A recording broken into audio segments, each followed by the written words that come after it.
Hello everyone and welcome back to Old Man Stories.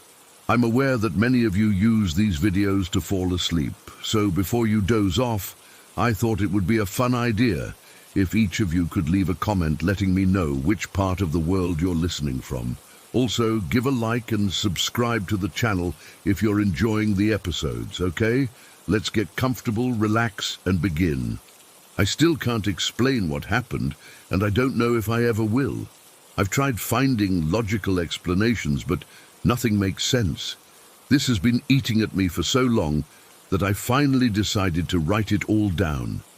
Maybe someone out there has experienced something similar. I live in Morocco, in a coastal city where most buildings have flat rooftops. Our family apartment is on the 5th floor of a 6-story building, and like most families here, we use our rooftop for everyday things. Hanging laundry, gathering during summer evenings when the apartment gets too hot, or sometimes just sitting alone to think. It's a normal place, not some abandoned, creepy location. It's literally part of our home. The first time it happened was about 2 years ago. It was summer, and the heat was unbearable even at night.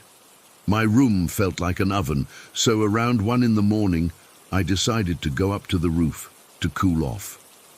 This was something I'd done countless times without any problem. Our rooftop is a simple concrete space with waist-high walls around the perimeter.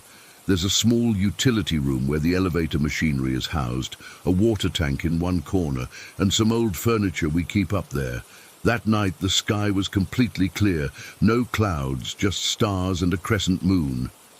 The streets below were silent. You could barely hear a car passing occasionally. I brought my phone and earphones with me and sat on an old plastic chair we keep near the eastern wall, which overlooks some other apartment buildings. I was scrolling through my phone, listening to music, when I noticed something strange on the wall in front of me. A small, bright beam of light. At first I thought it might be a reflection from my phone screen, but this was different. It was an intense, focused light, like someone was pointing a powerful flashlight directly at the wall. My stomach immediately tightened. The light was too bright, too deliberate. I pulled out my earphones and slowly turned around, expecting to see someone standing there with a flashlight, but there was nothing. Absolutely nothing, just darkness. No sound of footsteps, no breathing, nothing. The light had disappeared as soon as I turned. I stood frozen, my heart pounding in my chest. I scanned the entire rooftop, then looked up at the sky, thinking maybe it was a helicopter searchlight or something. Nothing made sense. The neighboring buildings' rooftops were all dark. There were no drones, which are pretty uncommon here anyway, just silence and darkness. I rushed back downstairs to our apartment, feeling like someone or something had been watching me. I couldn't sleep that night. I told myself it was probably nothing. Maybe a reflection from a passing car's headlights somehow bouncing off something, or maybe someone from another building playing with a laser pointer. But deep down, I knew it wasn't any of those things. The light was too bright, too focused, too close. For a few weeks after that, I avoided going to the roof at night.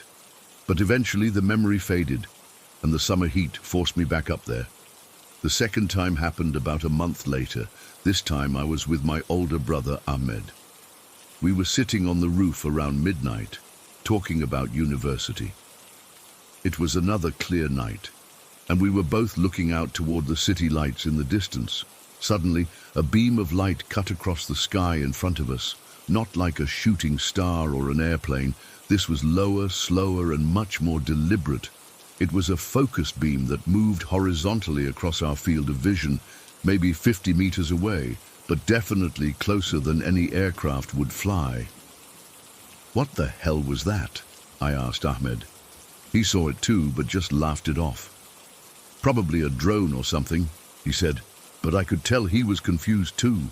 The light didn't make any sound. There was no buzz of propellers, no engine noise, just this silent beam slicing through the darkness. I told him about my previous experience, but he dismissed it. Ahmed has always been practical, unwilling to entertain anything that can't be logically explained, but I noticed he was quick to suggest we go back downstairs after that. The third incident was the one that truly terrified me. It happened in winter, about 4 months after the second event.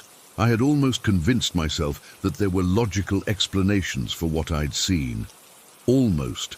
It was unusually warm for a winter night, and I'd gone up to the roof to get some air around one in the morning. I was standing near the water tank, looking up at the stars, when I felt something strange. It's hard to describe, but it was like the air pressure changed, like the moment before a thunderstorm, except the sky was completely clear. Then it happened. A light appeared directly above me, shining downward. It wasn't like a spotlight from far away. This was much closer, maybe just 10 or 15 meters above the roof. The beam was narrow at first, but spread slightly as it descended, illuminating the concrete around me in a perfect circle. I was frozen in place. The light was so bright it hurt my eyes, but I couldn't look away. It was as if I was being examined, studied. The beam stayed fixed on me for maybe 5 seconds, though it felt much longer. Then it simply vanished. Not faded, not moved away, just disappeared in an instant. My legs were shaking so badly I had to sit down. I felt cold sweat on my back despite the warm night. It took me almost 20 minutes to gather enough courage to go back downstairs. I kept looking up, terrified the light would return.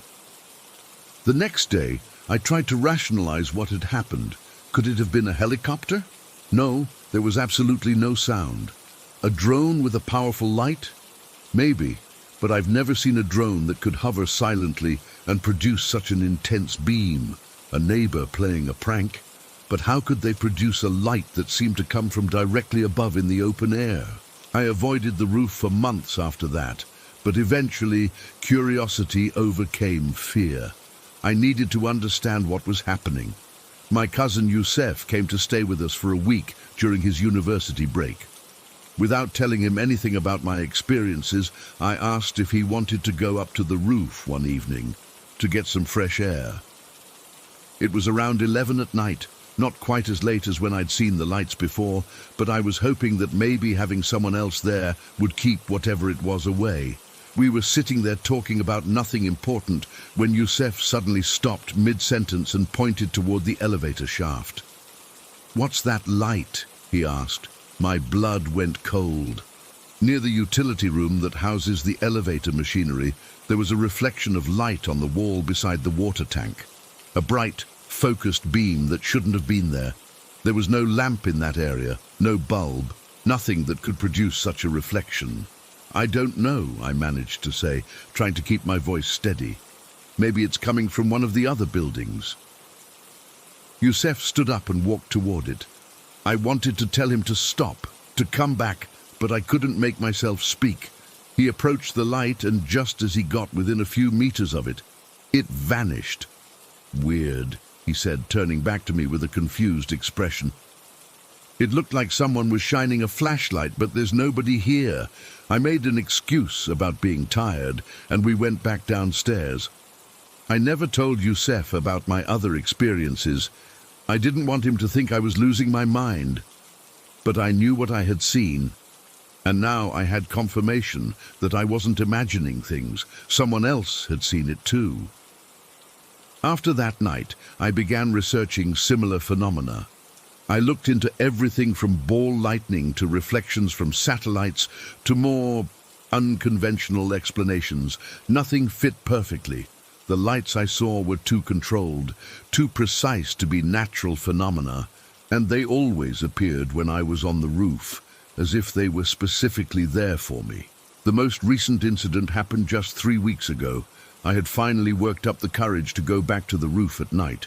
I told myself I was being ridiculous, that there had to be a logical explanation. It was around 1:30 in the morning. The city was asleep, and the sky was that deep velvety black you only get on truly clear nights.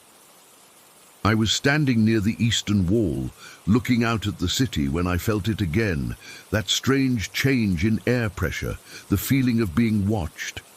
I turned slowly, scanning the rooftop. At first, I saw nothing. Then, near the opposite wall, I noticed a faint glow.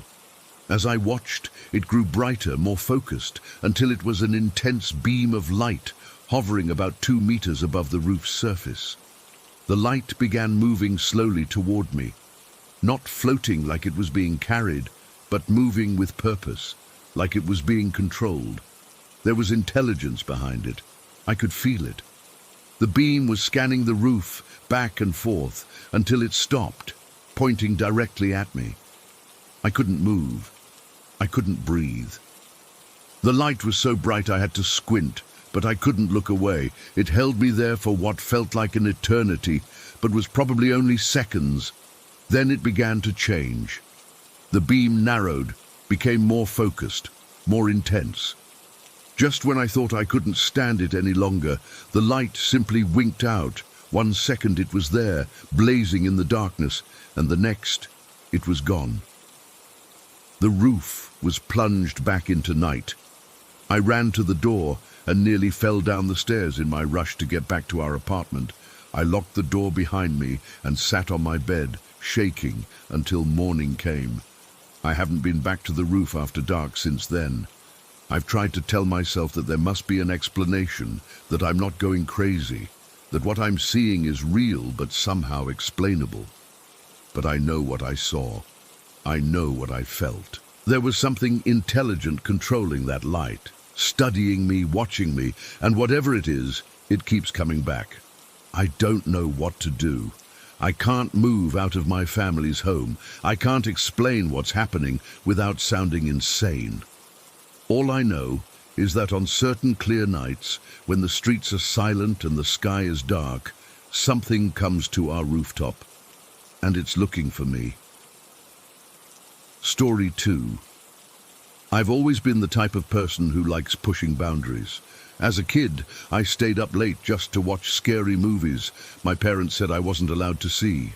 As a teenager, I was the one convincing my friends to explore abandoned buildings. And as an adult, I developed an unhealthy obsession with rituals and the supernatural, not the commercial stuff, the real underground rituals that you only hear about through word of mouth or on obscure forums buried deep in the internet. That's how I found out about the memory game. It was in a thread about dream manipulation. Someone mentioned it casually, like it was common knowledge. Just don't mess with the memory game unless you're prepared to lose something, they wrote. I immediately messaged them, and after some back and forth, they sent me the instructions. Their final message was a warning. Don't do this, I'm serious. Naturally, that only made me more determined. The instructions were specific. I needed an item with emotional significance, 3 candles, either black or white, a clean mirror, running water nearby, and a black cloth. The ritual had to be performed between 1 and 3 in the morning, in total darkness, except for the candles. I decided on my bathroom, since it had a large mirror and running water from the sink. For my emotionally significant item, I chose the stuffed rabbit my grandmother gave me before she died.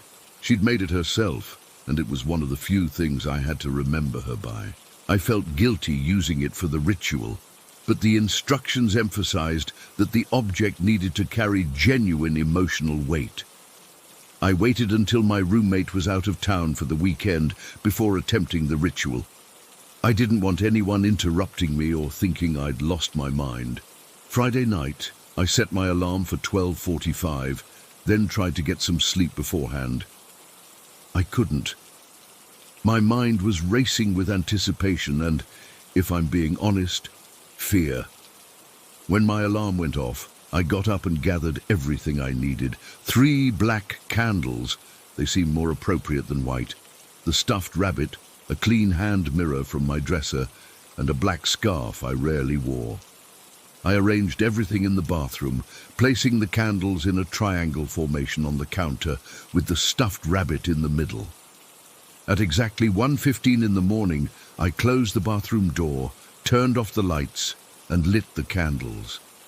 The flames created dancing shadows on the walls that seemed to move independently. I placed the mirror facing me just behind the candles and turned on the faucet so water was barely trickling. Then came the chanting. The ritual required me to recite specific Latin phrases 3 times while holding the emotionally significant object. I'd practiced them all week to make sure I got them right. Somnus vocare, memoria aperire, venite ad me in tenebris, animam meam in speculo videte. My voice sounded strange in the darkness, bouncing off the bathroom tiles. As I finished the 3rd repetition, I placed the rabbit back in the center of the candle triangle and waited. The instructions said the entity would manifest through certain signs, knocking sounds, whispers, the candles flickering unnaturally, or your reflection moving incorrectly in the mirror. For about 5 minutes, nothing happened. I started to feel stupid, kneeling on my bathroom floor in the dark. Then the candle on the right flickered violently, even though there was no draft in the room. I held my breath. The middle candle went out completely, though I hadn't touched it or blown on it. Then I heard it, 3 distinct knocks that seemed to come from inside the mirror itself. My heart nearly stopped. I looked at my reflection, and for a split second, I swear it smiled at me when I wasn't smiling. The instructions said that if the ritual was successful, I would begin dreaming of a pale girl in a torn white dress with long black hair. Each night, her appearance would become increasingly distorted as she searched for what she wanted. If I didn't find what she was seeking in my dreams before the 3rd knock, she would start taking pieces of my memories, faces, names, moments, until I felt disconnected from myself. I finished the ritual by extinguishing the remaining candles, turning off the water, and leaving the bathroom with the stuffed rabbit. I was shaking so badly I could barely walk. Part of me wanted to perform the reversal ritual immediately, but another part, the part that had gotten me into this mess, wanted to see what would happen. I crawled into bed around 2:30, exhausted, but wired. I didn't think I'd be able to sleep at all, but I must have dozed off because suddenly I was dreaming. I was in my childhood home, but everything was slightly off. The hallway was too long, the pictures on the walls were blurry, and the colors seemed faded. I walked through the house calling out, but no one answered. When I reached the kitchen, I saw her. She was standing with her back to me, long black hair hanging down to her waist, wearing what looked like a tattered white nightgown. She was facing the sink, her head slightly tilted as if listening for something. "Hello," I said, my voice barely a whisper in the dream. She turned slowly, and I saw her face. It was unnervingly beautiful, but wrong somehow. Too pale, too perfect, like a porcelain doll. Her eyes were completely black, no whites visible. She didn't speak, just stared at me, head still tilted at that unnatural angle. Then she raised her hand and pointed at something behind me. I turned to look, but there was nothing there. When I turned back, she was inches from my face, her black eyes wide, her mouth opening to reveal rows of needle-like teeth. I woke up gasping, drenched in sweat. It was 6 in the morning. My heart was pounding so hard I could feel it in my throat. The stuffed rabbit was on the floor beside my bed, though I distinctly remembered leaving it on my nightstand. I spent the day in a daze, unable to focus on anything. All I could think about was the girl in my dream. What was she looking for? The instructions hadn't been clear about that part. How was I supposed to find what she wanted if I didn't know what it was? That night, I was terrified to go to sleep, but exhaustion eventually won out. The dream started the same way, in my childhood home with everything slightly wrong. This time I found her in my old bedroom, sitting on my bed. Her appearance had changed. Her skin was grayer, less like porcelain and more like ash. There were cracks running across her face like broken glass. Her hair seemed to move on its own, floating slightly as if underwater. She pointed at my closet. I walked over and opened it, finding only empty hangers and darkness. When I turned back, she was standing right behind me. She reached out and touched my forehead with one ice-cold finger. "Not here," she whispered, her voice like rustling leaves. Keep looking. I woke up at 3:33 exactly, the numbers glowing on my alarm clock. My head was pounding, and when I went to the bathroom to get some aspirin, I noticed something disturbing. I couldn't remember my best friend's face. I could remember his name, Max, and I knew we'd been friends since college, but his face was just a blur in my mind. I tried looking at photos on my phone, but his face was blurred in all of them too, like someone had smudged it with their thumb. Panic set in. This was real. She was taking my memories already, and I still didn't know what she was looking for. I spent the morning researching anything I could about the memory game, but found nothing new.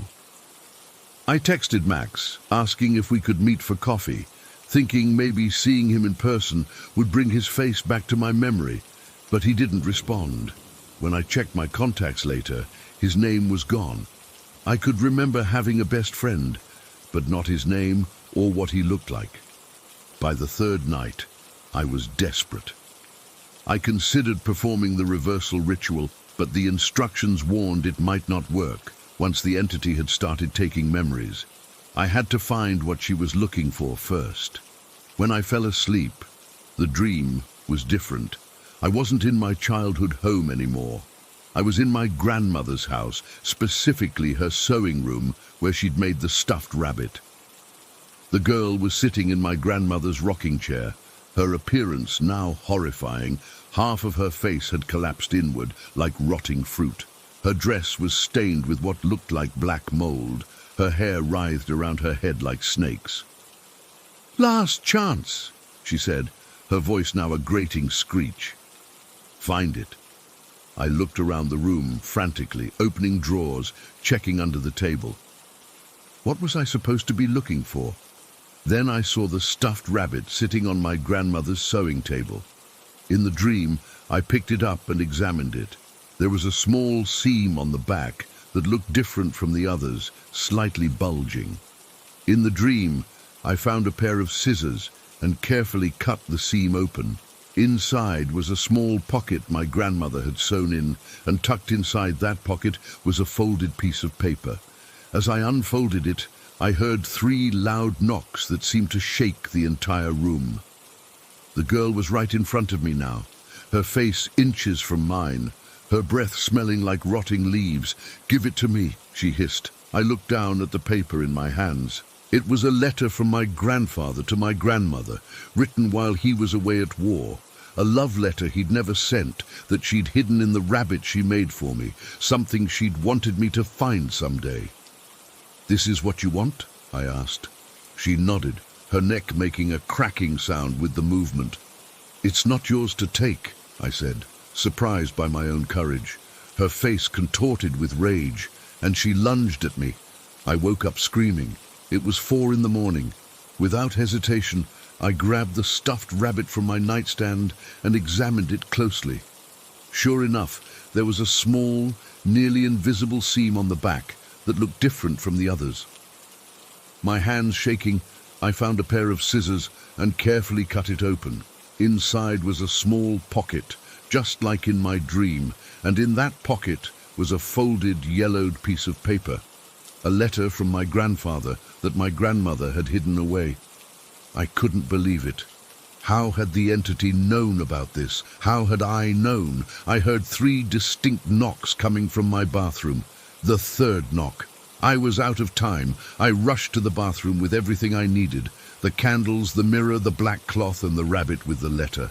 I set everything up exactly as before, lit the candles, turned on the water, and began the reversal chant. Somnus dimitere, memoria, claudere, residita me in lucem, animam meam in speculo liberate. As I finished the third repetition, I wrapped the stuffed rabbit with the letter inside it in the black cloth. I dripped wax from each candle onto the bundle to seal it, just as the instructions described. The mirror began to fog up, even though the water wasn't hot. In the foggy mirror, I saw her face for a brief moment, contorted with rage. The candles all went out at once, plunging me into darkness. When I turned on the lights, the bathroom appeared normal, except for the black bundle on the counter. The final step was to bury the wrapped object somewhere cold and silent. At 5 in the morning, I drove to a nearby park with a small wooded area. I dug a hole under an old oak tree, placed the bundle inside, and covered it with dirt and fallen leaves. It's been 3 days since I completed the reversal ritual. Some of my memories have returned. I remember Max's face now, though our friendship feels distant somehow. But other memories remain missing. There are photos in my apartment of people I don't recognize, though according to the captions, they're my cousins. I have entries in my journal about trips I don't remember taking. Last night, I thought I heard 3 knocks coming from my bathroom mirror, but when I checked, everything was normal. Still, I can't shake the feeling that she's watching me, waiting. I've started having dreams again. Not about the girl, but about my grandmother's house, specifically the oak tree in her backyard that looks just like the one where I buried the rabbit. I think I made a mistake. The memory game isn't over, it's just changed, and I don't know the rules anymore. Story 3. I need to get this off my chest because it's been driving me crazy for months now. I swear I'm not making this up, and I'm not losing my mind. My husband has seen it too, so I know I'm not imagining things. My mom passed away 3 years ago.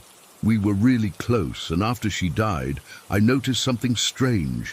Whenever I lost something around the house, keys, my phone, whatever, I'd ask out loud, "Mom, can you help me find this?" And within minutes, I'd spot the thing in a place I'd already looked multiple times. I know how that sounds, but it happened so often that I just accepted it. My mom was still looking out for me somehow, but what's happening with our dog is on a completely different level, and it's honestly starting to freak me out. Sophie is 16 years old, ancient for a beagle mix. She's grey around the muzzle, mostly deaf and moves pretty slowly these days. But she's still our baby. We've had her since she was 8 weeks old. She's been with us through everything. This all started about a year ago, right after we sold my mom's house and moved into the mother-in-law suite attached to my daughter's place. It's a nice arrangement. We have our privacy with our own kitchen, bathroom, living room and bedroom, but we're connected to their house through a door in the hallway. The first weird thing actually happened with my coffee infuser, not Sophie. I'm particular about my morning espresso. It's one of those little rituals that gets me through the day. One morning last year, I cleaned the machine and set the infuser on the counter to dry. When I went to make coffee the next morning, it was gone, just completely vanished. I asked my husband if he'd moved it, but he hadn't. We searched everywhere, drawers, cabinets, even the trash. Nothing. I was frustrated because you can't make espresso without the infuser. It's a small metal basket that holds the grounds, and the machine doesn't work without it. After searching for 20 minutes, I went back to the espresso machine, planning to clean out the compartment where the infuser sits, just to keep busy while I figured out where to buy a replacement. And there it was, the infuser, sitting exactly where it should be in the machine. I swear on everything I love that it wasn't there when I looked earlier. My husband confirmed it. We'd both checked the machine multiple times. We laughed it off as a weird glitch in our reality. But then it happened twice more with the same infuser over the next couple months. Then Sophie started disappearing. The first time it happened, I thought I was losing my mind. It was a completely normal Tuesday morning. I woke up around 7, let Sophie out to pee in our small fenced yard, fed her breakfast, and then sat down with my coffee in the living room. Sophie was lying on her bed in the corner like she always does after breakfast. I went to the bathroom to brush my teeth, and when I came back, maybe 5 minutes later, she was gone. Just gone. I figured she'd gotten up and gone to our bedroom, where she sometimes naps on the rug, but she wasn't there. I checked the kitchen, bathroom, every closet under the bed. Nothing. I went out to the yard thinking maybe I'd accidentally let her out again and forgotten, but she wasn't there either. At this point, I started to worry. Had she somehow gotten out? Had someone taken her? But that was impossible. All the doors were locked, and I would have heard if someone came in. Plus, who steals a geriatric beagle? I went through the connecting door to my daughter's house. She and her husband were both at work, but I searched their place too, calling Sophie's name even though she probably couldn't hear me. Nothing. I went back to our place and searched again, looking in places a dog her size couldn't possibly fit. I even looked in cabinets and drawers, which makes no sense, but I was getting desperate. I called my husband at work, and he suggested maybe she'd gotten outside somehow and a neighbor found her. But Sophie wears a collar with our contact info, and nobody had called. After about an hour of frantic searching, I gave up. I was sweaty and upset, so I decided to take a quick shower and then call around to local animal shelters. When I got out of the shower, wrapped a towel around myself, and walked back to the living room to get my phone, Sophie was there. On her bed, in the exact same position she'd been in before she disappeared. I nearly had a heart attack. I ran over to her thinking maybe I'd just overlooked her somehow, which was ridiculous because her bed is in the middle of an open area. She looked up at me, wagged her tail sleepily, and then put her head back down like nothing had happened. She wasn't wet or dirty or showing any signs that she'd been outside. She was just there. I called my husband again, and he thought I must have just missed her somehow during my search, but that's impossible. Our place isn't that big, and Sophie doesn't exactly move fast these days. She can't jump or climb or hide in small spaces, and I had searched everywhere. I might have written it off as me being absent-minded if it had only happened once, but it kept happening and getting more frequent. At first, it was about once a month. My husband would be home and we'd both notice she was missing. We'd search everywhere, give up, and then suddenly she'd be back in a place we'd already checked multiple times. No sign of where she'd been, no explanation. Now it's happening 2 or 3 times a month. My husband works nights at the hospital, and he's seen it too. He'll pet Sophie goodbye before his shift, head to the kitchen to grab his lunch from the fridge, and by the time he's heading out the door, maybe 2 minutes later, she's gone. I'll get a text from him saying, "Sophie's disappeared again." And sure enough, she's nowhere to be found. By morning, when he gets home, she's back in her bed like nothing happened. We've started joking that maybe she's checking out the other side before she dies, but the joke has a nervous edge to it. She is old, and we know we don't have much time left with her. But this isn't normal. Dogs don't just vanish into thin air and then reappear hours later. About 3 weeks ago, we had the most unsettling incident yet. It was around 2 in the afternoon. I was reading in the living room, and Sophie was napping on the couch next to me. I had my hand on her back, feeling her breathe. I got up to use the bathroom. I was gone maybe 2 minutes, and when I came back, she was gone. This time I didn't panic or search for hours. I've almost gotten used to it, as crazy as that sounds. I just sighed and said out loud, "Really, Sophie? Again?" I glanced around half-heartedly, knowing I wouldn't find her, then went back to my book. Not even 5 minutes later, I heard a soft thump, the sound of Sophie jumping down from somewhere, though she rarely jumps these days due to arthritis. I looked up, and she was standing in the middle of the room, staring at me with this strange expression. Her fur was ruffled, like someone had been petting her against the grain, and she seemed disoriented. The weirdest part, she had a small red leaf stuck to her paw. It's October now, and the leaves outside are changing, but we don't have any red-leaved trees in our yard or my daughter's. The closest ones are at the park about half a mile away. I got up and walked toward her, and she backed away from me, something she never does. I said her name, and she tilted her head like she was confused. After a moment, she seemed to snap out of it. She wagged her tail, came over for pets, and then went to her water bowl for a long drink, before settling back on the couch like nothing had happened. But that leaf, I still have it.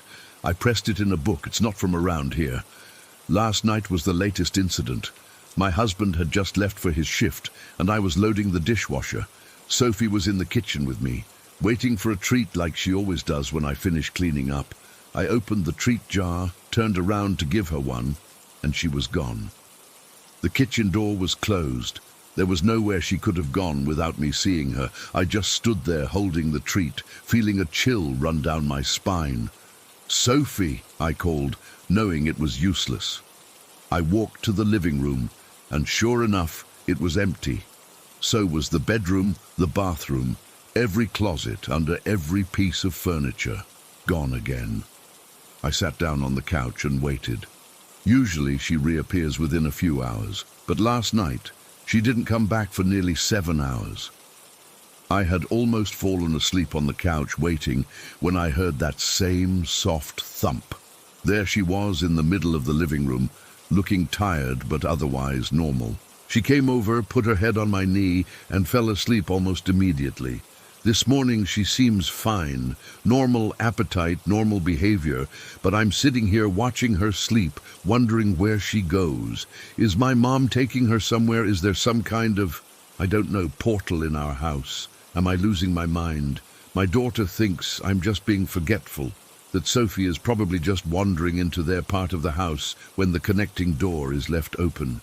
But that doesn't explain the times when my husband and I have both witnessed her disappearance, or the times when all the doors were definitely closed.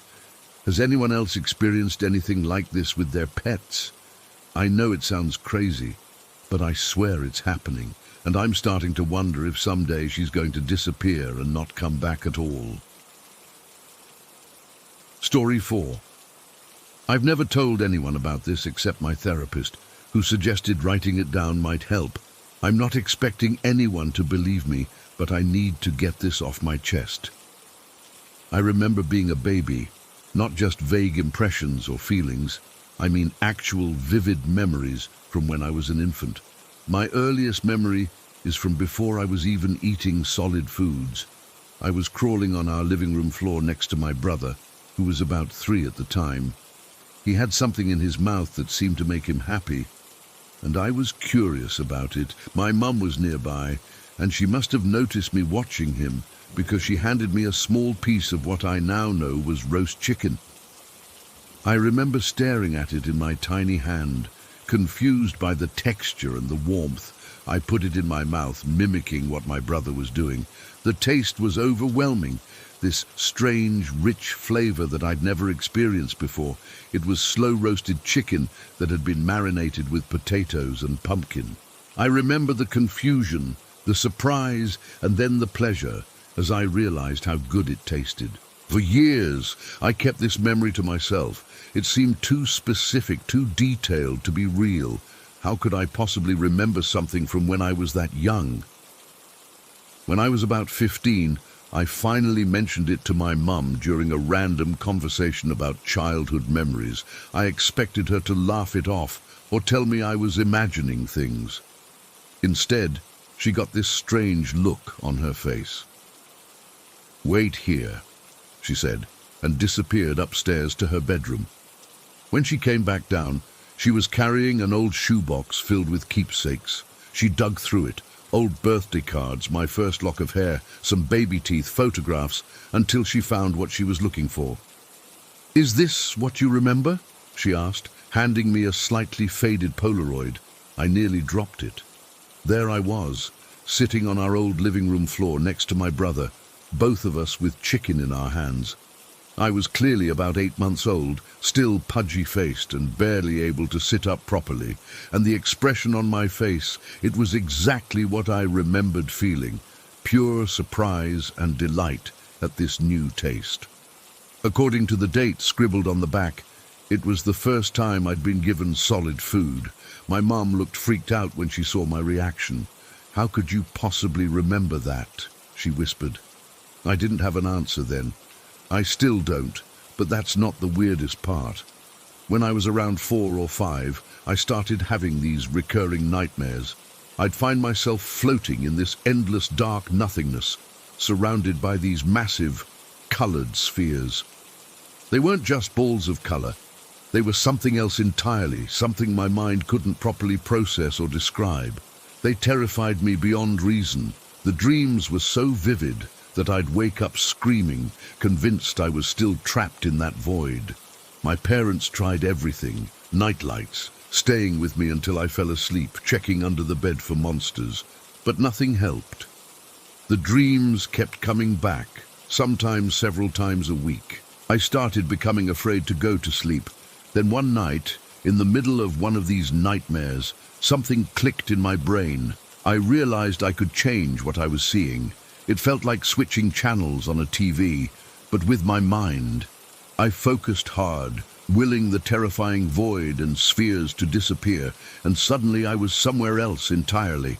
I was standing in a garden I'd never seen before, with plants I didn't recognize. The air felt different, heavier, more humid. I could smell flowers and something cooking nearby, and I knew, without anyone telling me, that I was supposed to be meeting someone important. I felt anticipation and nervousness, emotions that seemed too complex for my 5-year-old self. When I woke up, I wasn't scared like usual. I was confused. It hadn't felt like a dream. It felt like a memory, but not one of mine.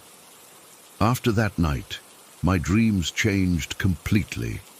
I never had the nightmare with the spheres again. Instead, I started having these experiences. I can't call them normal dreams because they weren't. I'd find myself in places I'd never been, interacting with people I'd never met, yet somehow I knew them. I knew their names, their relationships to me, what they liked and didn't like. I had emotional connections to these strangers, love, resentment, trust, fear, as if I'd known them my whole life. The settings would vary wildly. Sometimes I'd be in what seemed like ancient buildings, with stone floors and tapestries on the walls. Other times I'd be in modern apartments in cities I'd never visited. Once I was on what seemed like a ship, but unlike any I'd ever seen in books or movies. The weirdest part was that I never returned to the same place twice. Each dream was a one-off, a single glimpse into some other life, and none of them ever reflected actual events from my own life.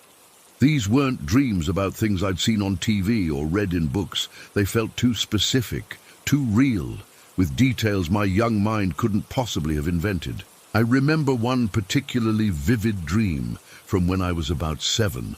I was walking through a marketplace filled with spices and fabrics I couldn't name. People were speaking a language I didn't understand, yet in the dream I was responding to them fluently. I knew where I was going, to meet a woman who was important to me. When I found her, the relief and love I felt was overwhelming. She had 3 small moles on her left cheek that formed a perfect triangle, and I remember thinking how beautiful they were. When I woke up, I was crying, though I didn't know why. As I got older, the dreams continued. They became more vivid during certain periods.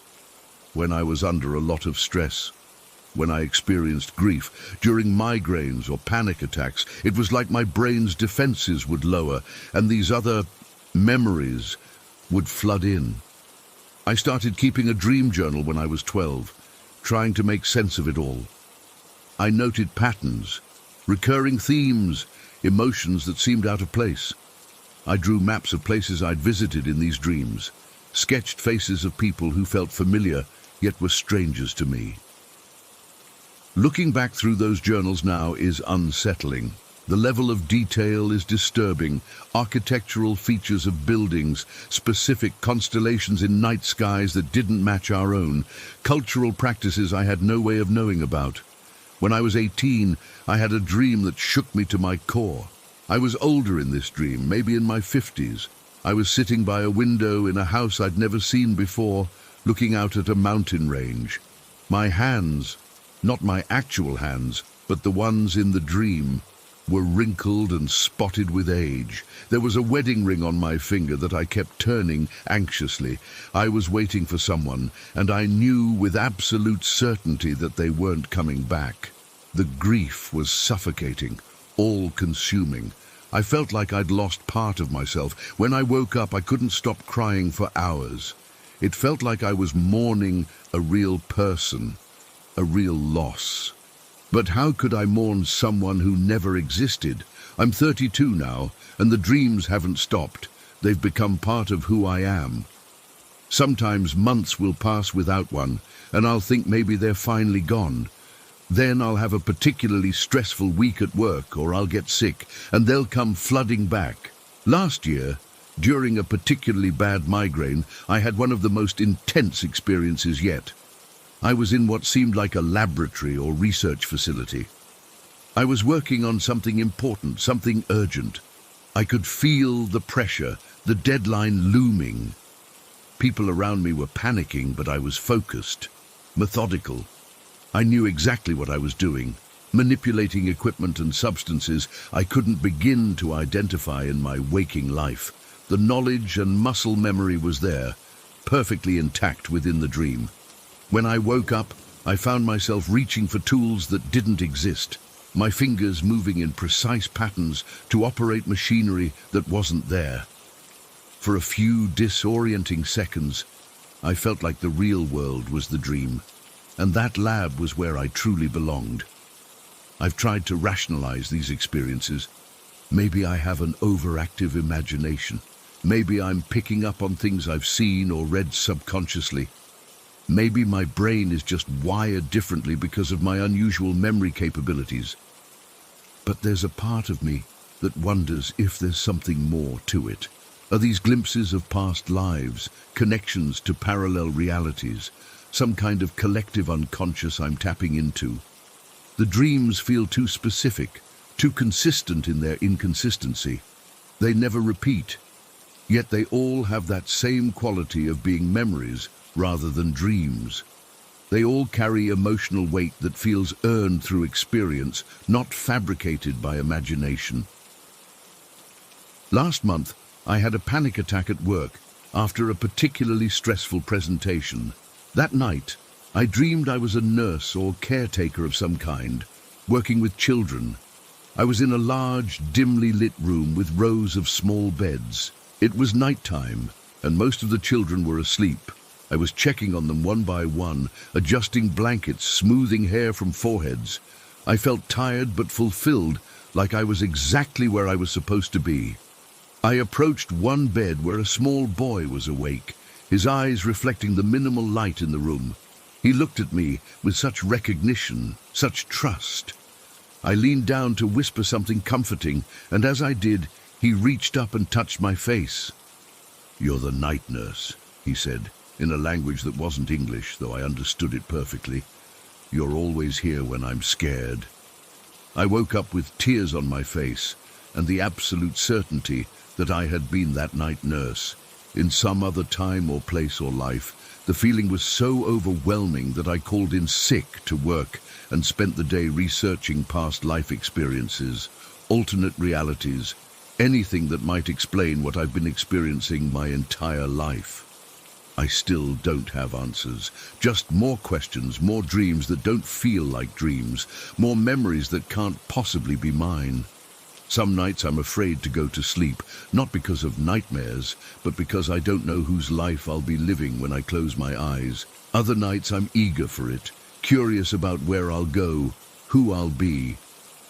All I know for certain is that first memory, the taste of chicken, the surprise of solid food. The proof in that Polaroid that what I remembered was real. It's the foundation everything else is built on. The thing that makes me wonder if my mind really is capable of remembering things it shouldn't be able to. I don't know what's happening to me. I never have. But sometimes, in the moments between waking and sleeping, I swear I can hear children's voices calling for their night nurse, and I feel myself responding to a name that isn't mine. Story 5. I never believed in any sort of paranormal stuff before. I was always the rational one in my friend group, the one who'd explain why ghost stories were just our brains playing tricks on us, why UFOs were just weather balloons or experimental aircraft. I'm studying psychology with a minor in philosophy, and I've always approached everything with skepticism first. That's just how my brain works. But something happened 3 weeks ago in my metaphysics and consciousness class that I still can't explain. And trust me, I've tried every possible explanation. We're a small class, only 12 of us, meeting Tuesdays and Thursdays in this old classroom in the philosophy department. Professor Kendall is this older guy, probably in his 60s, completely grey-haired and always wearing these tweed jackets with elbow patches, like the stereotype of a philosophy professor come to life. He's brilliant, though, and known around campus for being brutally rational. He's published papers debunking paranormal research and has openly mocked students who bring up anything remotely woo-woo in his classes. So Tuesday's class was pretty normal. We were covering Descartes and the concept of dualism, the idea that the mind and body are separate substances, nothing too wild. I took detailed notes like I always do.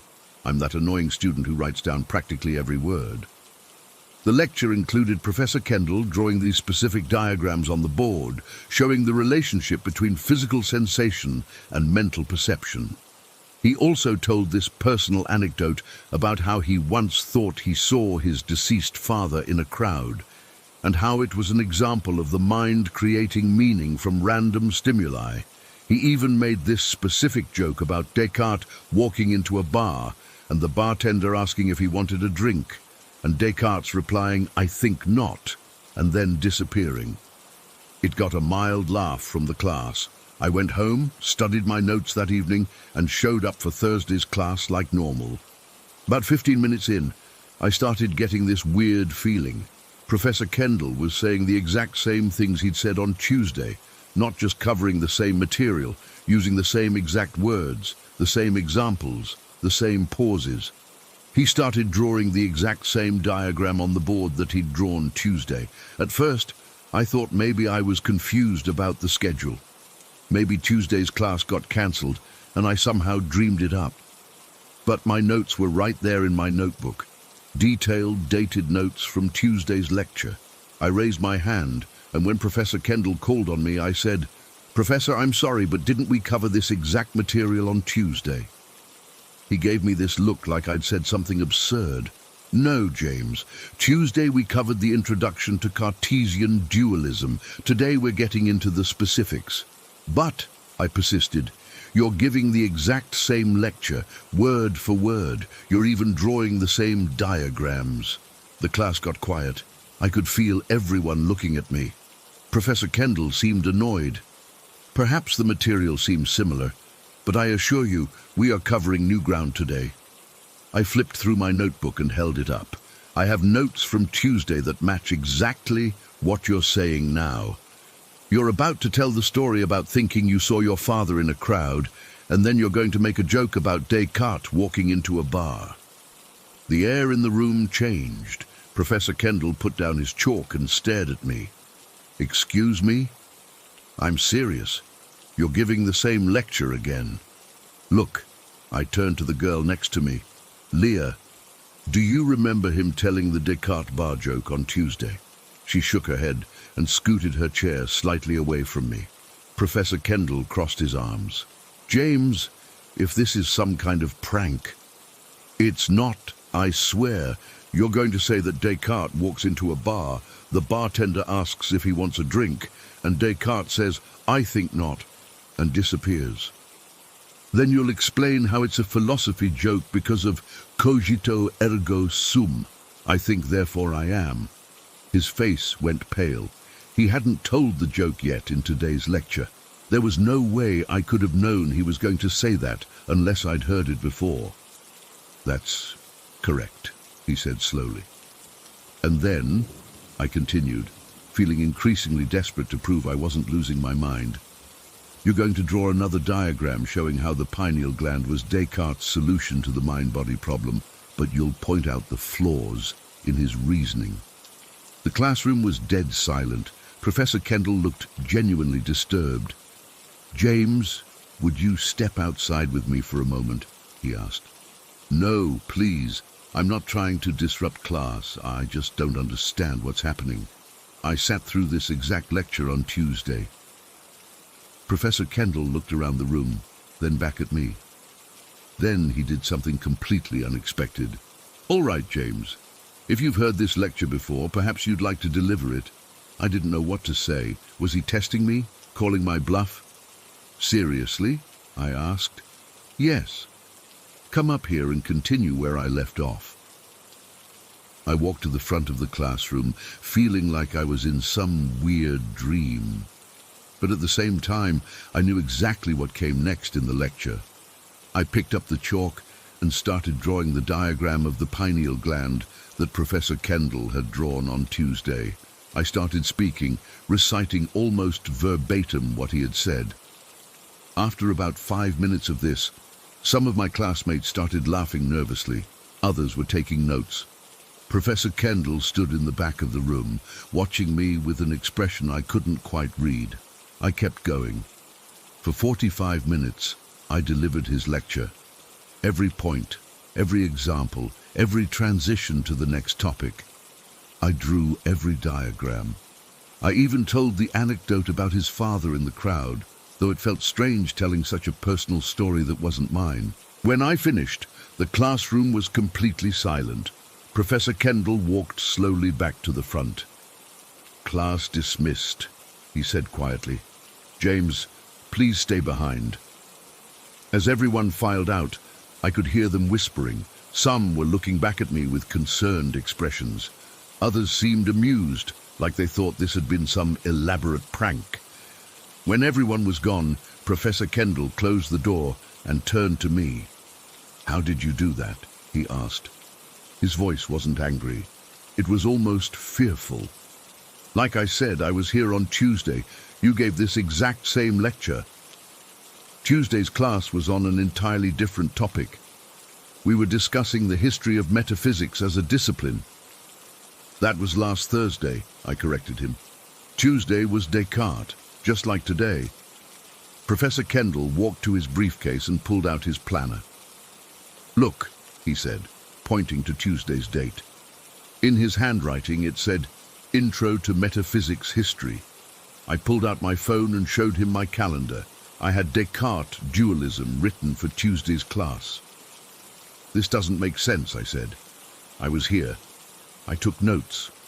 I opened my notebook again and showed him the pages dated from Tuesday. Pages and pages of detailed notes that matched exactly what he had planned to say today.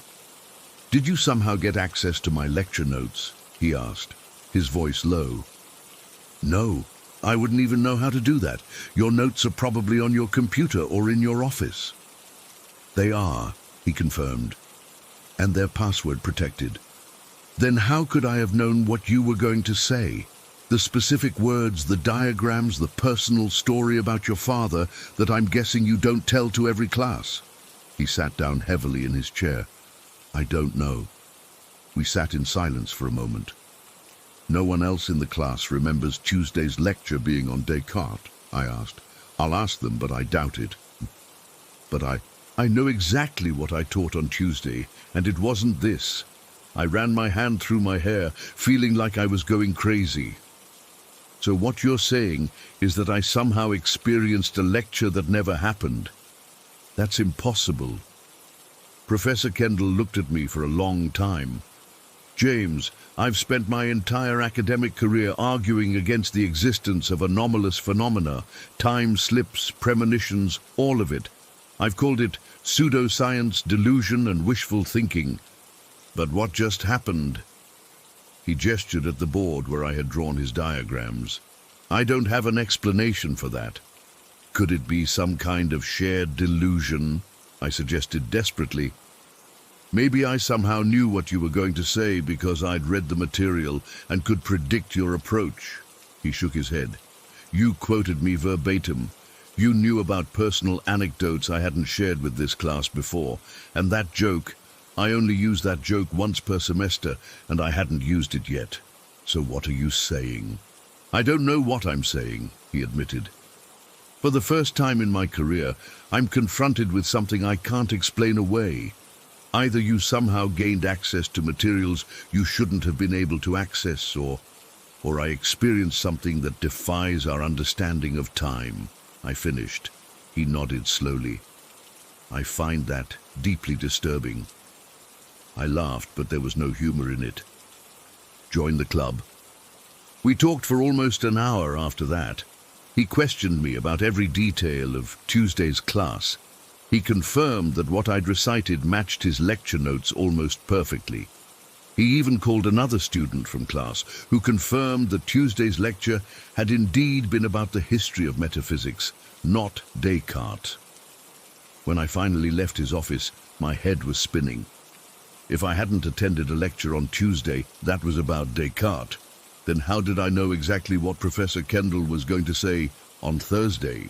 How did I have detailed notes from a lecture that apparently never happened?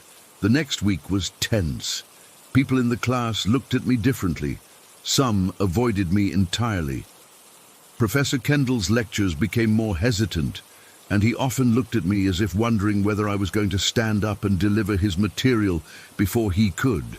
After a few more classes, he asked me to be a research subject in a study he was beginning on anomalous cognitive experiences. Several other philosophy professors got involved. They had me try to predict other lectures. I couldn't.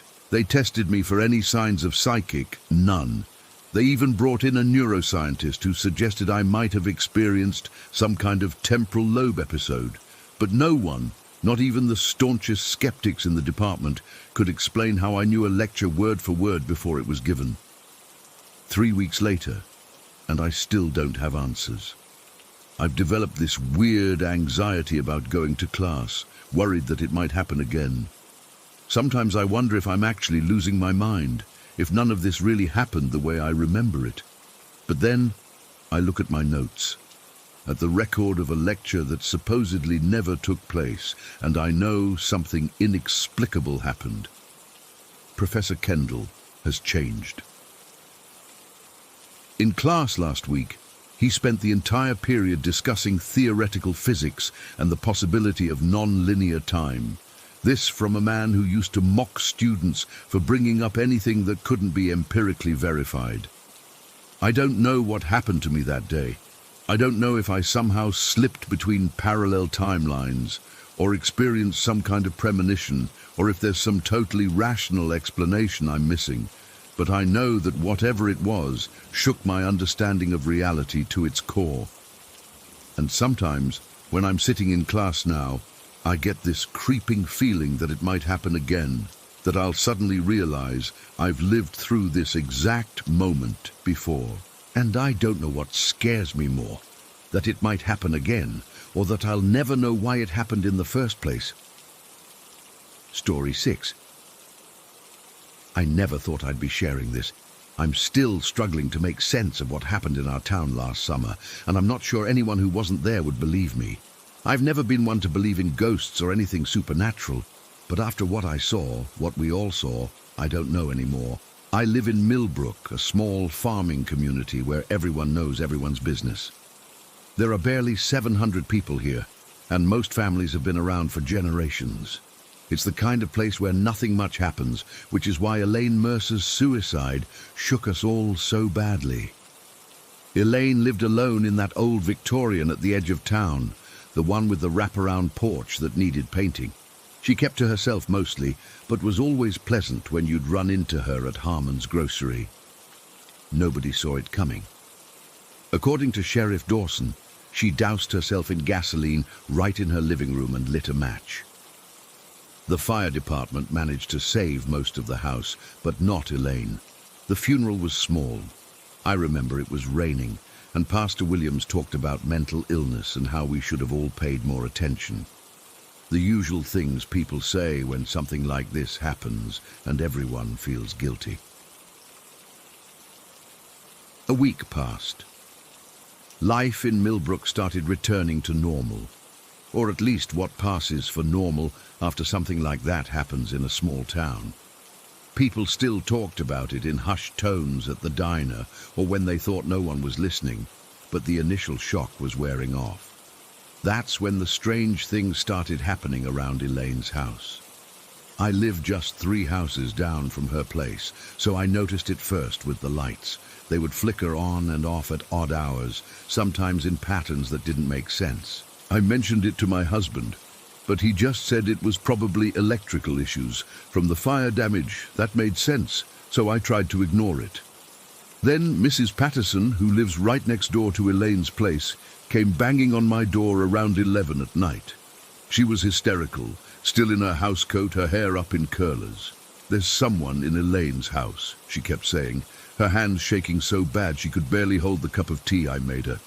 I saw a woman in the window, screaming. I called Sheriff Dawson right away. He and Deputy Hayes checked the place out but found nothing. The doors were still locked, the windows intact. They said Mrs. Patterson probably had a nightmare or maybe saw shadows from the trees moving in the wind. But the next night, Mrs. Patterson saw it again, and this time, so did I. I was taking out the trash when I heard Mrs. Patterson screaming from her front porch. When I looked over at Elaine's house, I saw, God, I don't even know how to describe it. There was a figure in the front window, right where Elaine had done it. But it wasn't solid. It was like looking at someone through heat waves, rising off hot pavement, distorted and wavering, and it was burning. The flames weren't normal. They were somehow both there and not there at the same time. I could see the orange and yellow flickering, but they didn't give off proper light like fire should. The figure was screaming, but the sound wasn't coming from inside the house. It felt like it was coming from inside my own head. A terrible, high-pitched wailing that made my teeth hurt. I dropped the trash bag and ran inside, locking the door behind me. I was shaking so hard I could barely dial Sheriff Dawson's number. By the time he got there, whatever I'd seen was gone.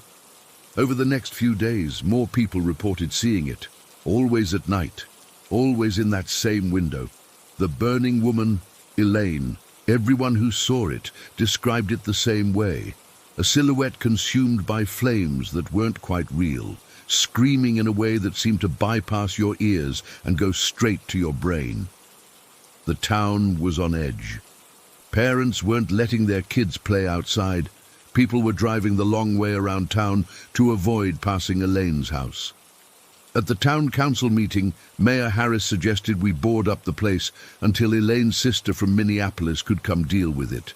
That's when Old Man Thorne spoke up. If you're not from Millbrook, you wouldn't know Harold Thorne. He's in his 80s, lives alone in that stone house half a mile down the road from Elaine's place. He's always been ornery, the kind who yells at kids for walking across his lawn. He stood up right in the middle of that meeting and called us all superstitious fools. "Ain't no such thing as ghosts," he said, pounding his cane on the floor for emphasis. "It's just some kids playing pranks with lights and mirrors to scare you all silly." Mayor Harris tried to calm him down, but Old Man Thorne wasn't having it. He announced that he was going to prove it was all nonsense by going to Elaine's house that very night and putting an end to all this foolishness. Several people tried to talk him out of it. Mrs. Patterson was in tears, saying he shouldn't provoke whatever was in that house. But Old Man Thorne just sneered and walked out. I wasn't there when he went to Elaine's house that night, but plenty of people were watching from a distance. According to Tom Winters, who was parked across the street in his truck, Old Man Thorne marched right up to Elaine's front porch around 9:30 that night.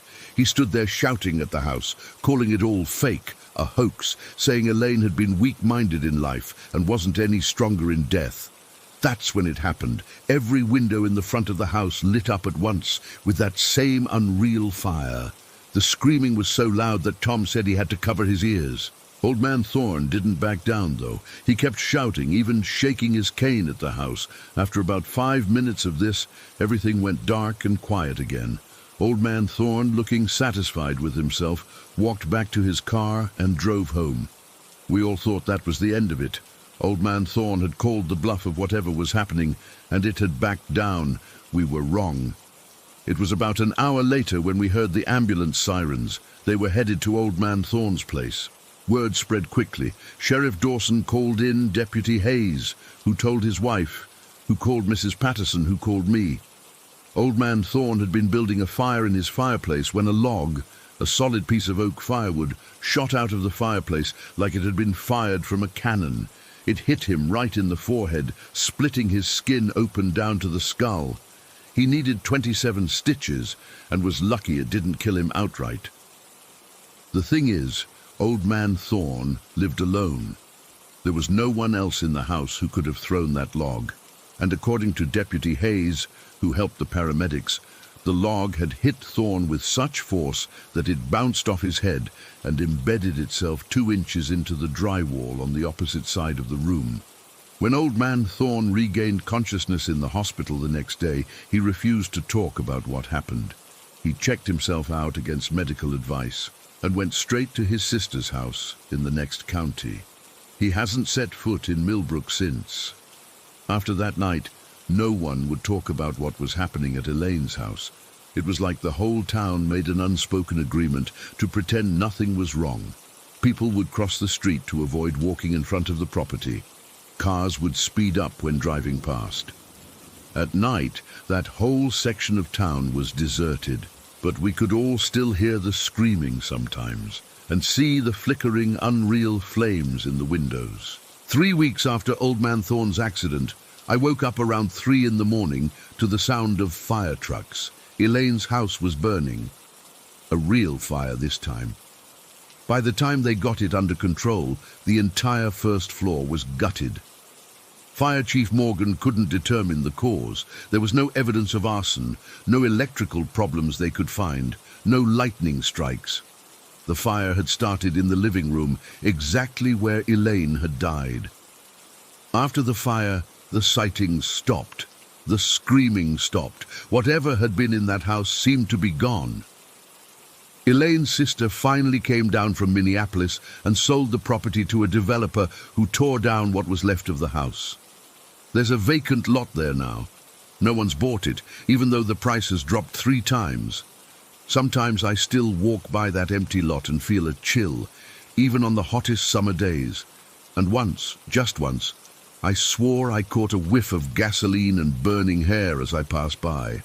I don't know what was in Elaine's house after she died. I don't know if it was her ghost or something else entirely.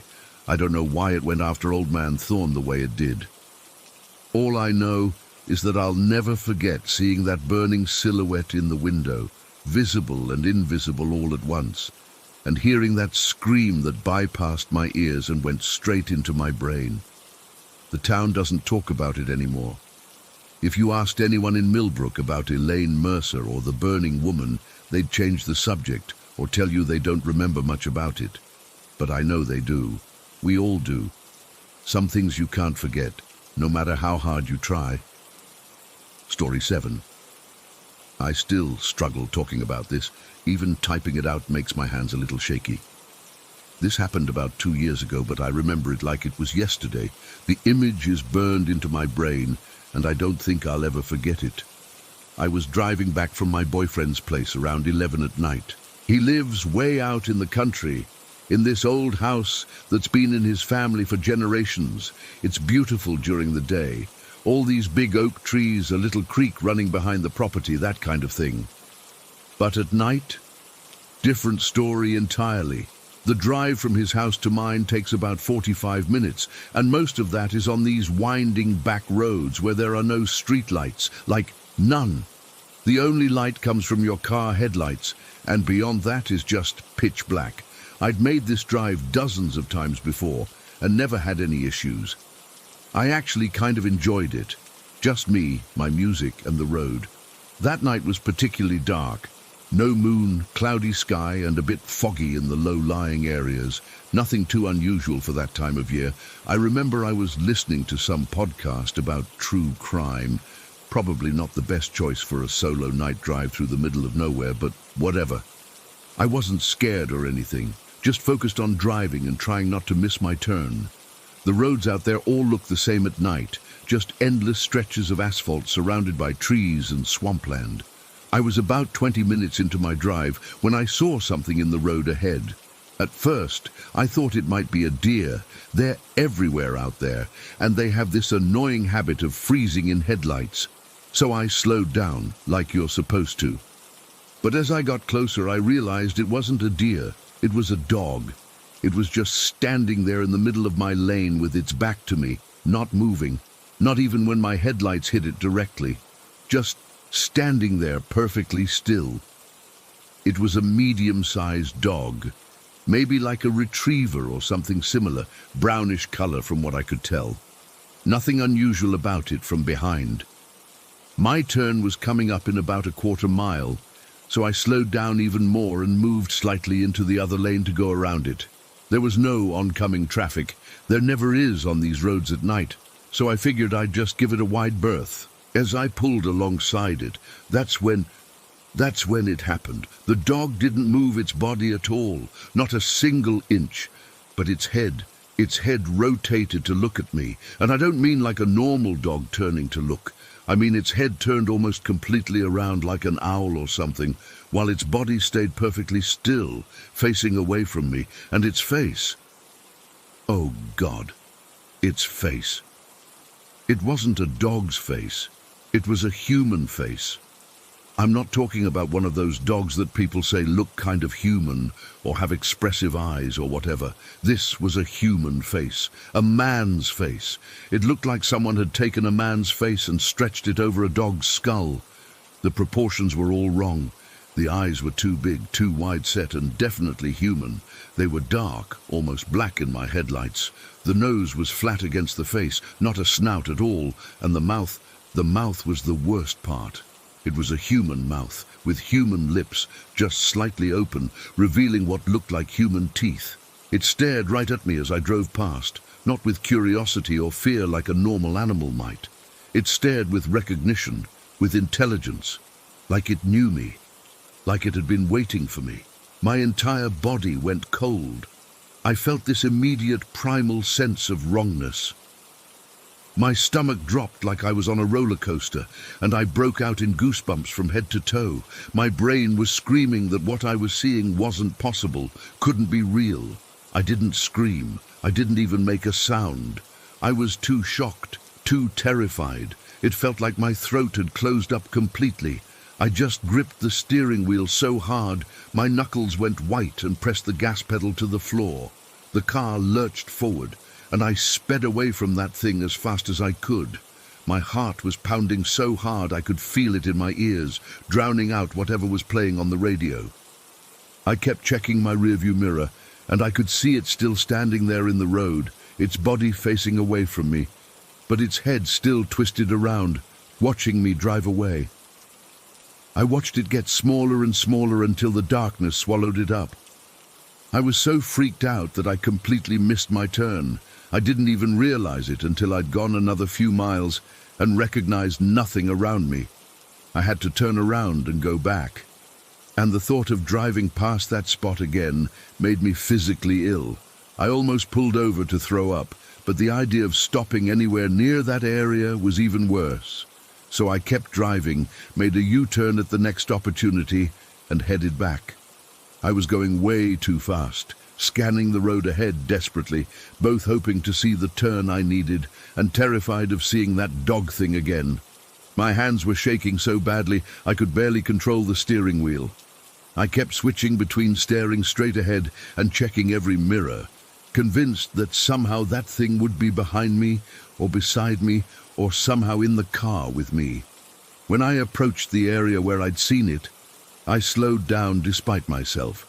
Some morbid part of me needed to know if it was still there. It wasn't. The road was empty. I felt a mix of relief and somehow even deeper dread, like not seeing it was almost worse than seeing it again, because now I didn't know where it was. I found my turn and took it, driving the rest of the way home in a state of near panic. Every shadow seemed to move. Every tree looked like it might be hiding something. I kept checking my mirrors obsessively, convinced that thing was following me somehow. As soon as I got on a road with cell service, I called my boyfriend. My voice was shaking so badly he immediately asked what was wrong. I told him what I'd seen, half expecting him to laugh or tell me I was being ridiculous, but he didn't. He got really quiet for a minute. Then he said, "Which road were you on?" When I told him, he sighed. "Yeah, that figures." He wasn't surprised at all. He told me that area, especially the swampy parts near where I'd seen the dog thing, had a reputation. People who'd grown up there knew not to be out on those roads at night if they could help it. He said his grandpa used to tell stories about things that ain't quite right living in those swamps. Things that looked almost like regular animals or even people, but were somehow wrong. His family called them not quites. I asked him why the hell he'd never mentioned this before, and he said he didn't want to scare me with country superstitions. He thought they were just stories people told to keep kids from wandering too far from home. He'd never seen anything himself, but he had friends who swore they had. Over the next few days, I couldn't stop thinking about it. I kept seeing that face when I closed my eyes. I couldn't sleep. I'd jerk awake, convinced that thing was standing at the foot of my bed, watching me with those human eyes. I even considered talking to a therapist about it, but what would I say? I saw a dog with a human face, and I can't stop thinking about it. They'd think I was having some kind of breakdown. I've driven that same route many times since then, always in daylight if I can help it, but sometimes at night if I have to. I've never seen that thing again. Sometimes I almost convince myself that I imagined it, or that it was just a trick of light and shadow making a normal dog look strange. But then I remember those eyes, that mouth, the way it turned its head without moving its body, and I know what I saw was real. My boyfriend and I have talked about it more since then. He's told me other stories he's heard, about lights in the swamp where no one lives, about voices calling people's names from the trees, about animals that walk on two legs when they think no one's looking. I don't know if I believe all of it, but I believe what I saw. I've looked online for similar experiences, trying to find some explanation. The closest thing I've found are stories about skinwalkers or not deer or other cryptids, but none of them quite match what I saw. This wasn't something pretending to be a dog. It was something else entirely. I still get that sick feeling in the pit of my stomach when I think about it. That feeling of wrongness, like I'd glimpsed something I wasn't meant to see. Something that exists in the corners of our world, just beyond what we normally perceive. Something that knows we're there, even if we pretend not to know about it. I don't know what it was or why it was there that night. Maybe it was just passing through, like me. Maybe it lives in those swamps. Maybe it's still out there, standing in the road, waiting for someone else to drive by. I just hope whoever that is keeps driving and doesn't stop, because I can't shake the feeling that if I had stopped, if I had gotten out of my car or even just slowed down enough, it wouldn't have just watched me drive by. KT Story 8.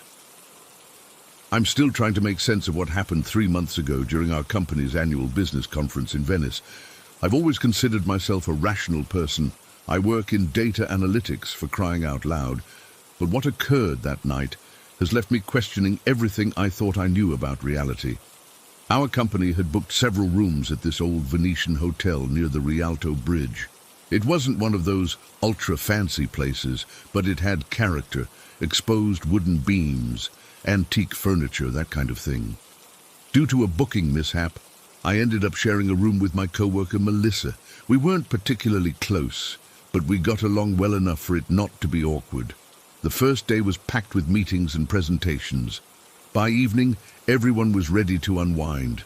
A group of us had dinner at a nearby restaurant, and afterward, most people wanted to continue the night at the hotel bar.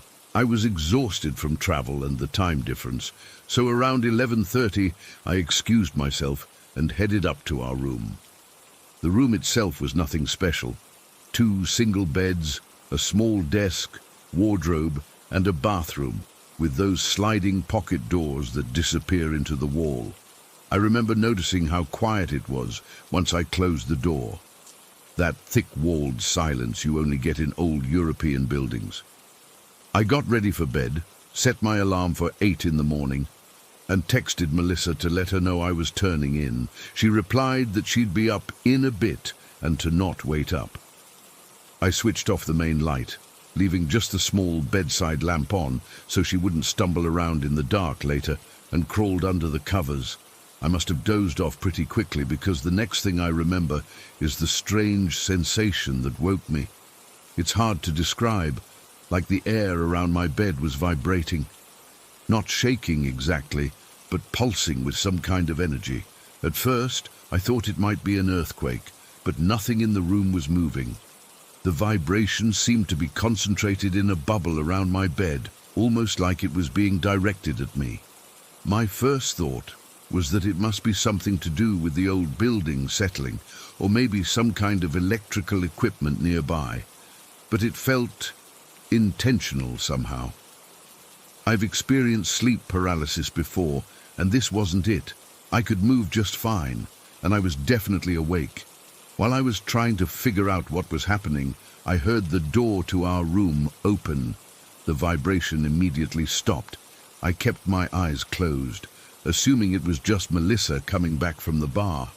I heard the light switch click, and even through my closed eyelids, I could tell the main ceiling light had been turned on. I was annoyed, but too tired to say anything. I just wanted to go back to sleep and figured she'd turn it off once she got what she needed. I heard footsteps crossing to the wardrobe, then the sound of a drawer opening and closing. The footsteps moved back toward the door, which opened and closed again, but the light stayed on. Seriously, I thought, but I was too exhausted to get up. I pulled the covers over my head and eventually drifted back to sleep despite the brightness. When I woke up again, it was from natural light. Sunlight was streaming through a gap in the curtains. I checked my phone. 6:45 in the morning. The ceiling light was still on, which annoyed me all over again. But what struck me as odd was that Melissa's bed was still made and empty. I figured she must have really tied one on and crashed in someone else's room. I got up, used the toilet, and went back to bed for another hour until my alarm went off at 8. As I was gathering my things for a shower, I got the shock of my life. Melissa was in her bed, sound asleep. I hadn't heard her come in, and I'm not a heavy sleeper. Her bed looked slept in, with the covers pulled back and her pajamas on. I shook my head, figuring I must have been more tired than I thought. I headed to the bathroom, but when I tried to slide the door open, it wouldn't budge. I pulled harder, thinking it might be stuck, but it was definitely locked from the inside. "That's weird," I said out loud, not meaning to wake Melissa, but she stirred at the sound of my voice and the noise of me wrestling with the door. "What's wrong?" she mumbled, sitting up and rubbing her eyes. "The bathroom door is locked," I said, still pulling at the handle. "From the inside." She looked confused. "How is that possible?" "I don't know. Did you go in there this morning?" "No, I just woke up." "Well, someone's locked it from the inside, but there's obviously no one in there." She got out of bed and tried the door herself. "That's so strange. These doors can only be locked from inside the bathroom." I nodded, and I used it earlier this morning around 6:45, and it wasn't locked then. Melissa gave me an odd look. "What time did you go to bed last night?" "Around 11:30. You were still downstairs." "Yeah, but I came up maybe 20 minutes after you. You were already asleep, but the lights were on." I felt a chill run down my spine. "I left the bedside lamp on for you, but someone came in later and turned on the main lights." She shook her head. "It wasn't me. When I came up, the main lights were already on. I figured you'd left them on for me." "No, I definitely turned them off." I paused, remembering the strange vibration and the sounds I'd heard. "Did you come back to the room at any point after you first came to bed? Maybe to get something from the drawers?" "No, I slept straight through. I was pretty tipsy, to be honest." "Why?" I explained what I'd heard, someone coming in, turning on the lights, opening a drawer and leaving again. "That wasn't me," she said firmly. "I came up once, found the lights on, got ready for bed, and that was it." We stared at each other for a moment, both trying to make sense of the situation. "So, who was in our room?" I asked, not really expecting an answer. Melissa shrugged, looking uncomfortable. "Let's figure out this bathroom situation first. We tried everything to get the bathroom door open. Credit cards, hairpins, even calling the front desk. The ancient hotel had no maintenance person on duty that early, and the clerk just suggested we try to force it. Eventually, Melissa had the idea to use a butter knife from our minibar coffee set to manipulate the lock. After about 10 minutes of fiddling, we managed to slide the door open.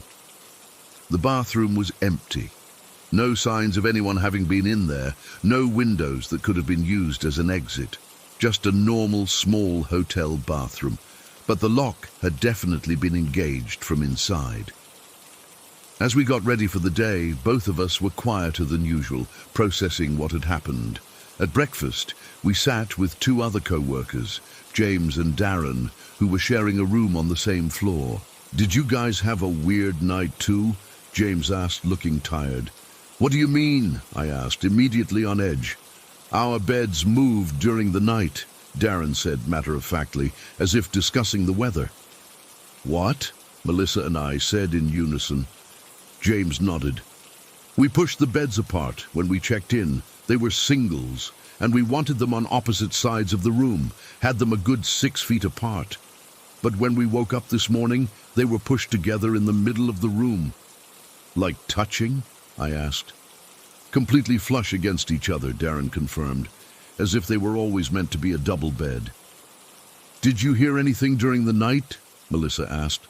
They both shook their heads. "That's the creepy part," James said. "Those beds are heavy as hell. Moving them would have made a ton of noise, but we didn't hear a thing." The four of us exchanged theories throughout breakfast. Everything from sleepwalking to practical jokes by other colleagues to the hotel staff coming in for some bizarre reason, but none of the explanations felt right, especially when combined with what had happened in our room. Later that day, I discreetly asked the hotel receptionist if the building had any history or reputation for being haunted. She gave me a strange look, then lowered her voice and asked if we'd experienced something unusual. When I mentioned the incidents, she nodded knowingly but wouldn't elaborate, just saying that the building was very old and had seen much history. That night, Melissa and I both left our bedside lamps on and agreed to text each other if either of us got up during the night. We even took a photo of the bathroom door to prove it was unlocked before we went to sleep.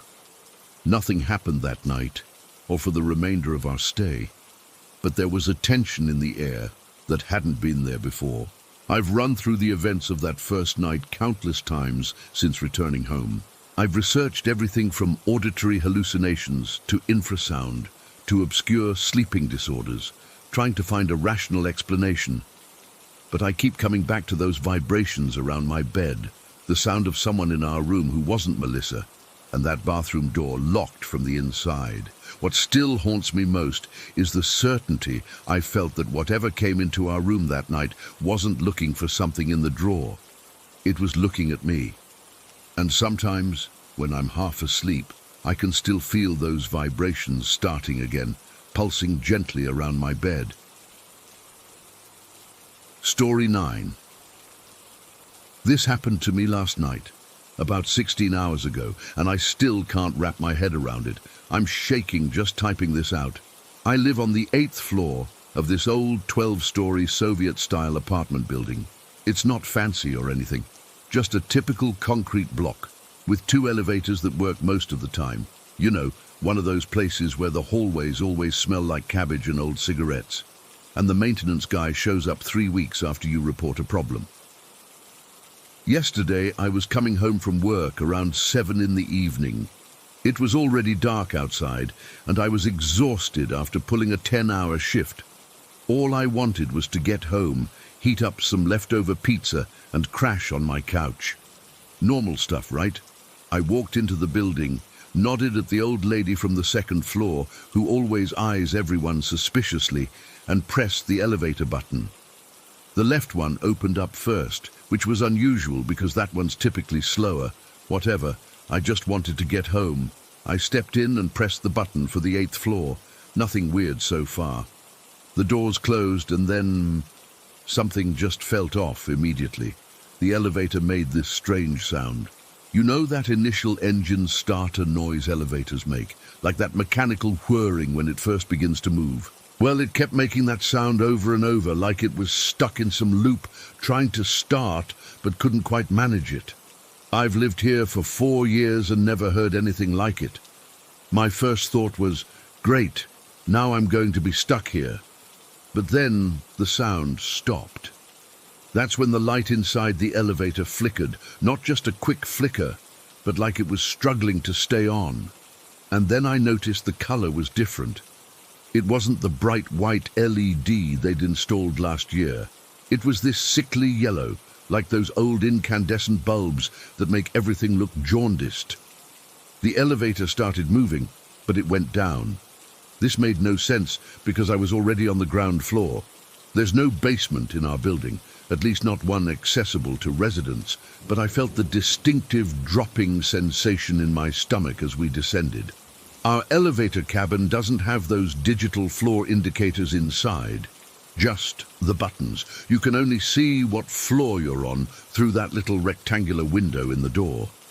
I looked through it, expecting to see a concrete wall or something, but I could see floor numbers passing by. But here's where it gets even weirder. The numbers weren't right. In our building, we have these little metal Roman numerals next to each floor. I've always thought they looked pretentious for such a crappy building, but whatever. But these numbers I was seeing, they were Arabic or something similar. Definitely not our regular numbers or Roman numerals. I started feeling really uneasy. My palms were getting sweaty, and I had this tightness in my chest. I kept telling myself there must be some logical explanation. Maybe I was more tired than I thought, or they were doing renovations I didn't know about. When the elevator finally stopped, I was relieved just to be anywhere. The display outside showed what looked like an 8, so at least I was on the right floor number, even if everything else felt wrong. The doors opened, and I stepped out into what should have been my familiar hallway, but it wasn't. The layout was similar, but everything else was off. The lighting was dim and yellowish, casting these weird shadows. The wallpaper wasn't our faded beige, but some dark pattern I couldn't quite make out. Even the air felt different, heavier somehow, with a smell I can't describe. Not bad exactly, just alien.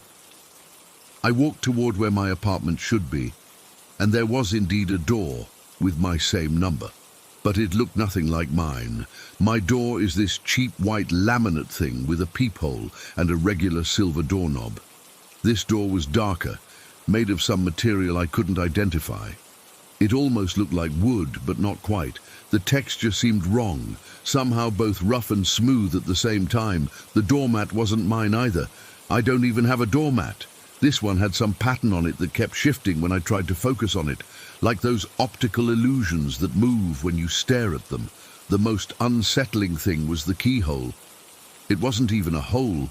It was this thing that protruded outward, like some kind of bizarre metal growth coming out of the door. I can't even properly describe its shape. It was like my brain couldn't process what my eyes were seeing. I stood there frozen, trying to make sense of what was happening. Maybe I had gotten off on the wrong floor. But no, it clearly showed 8 outside. Maybe I entered the wrong building altogether, but how? There's only one entrance, and these were clearly the same elevators. While I was standing there freaking out, the door started to open. I didn't hear any keys or locks turning. It just opened, and something was there. I can't tell you what it looked like. It's not that I don't want to. It's that I genuinely can't. It's like my eyes saw it, but my brain refused to process the information. Like when you wake up from a nightmare and can't remember the details, only the fear. All I know is that it didn't look human, and yet it seemed to be the occupant of what should have been my apartment. It made these sounds. Not words exactly, but not animal noises either. If you've ever played that game, Papers, Please, it sounded like the speech in that, those garbled, distorted almost words that sound like they might be language, but you can't understand any of it. My fight or flight instinct kicked in hard. Pure adrenaline shot through my body. I backed away instantly, nearly tripping over my own feet. The thing moved forward slightly. I couldn't tell if it was reaching for me or just shifting its position. Whatever the case, I wasn't sticking around to find out. I practically threw myself back into the elevator, frantically pressing the button for the ground floor. As the doors were closing, I caught one last glimpse of the thing. It was still there, making those sounds, not moving forward but not retreating either. When the doors finally closed, the light inside the elevator went out completely, not just dim, absolute pitch black. And then I felt nothing, literally nothing. It was like floating in a void.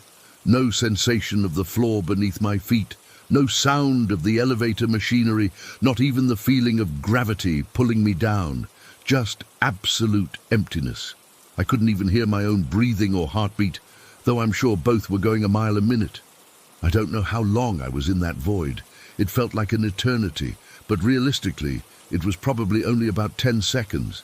Then, suddenly, the light flickered back on. That same ugly yellow light. I could feel the floor beneath my feet again, and the sensation of movement returned. I looked through the window, but outside was only darkness. Not like the regular darkness of a hallway at night. This was absolute nothingness. No walls, no ceiling, nothing. Just endless black. The elevator stopped, and the display showed what I assumed was the ground floor symbol. But when the doors didn't open automatically, panic started rising in me again. I frantically pressed the open door button, but nothing happened for several seconds. Just as I was about to completely lose it, the light flickered again.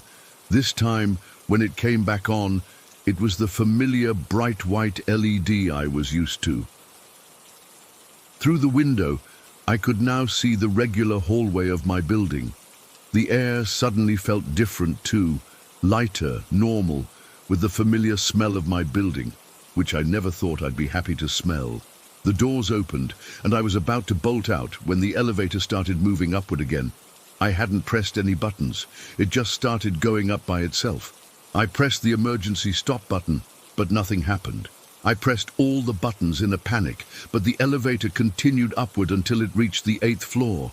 When the doors opened, I was terrified of what I might see, but it was my normal hallway. Same ugly beige wallpaper, same scuffed floor, same flickering fluorescent light that the landlord refuses to fix. I ran to my apartment door and nearly cried with relief when I saw my familiar white door with the normal keyhole. My key fit perfectly, and I burst inside, slamming the door behind me and locking it immediately. Everything in my apartment was exactly as I'd left it that morning. My half-empty coffee mug still on the counter. The pile of laundry I'd promised myself I'd fold when I got home, my cat looking annoyed that dinner was late. The whole experience lasted only 1 or 2 minutes at most, but it completely shook me. I haven't left my apartment since. I called in sick to work today. I've been checking my door every half hour to make sure it's still normal.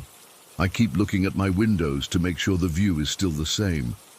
I have absolutely no explanation for what happened. Was it some kind of hallucination from exhaustion? A weird dream I had while sleepwalking? Some kind of gas leak in the elevator causing me to hallucinate? But it felt so real. And that thing, just thinking about it makes me break out in a cold sweat. I'm writing this because I need to know if anyone else has experienced something similar. I can't be the only one. Have any of your elevators ever taken you somewhere else? Story 10. I don't usually post about this kind of stuff. I'm not into paranormal crap or ghost stories. I deal with real dangers, fire, structural collapses, hazardous materials. That's my world as a firefighter. But what happened to me in the summer of 2004 still messes with my head, and I need to get it off my chest. Our unit was scheduled for a standard firefighter down drill. Nothing unusual about that. We practice these scenarios regularly. This time, though, we were using this abandoned women's prison from the 1800s as our training ground. The place had been sitting empty for years, this massive stone structure with cell blocks, administrative offices, and these old sandstone tunnels and dungeons below. Yeah, actual dungeons. The kind of place that looks creepy even in broad daylight. The training was straightforward. I would play the victim, a downed firefighter who needed to be located and rescued by my team. Standard procedure. I've done this drill dozens of times before, both as rescuer and victim. The instructors walked me through the plan. They'd take me down to one of the lower dungeon rooms through these narrow sandstone tunnels. I'd lie on the floor in full turnout gear with my SCBA, that's self-contained breathing apparatus for you non-firefighters, and I'd wait for my team to find me. Our captain briefed everyone while I got geared up. Full bunker pants, coat, boots, helmet, gloves, and my air tank with mask. It's heavy equipment, probably 50 pounds of gear. The rest of the team would be wearing blacked-out masks to simulate smoke conditions, which means they'd have to search for me by feel, sweeping their arms and legs methodically through the space. 2 of our training officers led me down into the tunnels. The temperature was comfortable. It was July, probably around 85 degrees outside, and even in these underground tunnels, it wasn't particularly cool, just normal. We descended a narrow stone staircase, our flashlight beams bouncing off the sandstone walls. The tunnels were maybe 6 feet high, with arched ceilings, just wide enough for one person to walk comfortably. After a couple of turns, we reached a larger chamber that must have been used as a holding cell or something. It was maybe 15 by 20 feet, with the same sandstone walls and a single small window near the ceiling that let in a thin ray of light. "This is where you'll be," one of the instructors said. "Just lie down over there in the corner and wait. We'll give the team about 5 minutes to get ready, then start the drill. Should take them 15-20 minutes tops to find you." I nodded and got into position, lying on my side in the corner of the room, as if I had collapsed there. The instructors checked my positioning, made sure my radio was working, then headed back up the tunnel. "Just relax," the senior instructor called back. "We'll be starting soon." Then I was alone in the semi-darkness.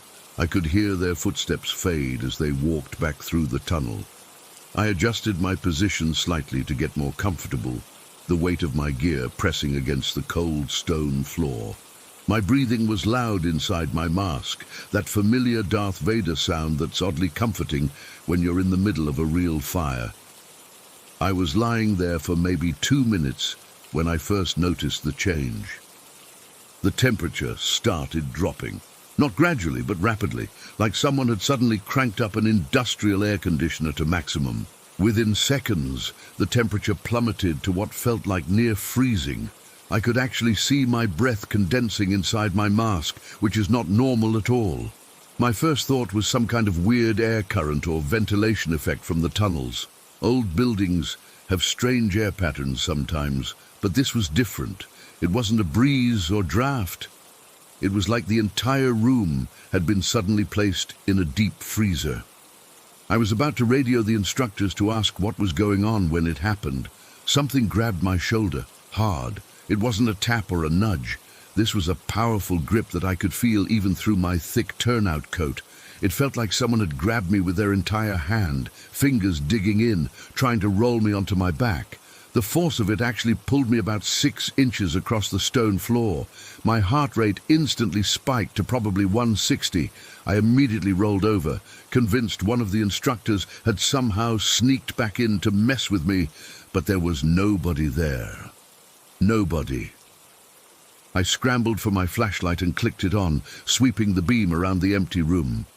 Nothing but stone walls and my own shadow. I got to my knees, still scanning with my light, my breathing now rapid and shallow inside my mask. "Hello?" I called out, my voice echoing in the chamber. "Very funny, guys." No response, just silence and that bone-chilling cold. Then I felt it again, this time on my other shoulder, like a hand was trying to push me back down. The pressure was unmistakable. My training as a firefighter went completely out the window at that moment. 15 years of conditioning to remain calm in emergency situations meant absolutely nothing. I bolted. I didn't radio anyone, didn't announce my position, didn't follow any protocol whatsoever. I just got up and ran as fast as I could through those tunnels, the beam of my flashlight bouncing wildly off the walls. My gear felt like it weighed nothing as adrenaline surged through my body. I took the corners at full speed, barely keeping my balance, driven by a primal need to get the hell out of there. I burst out into the main corridor where the team was gathered, preparing for the drill. I must have looked like I'd seen a ghost, which, looking back, maybe I had. I ripped off my mask, gasping for air. My hands were shaking so badly I could barely work the straps. Everyone stared at me in shock. Our captain stepped forward, his face showing concern mixed with confusion. "What the hell happened?" he asked, putting his hand on my shoulder to steady me, which made me flinch after what I'd just experienced. I tried to speak, but couldn't form words at first. My mouth was dry, my heart still hammering against my ribs. The contrast between the freezing dungeon and the normal temperature of the main floor made sweat break out all over my body. Something's down there, I finally managed to say. The room went ice cold, and something grabbed me, physically grabbed me. I could see the looks exchanged between my teammates. They weren't mocking. These guys knew me. They knew I wasn't one to panic or make stuff up. Several of them actually looked concerned rather than skeptical. Our captain, a 25-year veteran who'd seen everything from massive industrial fires to horrific highway accidents, studied my face for a moment. "You're serious," he said. It wasn't a question. I nodded, still trying to catch my breath. "Dead serious. Something's down there." He thought for a moment, then turned to the team. "Gear up. We're going to check it out." I didn't want to go back down there, but there was no way I was staying by myself either. About 20 of us went back into the tunnel system, this time with every flashlight blazing. I led them to the chamber where I'd been positioned, my hands still trembling slightly as we approached. The moment we entered that corridor leading to the chamber, everyone felt it. The temperature dropped dramatically, just as I had experienced. In the middle of July, our breath was visible in the air. Several guys instinctively reached for their tools, as if whatever was causing this could be fought with a Halligan bar or axe. "Holy shit," muttered Johnson, one of our probationary firefighters. "It's freezing in here." We moved into the chamber where I'd been lying. The cold was even more intense there. Our captain took out a digital thermometer we use for checking for hidden fire inside walls. It read 34 degrees Fahrenheit. Outside it was 85 degrees, and the rest of the building was probably 75 or so. "This isn't normal," said Martinez, our engineer. "There's no mechanical cooling system in this section of the building, nothing that could explain this." We spread out, checking every inch of the room and adjacent tunnel. No unusual openings, no hidden doors, no evidence of any kind that could explain what had happened. The cold spot remained, concentrated in that room, but extending partially into the tunnel. After about 15 minutes, our captain made a decision. "We're cancelling the drill for today. We'll relocate to Station 3 and run it in the training tower instead." Nobody argued. We filed back through the tunnels, and I noticed several guys looking over their shoulders as we left. No one wanted to be the last person in line. Back outside in the sunshine, the whole thing seemed surreal. Several teammates asked me to describe again exactly what had happened. I told them about the grip on my shoulder, how it had physically moved me across the floor. A few admitted they'd heard stories about the old prison being haunted, but had dismissed them as typical ghost stories that surround any old institutional building. Our captain pulled me aside before we left. "You okay?" he asked quietly. I nodded, though I wasn't sure if I was. "Yeah, I think so, just rattled." He looked back at the prison building, his expression unreadable. "I've been doing this job for 25 years. Never believed in any supernatural nonsense, but that cold spot." He shook his head. "There's no explanation for that. And I know you. You don't scare easy." "What do you think it was?" I asked. He shrugged. "Don't know. Don't want to know. But I'll tell you this. We're not doing any more drills in that building. I'll talk to the battalion chief." We relocated to the training tower at Station 3 and completed our drill there. Everyone went through the motions, but there was a strange mood hanging over the team. Even the most skeptical guys couldn't explain away the cold spot we'd all experienced. That night, I couldn't sleep. Every time I closed my eyes, I felt that hand on my shoulder again. I looked up the history of the prison when I got home. Turns out several inmates had died in those dungeons in the 19th century. Some from disease, others reportedly from abuse or neglect. It's been almost 20 years now, and I've never experienced anything like that before or since. I've been in burning buildings, survived a partial collapse, faced down all kinds of dangerous situations, but nothing has ever frightened me like those few minutes alone in that sandstone chamber. Our unit never returned to that building for training. I heard they eventually converted it into offices or something, though I can't imagine anyone wanting to work in the lower levels. I've tried to rationalize what happened. Maybe it was some weird air current phenomenon. Maybe my mind was playing tricks on me. But I know what I felt. That grip was as real as anything I've ever experienced, and I wasn't the only one who felt that unnatural cold. I'm still a firefighter, still deal with real-world dangers every day, but that incident taught me that maybe there are things out there we don't understand, things that don't follow the rules of our physical world. I don't go looking for answers anymore. Some things are better left unknown. Story 11. I still get chills thinking about what happened my first night in that flat. It's been 3 months, and I'm still not sure I made the right decision staying here after what I saw. I guess I should start from the beginning. I'm 19, and this was my first time moving out on my own. I'd been so excited about getting my own place, but man, that first day was a complete nightmare. When I arrived with just my backpack and a duffel bag, the moving truck with my furniture was coming the next day. I found the place was a complete disaster. The previous tenants had left it filthy. Food stains on the kitchen counter, dust everywhere, and this weird smell in the bathroom I couldn't identify.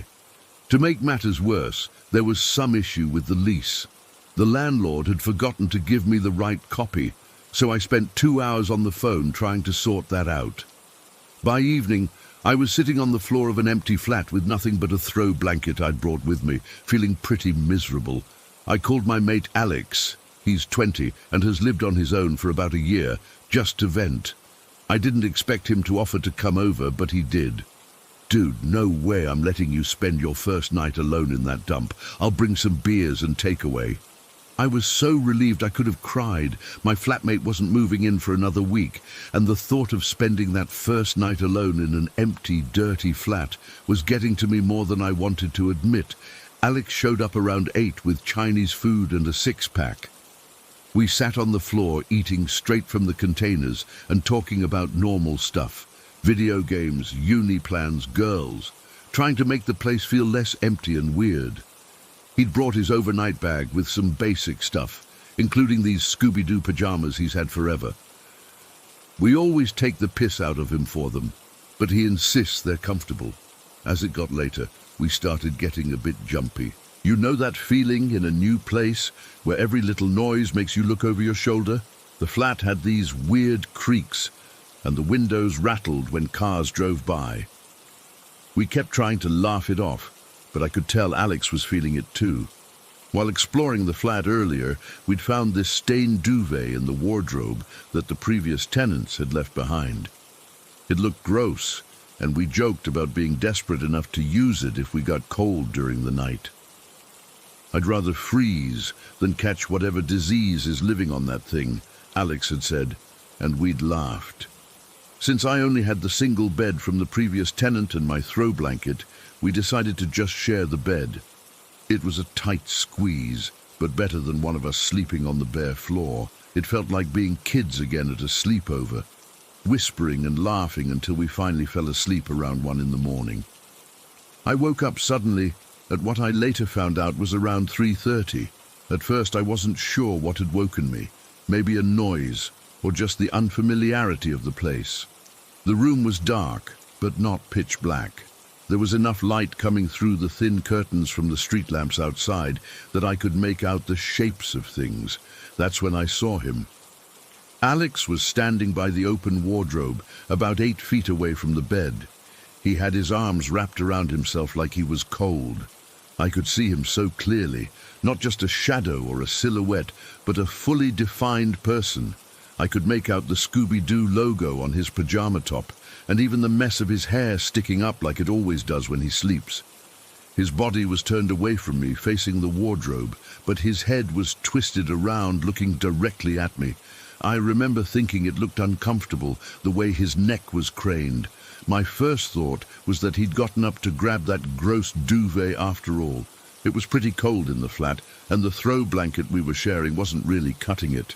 I laughed a little and said, "Finally gave in to the cold, huh? Desperate times, desperate measures." He just stared at me, didn't laugh, didn't move, didn't say anything, just stared with this blank expression. Something about his stillness made my skin crawl. "Alex?" I called a bit louder. Still nothing, just that unblinking stare. "Alex, you're freaking me out, man," I said, my voice rising. I was starting to feel genuinely scared. Why wasn't he responding? Was he sleepwalking?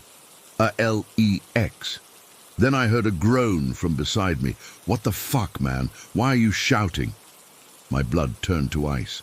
I slowly turned my head to see Alex lying next to me in bed, rubbing his eyes and looking annoyed that I'd woken him up. I looked back at the figure by the wardrobe. It was still there, still staring, still unmistakably Alex in his Scooby-Doo pajamas. I couldn't breathe. My chest felt like it was being crushed. I started frantically tapping the real Alex, my eyes fixed on the figure. Look over there by the wardrobe." Alex was groggy and confused. "What are you on about?" "There's someone there. It's you." He sat up then, following my gaze. As he did, the figure by the wardrobe began to... I don't know how to describe it exactly. It didn't walk away or vanish in a puff of smoke like in the movies. It sort of faded, becoming less solid, less defined, until it wasn't there anymore. The whole process took maybe 5 seconds. I was shaking uncontrollably. "Did you see it? Tell me you saw it." Alex was fully awake now, and pale as a sheet. I think I caught the end of it. Something was there, but it was already disappearing when I looked. We turned on every light in the flat and sat huddled on the bed, too terrified to go back to sleep. I kept staring at the wardrobe, half expecting the figure to reappear. Alex was quiet for a long time. Then he said something that made everything so much worse. "This has happened to me before." I looked at him, not understanding at first. "What do you mean?" He took a deep breath. "Since I was a kid, I've seen things, people, I guess you'd call them. They look like my family or friends, but they're not. They just stand somewhere in my room at night and stare at me." I felt sick.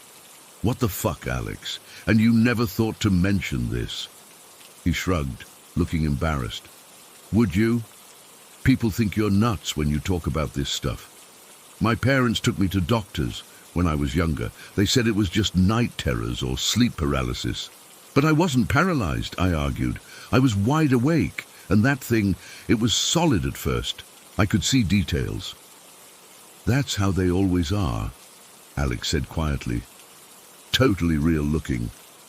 Sometimes they move a little, but mostly they just stand and stare.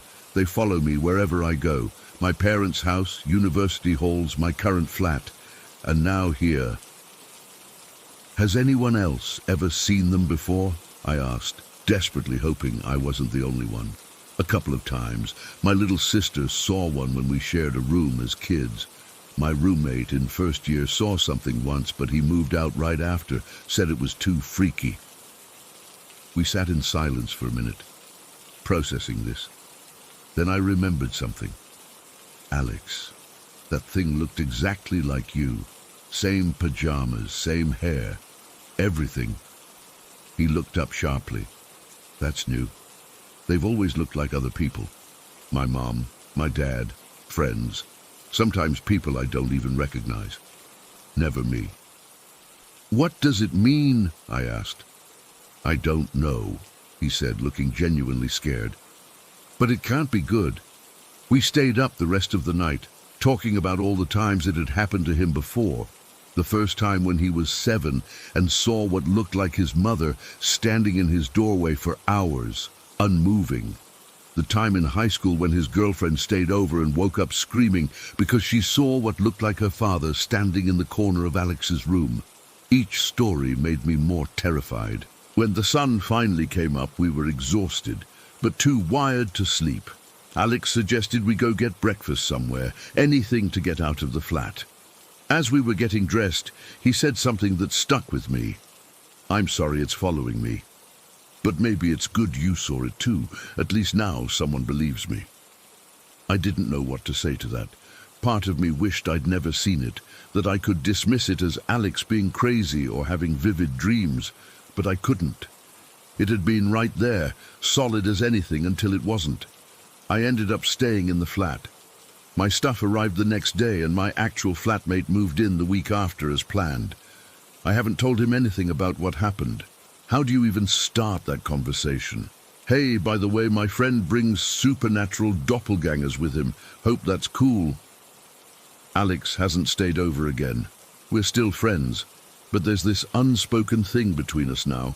Sometimes when we're hanging out, I catch him looking over my shoulder, his eyes focusing on something that isn't there, or at least something I can't see. I've never seen the doppelganger again. But sometimes I wake up in the middle of the night with this certainty that if I open my eyes, something would be standing by my wardrobe staring at me. So I keep them closed and tell myself it's just my imagination. But deep down, I know it isn't. Whatever I saw that night was real, and the most terrifying part is that I have no idea what it wanted, or if it'll come back. All I know is that it looked exactly like my friend, down to the Scooby-Doo on his shirt, but it wasn't him. And that's the thought that keeps me up at night even now. Story 12. When I first started working evenings, some of the veteran staff warned me about strange things that happen after dark. I laughed it off. I've never been superstitious, and I figured they were just trying to scare the new girl. I was wrong. So wrong. The first time I saw something, I was doing my evening medication rounds. It was around 7 in the evening, just after dinner. I was pushing my med cart down the east hallway when I caught something in my peripheral vision. A dark figure, person-shaped but without features, just standing in the doorway of room 216. When I turned my head to look directly at it, it was gone. I remember the goosebumps that spread across my arms, but I told myself it was just my tired brain playing tricks on me. Then it happened again the next night, and the night after that. And now it's just part of my routine.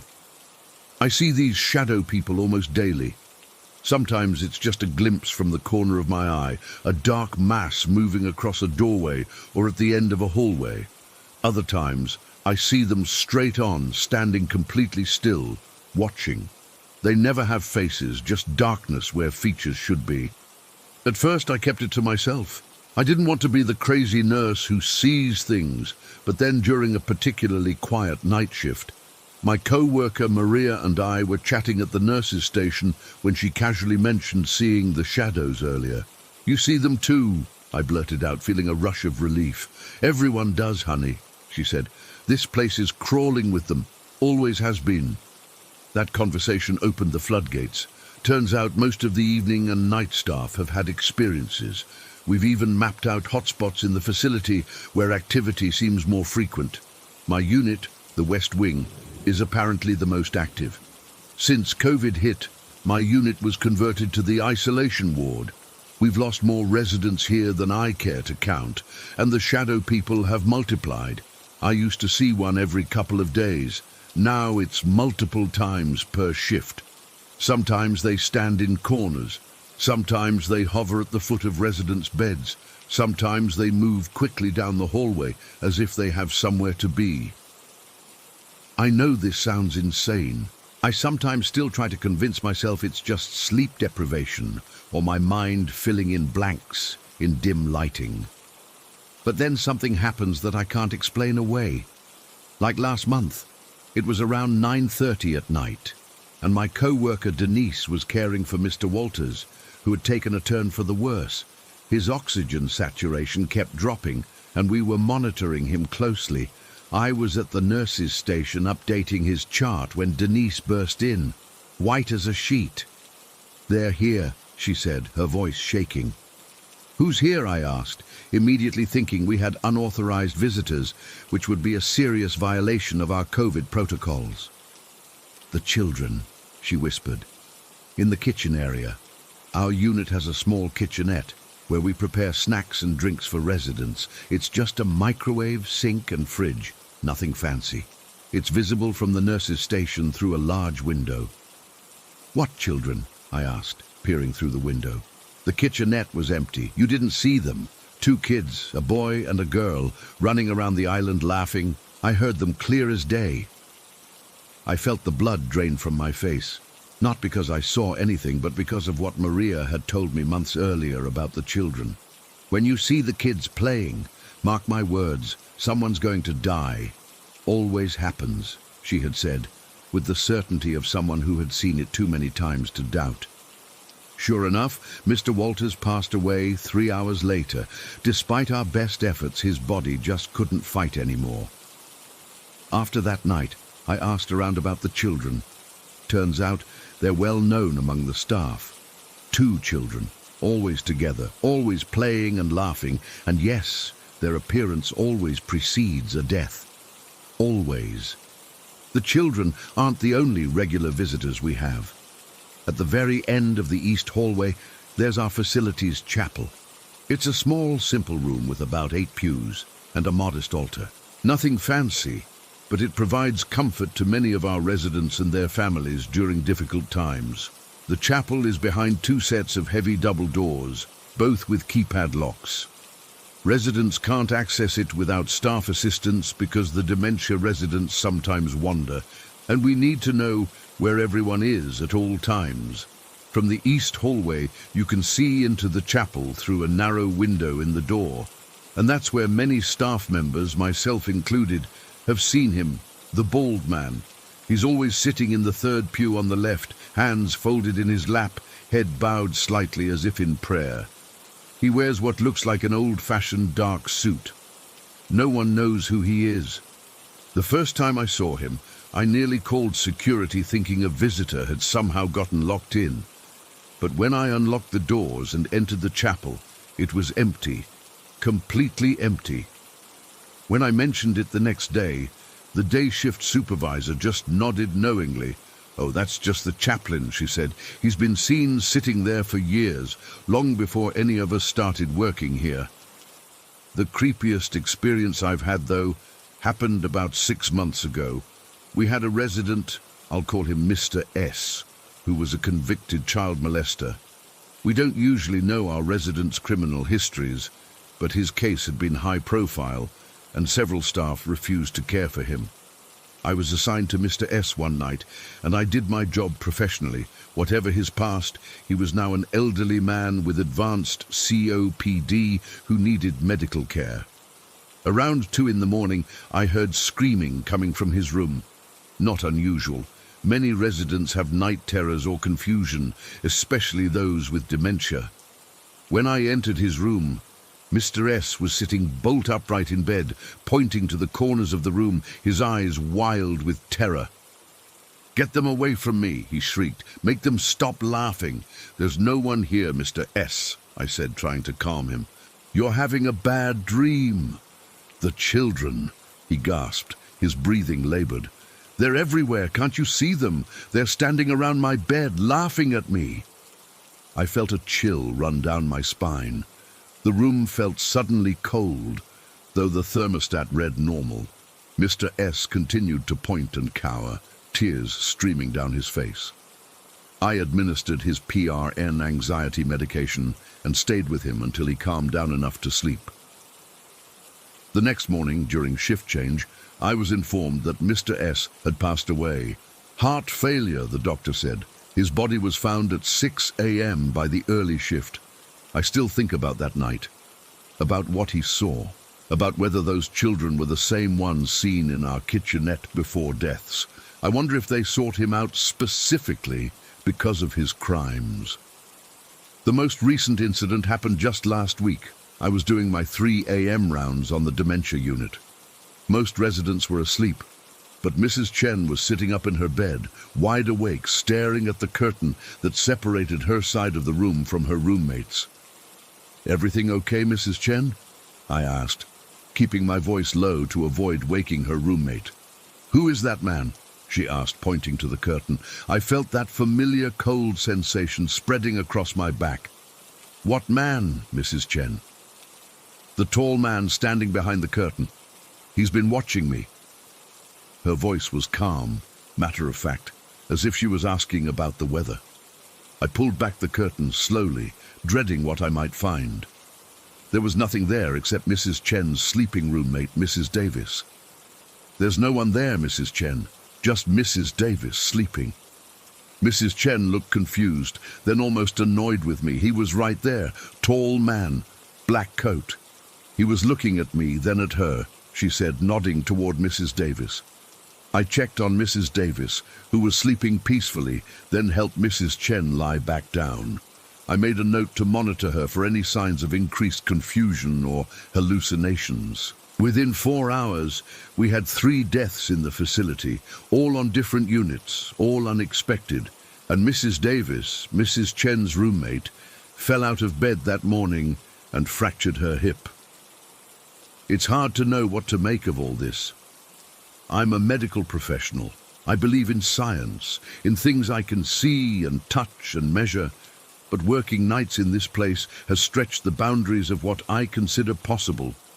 The shadow people, the children, the bald man in the chapel, the mysterious figure Mrs. Chen saw. They're as much a part of my job now as passing medications and checking vital signs.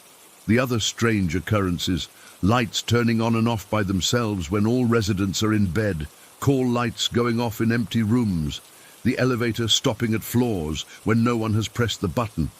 They're just background noise now. I don't know if it's the building itself that's haunted, or if it's the nature of the place. A building where so many people have spent their final days that attracts these phenomena. The increased activity since we became the COVID unit makes me wonder if death itself somehow thins the veil between worlds. All I know is that I'll go back tonight for another shift. I'll see the shadows moving at the edges of my vision. I'll double-check the empty chapel when I pass by, just in case the bald man is sitting in his usual spot. I'll listen for children laughing near the kitchenette, and if I hear them, I'll brace myself for what's to come. Maybe someday I'll find a logical explanation for everything I've experienced here. But until then, I just do my job, care for my residents, and try not to make eye contact with the shadows. Story 13. I'm still trying to process what happened last night. I've gone back and forth between logical explanations and something I can't quite explain. But I feel like I need to write it down somewhere before I convince myself it didn't happen. I'd just finished my shift at the restaurant. It was around 10:30 at night, and decided to stop by Murray's place since it wasn't too far from work. I texted him first to make sure he was up for company, and he said he was just watching some videos online and could use the company. We've been friends since college, so dropping by late isn't unusual for us. Murray lives in this old farmhouse his parents bought as an investment property. It's pretty isolated. About 15 minutes outside of town, down these winding country roads, the place sits on a few acres of land, with the nearest neighbor probably a mile away. It's the kind of quiet where you can hear every creak and groan of the house settling. When I pulled into his gravel driveway, the house was mostly dark, except for the soft glow from his living room window. It had been raining earlier, and the air had that heavy dampness that makes everything feel more still and quiet than usual. Murray greeted me at the door, and we hung out in the living room for a bit, just catching up. He'd been living with 2 roommates to help with rent, a guy named Jeff and a woman named Kayla, but they were both out of town. Jeff was visiting family for the weekend, and Kayla had gone to a music festival with friends, so it was just Murray in this big old house by himself. After about an hour of talking and watching some stupid videos online, I asked to use the bathroom. The layout of Murray's place is a bit unusual. It's an old house that's been renovated a few times, so there are some weird angles and unexpected walls. The bathroom is down this narrow hallway past the kitchen. I closed the bathroom door and was just washing my hands when I heard it. A woman's voice. It wasn't loud, but it was clear enough that I could tell it was coming from the other side of the wall that separates the bathroom from what I think is a storage room, or maybe part of the basement stairwell. I'm not entirely sure. The voice spoke maybe 3 or 4 sentences. The weird thing was, I couldn't understand a single word. It wasn't muffled exactly. I could hear the voice clearly enough to know it was female, and I could hear the rhythm and cadence of sentences being spoken, but the actual words were just incomprehensible. Not like a foreign language I didn't know, but like something was wrong with my hearing, or like the words themselves were somehow scrambled. My first thought was that Murray must have gotten a call from Kayla, or maybe he'd turned on a radio or TV in another room. I quickly dried my hands and went back to the living room, trying to act casual. "Hey, is someone else here?" I asked, expecting him to say he'd gotten a call while I was in the bathroom. Murray looked confused. "No, why?" "I thought I heard a woman talking while I was in the bathroom," I said, still thinking there must be a simple explanation. It sounded like it was coming from the other side of the wall. The look on Murray's face changed from confusion to something else, a mixture of relief and uneasiness that made my stomach tighten. "Wait, you heard that too?" he said. "I heard a woman's voice a few minutes ago, but I thought it was you talking to someone on your phone in the bathroom." We stared at each other for a moment. I felt a chill crawl up my spine that had nothing to do with the temperature in the room. "I wasn't on my phone," I said, pulling it out of my pocket to show him. It was on silent anyway. Murray got up and walked to the kitchen, checking his own phone. "No calls," he said, "and I don't have any radio or TV on." We started going through every possible explanation. Maybe one of the roommates had come home early without telling Murray. We checked both their rooms. Empty. Maybe it was coming from outside. We looked out the windows, but there was nothing but darkness and Murray's car and mine in the driveway. Could it have been a podcast or video playing on Murray's laptop that we'd forgotten about? We went back to the living room, but his computer was still on the coffee table, paused on the same video we'd been watching. Could it have been the neighbors? I suggested, even though I knew how ridiculous that sounded given how isolated the house was. Murray just shook his head. "The nearest house is over a mile away. There's no way you'd hear someone talking from there, especially not clearly enough to tell it was a woman."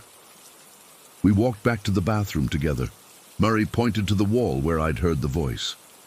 "There's nothing on the other side of this wall except a small storage closet," he said, opening the bathroom door and gesturing for me to follow him. He led me back down the hallway, around a corner, and opened a narrow door I hadn't noticed before. It was indeed a storage closet, just a small space with some boxes, an old vacuum cleaner, and a few winter coats hanging on hooks. "See? Nothing here that could make a sound like that," he said, flipping on the light switch to show me the empty space. I felt the hairs on my arms stand up. The closet was tiny, maybe 3 feet wide and 4 feet deep. There was barely room for the few items stored there, let alone a person. "What's behind this wall?" I asked, tapping the back wall of the closet, the one that would connect to the bathroom. "Just the outside of the house," Murray said. "There's no room or space between this and the exterior wall."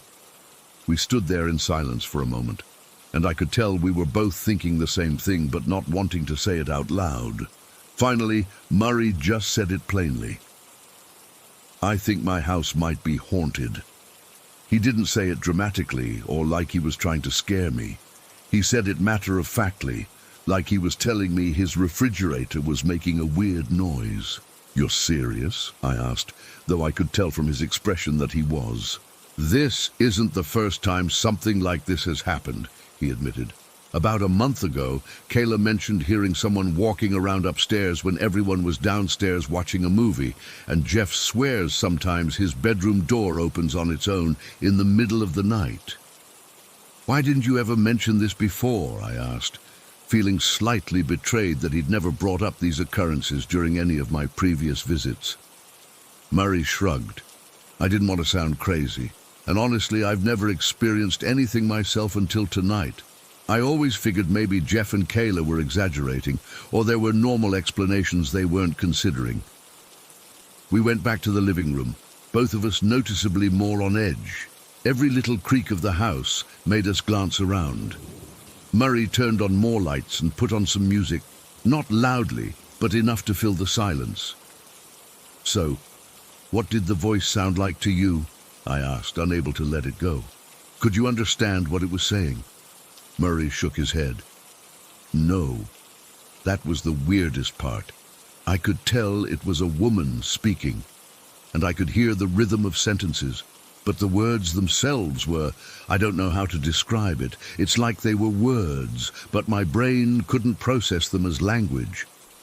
"That's exactly what I experienced," I said, feeling a chill again. It wasn't muffled or distant. It was clear enough that I should have been able to understand it, but I couldn't. We spent the next hour or so trying to rationalize what had happened. Maybe it was some weird acoustical phenomenon where sound from a distant source was somehow being channeled into the house. Maybe someone was driving by with their windows down and the radio on. But none of these explanations made sense given how clear the voice had been, and how we'd both heard it at different times from different parts of the house. Around midnight, I decided it was time to head home.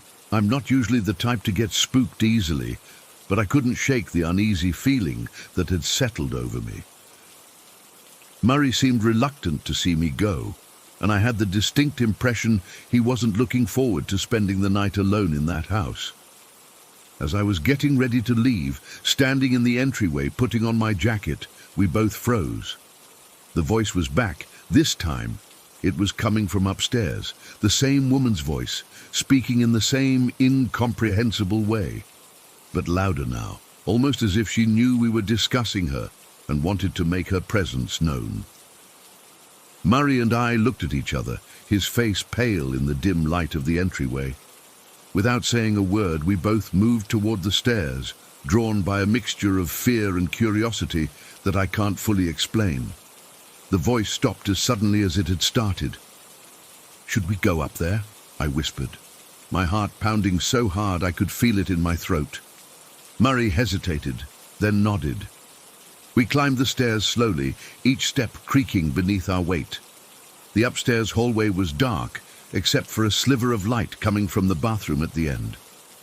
Murray switched on the hallway light, and we methodically checked each room, his bedroom, Jeff's room, Kayla's room, and finally the bathroom. Everything was exactly as it should be. No sign anyone had been there, no open windows, nothing disturbed or out of place. "I don't like this," I said, my voice sounding strained even to my own ears. "Me neither," Murray admitted. We went back downstairs, and I seriously debated whether to leave or not. On one hand, I didn't want to stay in what was increasingly seeming like a haunted house. On the other hand, I felt bad about leaving Murray alone there. In the end, Murray made the decision for me. "Why don't you head home?" "I'll be fine. The voice has never done anything but talk, and no one's ever been hurt or even scared beyond just being startled." "You sure?" I asked, relieved, but also feeling guilty. "Yeah, I'm sure. I'll probably just fall asleep watching something on my laptop. The roommates will be back tomorrow anyway." I left shortly after that. The drive home was tense. I kept checking my rear-view mirror and turning down the radio to make sure I didn't miss any unusual sounds. When I got home, I double-checked all my locks and left more lights on than usual. It's been about 24 hours now, and I still can't stop thinking about that voice. Murray texted me this morning to say nothing else happened after I left, and his roommates are now back. But he did say he's going to ask them directly about their experiences in the house. The thing that disturbs me most is how clear that voice was. Not a whisper, not a moan, not the kind of spooky sounds you'd expect from a ghost. It was a normal woman's voice, having what sounded like a normal conversation, except for the fact that the words made no sense at all. I'm not saying I believe in ghosts, but I don't have a better explanation for what we experienced. And the more I think about it, the more I'm inclined to agree with Murray. There was something in that house with us. Something that wanted to be heard, but not understood. Story 14. I've never really told this to anyone besides my wife, but after what's been happening these past 3 nights, I need to get this off my chest. I don't know if anyone will believe me, but I swear every word of it is true. When I was 19, my cousin Jake and I were at this crappy little second-hand shop on the edge of town. You know the type. Dusty shelves, weird smells, and that old guy at the counter who never seems to blink. We were killing time, laughing at the weird knickknacks and outdated clothes, when Jake called me over to a back corner. "Dude, check this out," he said, pointing to a stack of old books. They were these worn, leather-bound things, the kind that looked like they belong in some medieval castle, not a thrift store in suburban Ohio. The titles were all about witchcraft, spells, and communicating with the other side. We thought they were hilarious. This was like 15 years ago, way before all the witch aesthetic stuff became trendy. We bought 3 books for like $5 total. The store owner seemed weirdly eager to get rid of them. I remember him muttering something like "good riddance" as he bagged them up. Later that night, we ended up at my aunt's place. She was out of town, and Jake was house-sitting. We were bored, had a few beers, and decided to check out our purchases. Her garage became our ritual chamber. We pushed her Honda Civic out into the driveway, cleared a space on the concrete floor, and set up some candles we found in her kitchen drawers. The whole thing was a joke to us. We flipped through the pages, finding the most dramatic-sounding chants and taking turns reading them in ridiculous voices. One book had these weird symbols drawn throughout, pentagrams, circles with strange lettering, and drawings of creatures that looked like a cross between humans and animals. There was this one chant that was longer than the others. It took up nearly 3 pages and had these intricate diagrams around it. Jake dared me to read the whole thing without laughing. I remember the text was in some language I didn't recognize, but there was a phonetic pronunciation guide beneath each line. The words felt strange in my mouth, almost like they were physically heavy. I stumbled through them, trying not to mess up the weird syllables. As I read, the garage seemed to get quieter. The sound of traffic outside faded away, and even the hum of the refrigerator in the kitchen seemed to stop. When I finished the last line, we both waited, expecting I don't know what. Nothing happened. No flashing lights, no demon appearing in a puff of smoke. We laughed it off, packed up the books, and watched some horror movie before passing out on the couch. That night, I had the most vivid dream of my life. I was running barefoot down a highway. It was the middle of the night, no cars, no streetlights, just darkness and the rough asphalt tearing at my feet. Behind me, something was coming. I couldn't see it, but I could hear it, this scraping sound, like claws dragging across the pavement. It was breathing heavily, this wet, ragged sound that somehow cut through the night air. I ran until my lungs burned, until each breath felt like swallowing glass. The thing behind me was getting closer. I could feel its presence, like a cold weight pressing against my back. Just as I felt something brush against my shoulder, I woke up. I was drenched in sweat, heart pounding like it was trying to escape my chest. The living room was dark and quiet. Jake was snoring on the other end of the couch. Everything seemed normal, except my feet hurt. I reached down and felt my socks. They were damp and filled with something gritty. When I pulled them off, gravel spilled onto the couch, small, jagged pieces of asphalt, like the kind you'd find on a roadside. My heart nearly stopped when I looked toward the kitchen and saw the back door standing wide open. It had definitely been closed and locked when we went to sleep. I woke Jake up, showed him the gravel, the door. He freaked out, thinking someone had broken in. We checked the whole house, but nothing was missing, nothing disturbed, just that open door and the rocks in my socks. We never talked about that night again. The books disappeared. Jake swears he threw them away. but neither of us actually remembers doing it. We drifted apart after that summer, the way cousins sometimes do when they grow up. For years, I convinced myself it was just some weird prank Jake had pulled, or maybe I sleepwalked. The dream never came back. I graduated college, got a job, met my wife Sarah, and moved on with my life. I almost forgot about the whole thing until 5 years ago when Sarah and I took a weekend trip to Nashville. It was our anniversary, and we decided to do this cheesy, haunted walking tour of downtown. Our guide was this older woman who called herself Madame Josephine. She had the whole fortune teller look going, flowing scarves, lots of rings, heavy eye makeup. I remember thinking she was playing it up for the tourists. The tour was fun, nothing special. Ghost stories about famous country singers, tales of murder in historic hotels, the usual stuff. But as we were leaving, Madame Josephine grabbed my arm. "You," she said, staring at me with these intense grey eyes. "You still have your shadow walking with you." I laughed nervously, tried to play it off. "Well, yeah, it's a sunny day." She didn't smile. "Not that shadow, the one you invited in. It's been patient, but it's getting hungry." Sarah thought it was part of the act, some spooky end to the tour to make us leave a bigger tip. But when she tried to hand the woman some cash, Josephine backed away, like Sarah was offering her a live snake. "I don't want your money," she said, still looking at me. "Just be careful. It's been waiting a long time." The drive home was tense. Sarah tried to joke about it, but I couldn't shake this cold feeling that had settled in my stomach. That night, I told Sarah about what had happened with Jake and the books. She was skeptical but supportive, suggesting maybe the psychic lady had just gotten lucky with her reading. Life went back to normal. I pushed the whole thing out of my mind again until 3 nights ago. The dream came back, exactly the same as before, running barefoot down a dark highway, something dragging itself behind me. This time, I could make out more details. The highway was empty, stretching endlessly into darkness. No exits, no lights, just an infinite road, and the thing chasing me. I still couldn't see it clearly, but I caught glimpses when I looked back, a hunched shape, moving on all fours but in a jerky, unnatural way. I woke up gasping for air, my legs aching like I'd actually been running. Sarah was still asleep beside me. I checked my socks, clean, no gravel. The doors were locked, but my calves were so sore I could barely walk to the bathroom.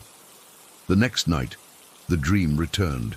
Same highway, same darkness, but this time the thing was closer. I could hear its breathing right behind me, feel the heat of it on my neck. When I woke up, my calves were worse, cramping, throbbing like I'd run a marathon. Last night was the worst. In the dream, I could feel its breath on my skin. I knew if I looked back, I would finally see its face, but I was too terrified. Just before I woke up, I felt something sharp drag across my back, not quite breaking the skin, but a warning, a promise of what's coming. When I woke up, Sarah was shaking me, saying I'd been moaning in my sleep. My legs were in agony, the muscles tight and burning. And there was something else, a long red mark across my back. Not a cut, more like the kind of welt you get from brushing against something rough. I haven't told Sarah about the marks. She's worried enough about the nightmares and how exhausted I've been. I've been making excuses, saying it's stress from work. But I know what's happening. Whatever we called that night in my aunt's garage has been following me for 15 years, waiting, and now it's tired of waiting. I'm sitting here writing this because I'm afraid to go to sleep tonight. Each night it gets closer. Each night my legs hurt worse. I don't know what happens when it finally catches me, and I don't want to find out. The worst part is, I don't remember the words we read. I don't know how to send it back. I've tried reaching out to Jake, but his number is disconnected. I even tried finding that second-hand shop, but it closed years ago. It's almost midnight now. Sarah's already asleep. I've had 3 cups of coffee, but I can feel my eyelids getting heavy. I don't know what to do. If anyone has experienced something similar or knows how to break this kind of connection, please help. I'm scared that if I fall asleep tonight, I might not wake up, or worse, something else might wake up in me. Story 15. I still get goosebumps thinking about what happened at that Pizza Hut. It was my first job after high school, just something to pay the bills while I figured out what I wanted to do with my life. I never expected it would leave me questioning reality. The location had only been open for about 6 months when I started. It was tucked into this small strip mall on the edge of town, sandwiched between a laundromat and what used to be a video rental store. Nothing special about it from the outside. Just a standard Pizza Hut with the red roof and logo. But there was something off about that place from day one. I worked my way up to shift manager pretty quickly. The turnover was high, which should have been my first clue. People would quit without notice, sometimes mid-shift, mumbling excuses about bad vibes or finding better opportunities. I just thought they couldn't handle the pressure of weekend rushes. You need to understand the layout to make sense of what happened. It was a long, narrow space. When you walked in the front door, you could see straight through to the back door. The counter was on the right, dining area on the left. The kitchen was completely open behind the counter. No walls separating it from the front, just different stations for pizza prep, the ovens and the dish area. At the very back was the walk-in fridge, and these special doors we called the retarder that gave quick access to the fridge without having to go all the way in. The dishwasher was right next to these doors. The weird stuff started small. I'd put my drink down and find it on the other side of the kitchen a minute later.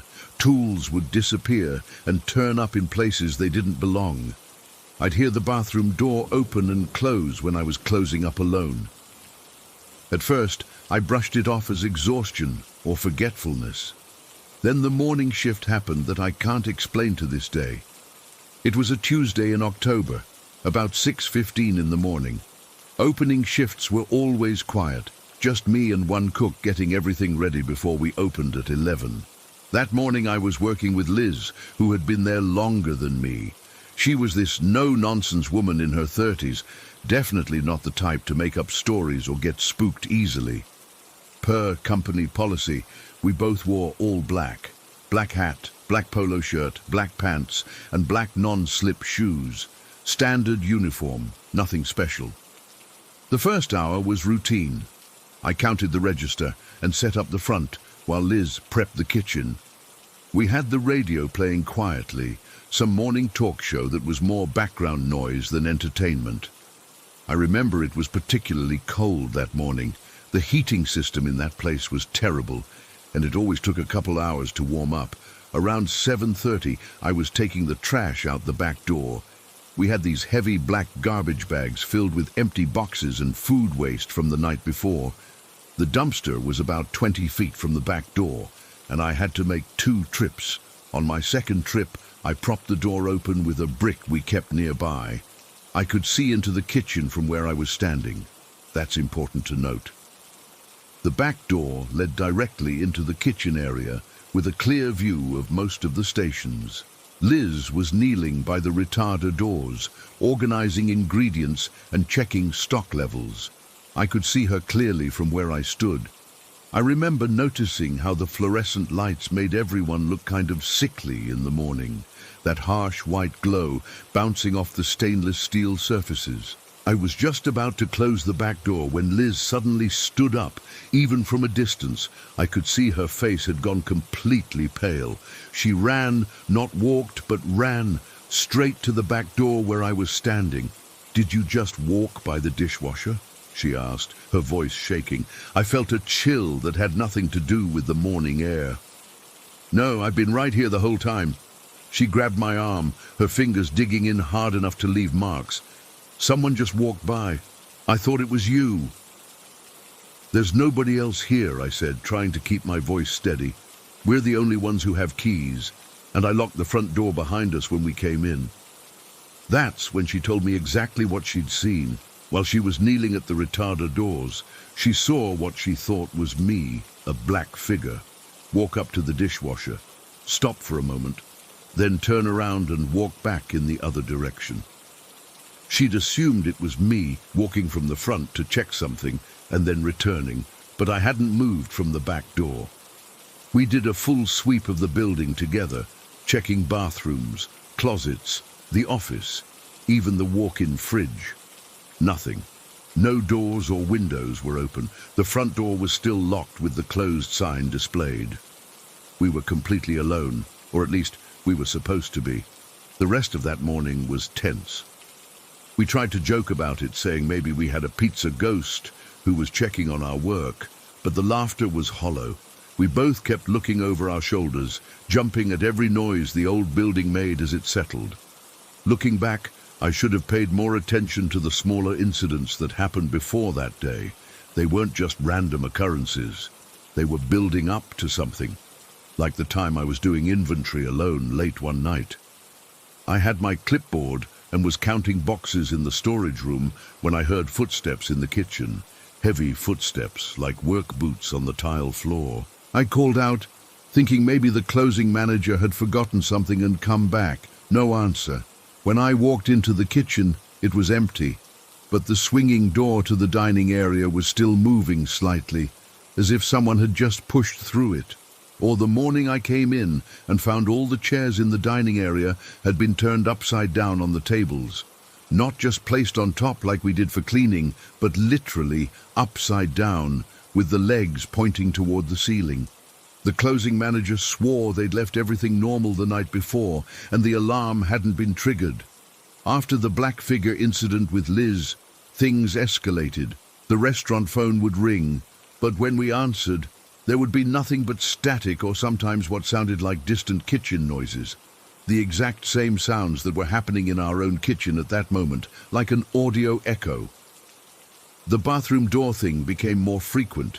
We'd hear it open and close, the distinctive squeak of those hinges, but when someone went to check, no one was there. Eventually, we started using the buddy system for bathroom breaks because no one wanted to go alone. One night, about 3 weeks after the incident with Liz, I was closing with a new hire named Mark.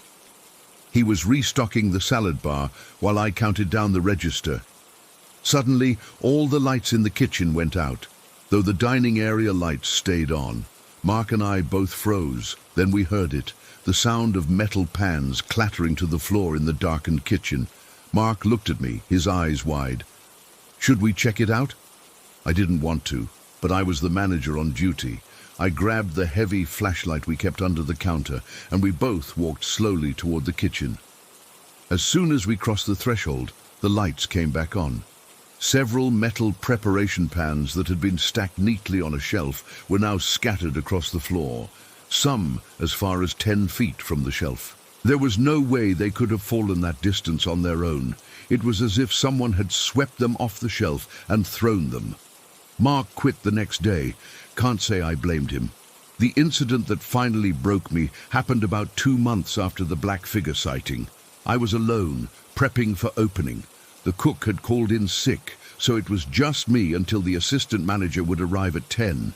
I was making dough, my hands covered in flour, when I heard someone clearing their throat behind me. I turned, expecting to see that the assistant manager had arrived early, but there was no one there. As I turned back to the dough, I caught a glimpse of something in my peripheral vision. A dark figure, standing by the walk-in fridge door, just standing there watching me. When I turned to look directly at it, there was nothing. I tried to convince myself it was just a shadow, but I couldn't shake the feeling of being watched. I went back to kneading the dough, trying to focus on the task at hand. Then I felt something cold brush against the back of my neck. I whirled around, my heart pounding, but again, there was nothing there. The temperature in the kitchen had dropped dramatically. I could see my breath fogging in the air, even though the ovens were on and should have been warming the space. That's when I noticed the footprints, small, wet footprints on the tile floor, leading from the dishwasher to where I was standing. They weren't mine. I had been at the prep table for at least 20 minutes without moving, and they weren't there before. I would have noticed them. They appeared out of nowhere, stopping just a few feet away from me. As I stared at them, another one appeared, then another, forming in sequence as if someone invisible was walking slowly toward me. I backed away, bumping into the prep table. The footprints stopped. The temperature returned to normal so suddenly that it felt like a wave of heat washed over me. I stood there, frozen, for what felt like an eternity. When I finally worked up the courage to move, the footprints were gone. The floor was completely dry. I called my district manager that afternoon and put in my 2 weeks' notice. I told him it was because I'd found another job. But the truth is, I couldn't spend another day in that building. In the years since, I've tried to rationalize what happened at that Pizza Hut. Maybe it was stress or lack of sleep, or my imagination running wild in a building that made weird noises. But that doesn't explain how Liz saw the same things I did. It doesn't explain the footprints or the metal pans or the countless other incidents that multiple employees experienced. I drive by that Pizza Hut sometimes. It's a different restaurant now. The Pizza Hut closed about a year after I left. I always wonder if the new tenants have experienced anything strange, if they've seen the black figure walking through their kitchen or heard footsteps when no one is there. Whatever was in that building, it wasn't just passing through, it was watching us, it was aware, and sometimes, when I'm alone at night, I still get the feeling that it followed me home. Story 16. I don't really know where to start with all this, but I need to get it off my chest. I've been living in this house with my mom and our 2 dogs for about 4 years now. We have an older dog, Max, who's been with us for about 7 years, and a puppy named Luna that we got just 6 months ago. I've always felt, I don't know, a presence in my house. Little things that didn't make sense but weren't scary enough to really freak me out. But what happened yesterday has me questioning everything, and I'm honestly terrified to be alone in my room right now. So yesterday, I was in my bedroom working on some job applications. I had my door slightly open and I saw Luna, our puppy, standing in the doorway. She's not supposed to be in my room because she's still in that chewing phase, you know? So I immediately got annoyed and said, "Luna, get out. You know you're not supposed to be in here." She just stood there, staring at me with this weird blank expression. It struck me as odd, because usually when I scold her, she either runs away with her tail between her legs or does that guilty puppy thing where she rolls over for belly rubs to get out of trouble. But this time, she just stared. It made me uncomfortable enough that I got up to physically shoo her out. As soon as I stood up, she turned and trotted away. I sat back down, but something felt off about the whole interaction. About 5 minutes later, my mum knocked on my door and asked if I wanted some lunch. Luna was cradled in her arms, half asleep. "Has Luna been with you this whole time?" I asked her. My mum nodded. "Yeah, for like the past hour.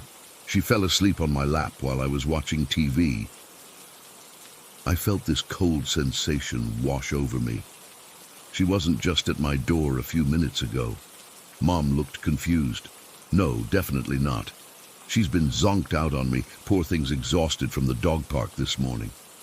I tried to play it off like I was confused, but inside I was freaking out. What the hell had I just seen in my doorway? I told myself maybe it was Max, our older dog, and I'd just mistaken him for Luna in the dim light of the hallway. But Max is a completely different color and 3 times Luna's size. There's no way I could have confused them. I tried to focus back on my job applications, but I couldn't concentrate. My mind kept replaying that blank stare from whatever was pretending to be Luna. A couple hours later, I was still in my room, now just scrolling through TikTok trying to distract myself. Out of the corner of my eye, I saw movement in the hallway. I looked up, and there was Luna again, walking toward my room. This time I got up immediately. "Mom!" I called out, my voice shaking a bit. "Where's Luna right now?" "She's right here with me in the kitchen," Mom called back. My blood ran cold. I quickly closed my bedroom door and leaned against it, heart pounding. Whatever I'd seen in the hallway wasn't our puppy. I needed to get a drink of water. partly because my throat was suddenly bone dry from fear, and partly because I needed to confirm with my own eyes that Luna was indeed with my mum. I cautiously opened my door, looked both ways down the hallway like I was crossing a street, and hurried to the kitchen. Sure enough, Luna was sitting by my mum's feet while she cooked dinner. The puppy looked up at me and wagged her tail happily when she saw me. Normal puppy behavior, not that creepy blank stare I'd seen twice now. "Everything okay?" Mom asked, noticing my expression. "You look like you've seen a ghost." I almost laughed at how accurate that statement might be. "Yeah, I'm fine. Just needed some water." I filled up my glass, giving Luna some ear scratches with my free hand just to reassure myself she was real. Her fur felt normal, warm, alive, not like whatever I'd seen in the hallway.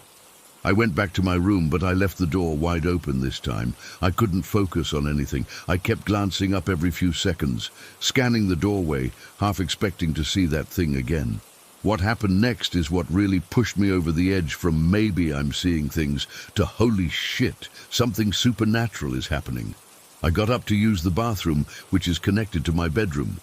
As I was washing my hands, I glanced in the mirror and saw Luna's reflection behind me, standing in my bedroom doorway. My heart nearly stopped. I whipped around, but there was nothing there. When I turned back to the mirror, the reflection was gone too. Hands shaking, I dried them and walked back into my bedroom. And there, sitting on the floor next to my desk, was Luna, or what looked exactly like Luna. But I knew. The real Luna was still in the kitchen with my mom. I backed away slowly until I hit the wall. The Luna thing just sat there, head slightly tilted, watching me with those empty eyes. Then it stood up and took a step toward me. "Mom?" I called out, trying to keep my voice steady. "Is Luna still with you?" There was a pause that felt like an eternity before my mom answered. "Yep, she's helping me taste test the chicken." The thing that looked like Luna took another step toward me. I slid along the wall toward my door, never taking my eyes off it. Then I bolted for the kitchen. Luna was exactly where my mom said, sitting by her feet and eagerly watching for dropped food. I must have looked absolutely terrified because my mom immediately asked what was wrong. "There's something in my room," I managed to say, "something that looks exactly like Luna." My mom gave me that look. You know, the one parents give when they think you're being ridiculous. "Honey, are you feeling okay?" "I'm serious, Mom. I've seen it 3 times today. It's pretending to be Luna." She sighed and put down her spatula. "Fine, let's go look." We walked back to my room together, Luna trotting along beside us. My heart was pounding so hard I could feel it in my throat, but when we got to my room it was empty. No Luna thing, no nothing out of place. "See," Mom said, "nothing here." But I knew what I saw. And as Mom turned to leave, Luna, the real Luna, stopped at my doorway and started growling, her hackles raised. She refused to come into my room. Mom tried to coax her in, but Luna backed away, still growling. "That's weird," Mom admitted. "She's never done that before." That night I couldn't sleep. I kept my light on and sat up in bed, jumping at every little noise. Around 3 in the morning I heard scratching at my door, soft at first, then more insistent. I wasn't about to open it. "Mom?" I called out, hoping she was up for some reason. No answer. The scratching continued for about 10 minutes, then stopped. I must have dozed off eventually, because I woke up to my mom knocking on my door at around 8 in the morning. "Breakfast is ready," she called. I opened my door cautiously. The hallway was empty. "Is Luna with you?" I asked. "Yes, both dogs are in the kitchen with me." I checked the floor outside my door. There were no scratch marks, nothing to indicate what I'd heard in the night. Over breakfast, I decided to tell my mom about other strange things that have happened to me over the years. Things I'd mostly convinced myself were just my imagination. When I was about 12, food would sometimes get thrown at me during dinner. Not like someone picking up a spoonful and flinging it. More like it would suddenly lift off my plate and hit me in the face. My parents thought I was doing it for attention.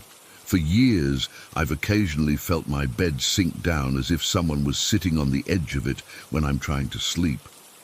I'd always tell myself it was just the mattress settling.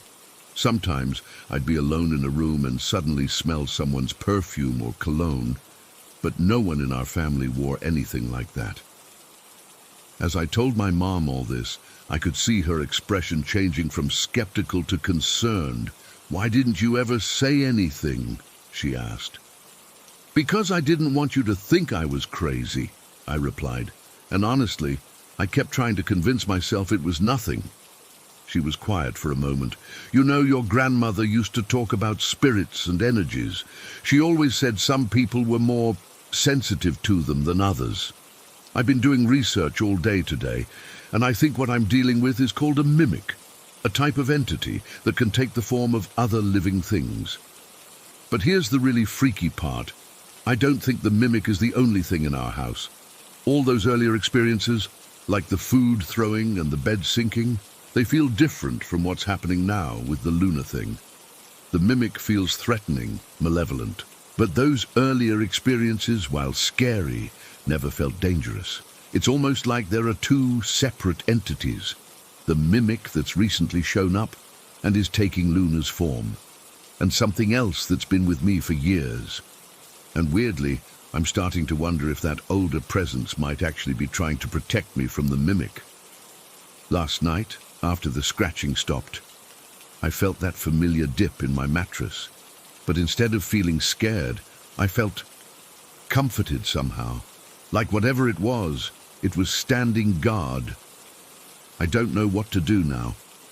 My mum suggested burning sage, but I'm worried that might get rid of the good presence along with the mimic. I'm afraid to be alone in my room, but I'm equally afraid to tell anyone else about this because I know how it sounds. The most terrifying part is knowing that at any moment I might look up and see something pretending to be my puppy, staring at me with those empty eyes, and I might not always be able to verify where the real Luna is. If anyone has experienced anything similar or has any advice on what to do about a mimic, please let me know. I'm genuinely scared and don't know how much longer I can handle this. Story 17. I still can't explain what happened to me about 3 months ago. I've tried to make sense of it countless times, but no matter how much I think about it, I just can't figure it out. I'd been upstate visiting some old college friends for the weekend. Nothing fancy, just catching up, having a few beers and reminiscing about the good old days. Sunday afternoon rolled around, and I decided to head back home a bit earlier than planned to avoid traffic. My GPS showed a massive backup on the highway due to construction, so I figured I'd take some back roads instead. It seemed like a good idea at the time. The sun was starting to set when I turned onto this narrow country road. The GPS signal kept cutting in and out, which was annoying, but not unusual in rural areas, with all those hills and trees blocking the signal. After about 30 minutes of winding through dense forest, the road opened up to this tiny town, if you could even call it that. It was literally just 5 or 6 buildings clustered together along the road. No welcome sign, no gas station, nothing that would normally mark a town. What caught my eye was this old Victorian-style house that had been partly converted into a bookstore. A hand-painted wooden sign hanging above the porch read "Pine Books" in faded green letters. I'm a bit of a book nerd, and I still had plenty of daylight left for driving, so I decided to pull over. On the porch swing sat a cardboard box with a $1 each sign taped to it. Always a sucker for cheap books, I figured I'd take a quick look before continuing my journey. I parked my car and walked up to the porch. The wood creaked beneath my feet as I approached the box. I'd only been browsing for a minute or two when the screen door squeaked open. A woman emerged, maybe late 50s or early 60s, with long silver-streaked hair in a single braid down her back.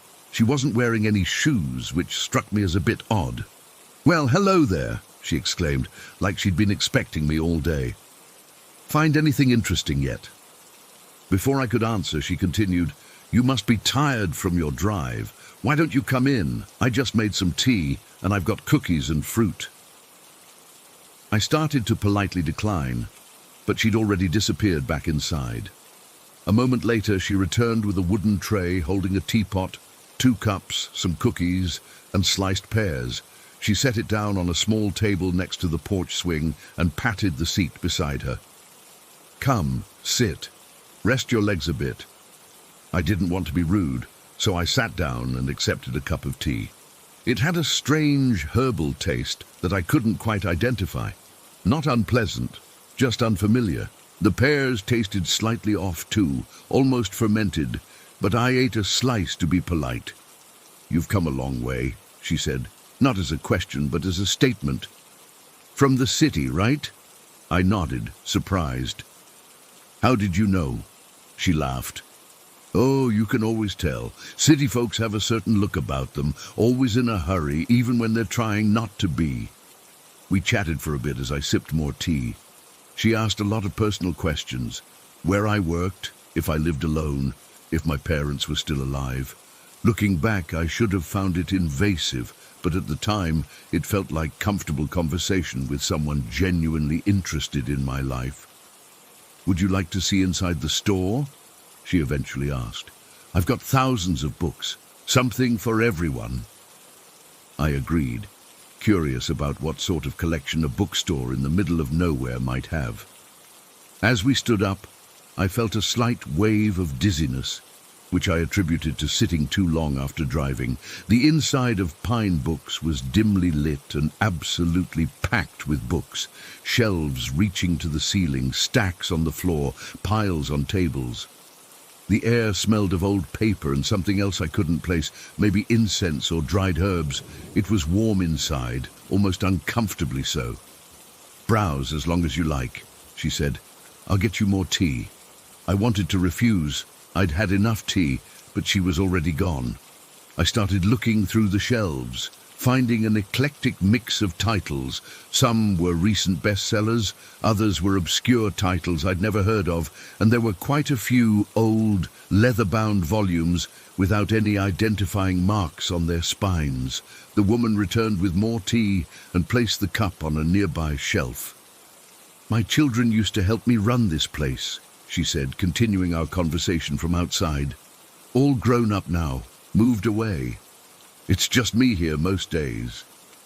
I nodded, trying to focus on the books, but my vision kept blurring slightly around the edges. I must have looked tired because she kept insisting I sit down, drink more tea. Despite repeatedly saying I'd had enough, she kept refilling my cup. At some point, I'm not sure how long I'd been there, she brought out a plate of warm brownies. "Just baked these this morning. Have one while they're still warm." I ate half a brownie to be polite, but it tasted strange. Too sweet, but with a bitter aftertaste. My mouth was getting increasingly dry, and my legs felt heavy, like I was wading through shallow water. The lighting in the store seemed to shift, shadows growing longer then shorter without any apparent cause. "I'm going to take a quick shower," she announced suddenly. "The register's open if you find something you want to buy. Just leave the money in the drawer." This struck me as odd. Who leaves a customer alone with an open register? But my thoughts were becoming increasingly jumbled. Time seemed to stretch and compress. I kept picking up books, reading a few lines, then forgetting what I'd just read. My vision would occasionally tunnel, then expand again. After what felt like hours, but could have been 20 minutes, I gathered a few books that had caught my interest and decided it was time to leave. I needed to find the woman to pay and get back on the road. I called out, but there was no answer.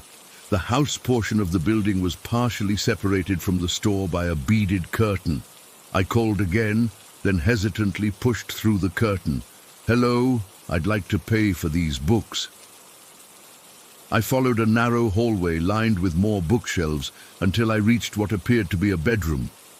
The door was partly open, and I could see the woman lying on the bed, fully clothed but with her shoes off, watching what was unmistakably pornography on an old TV set. I backed away immediately, embarrassed and confused.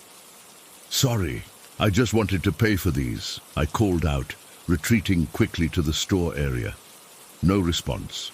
I went to the front counter where, as she'd said, the register was open. I placed my money inside.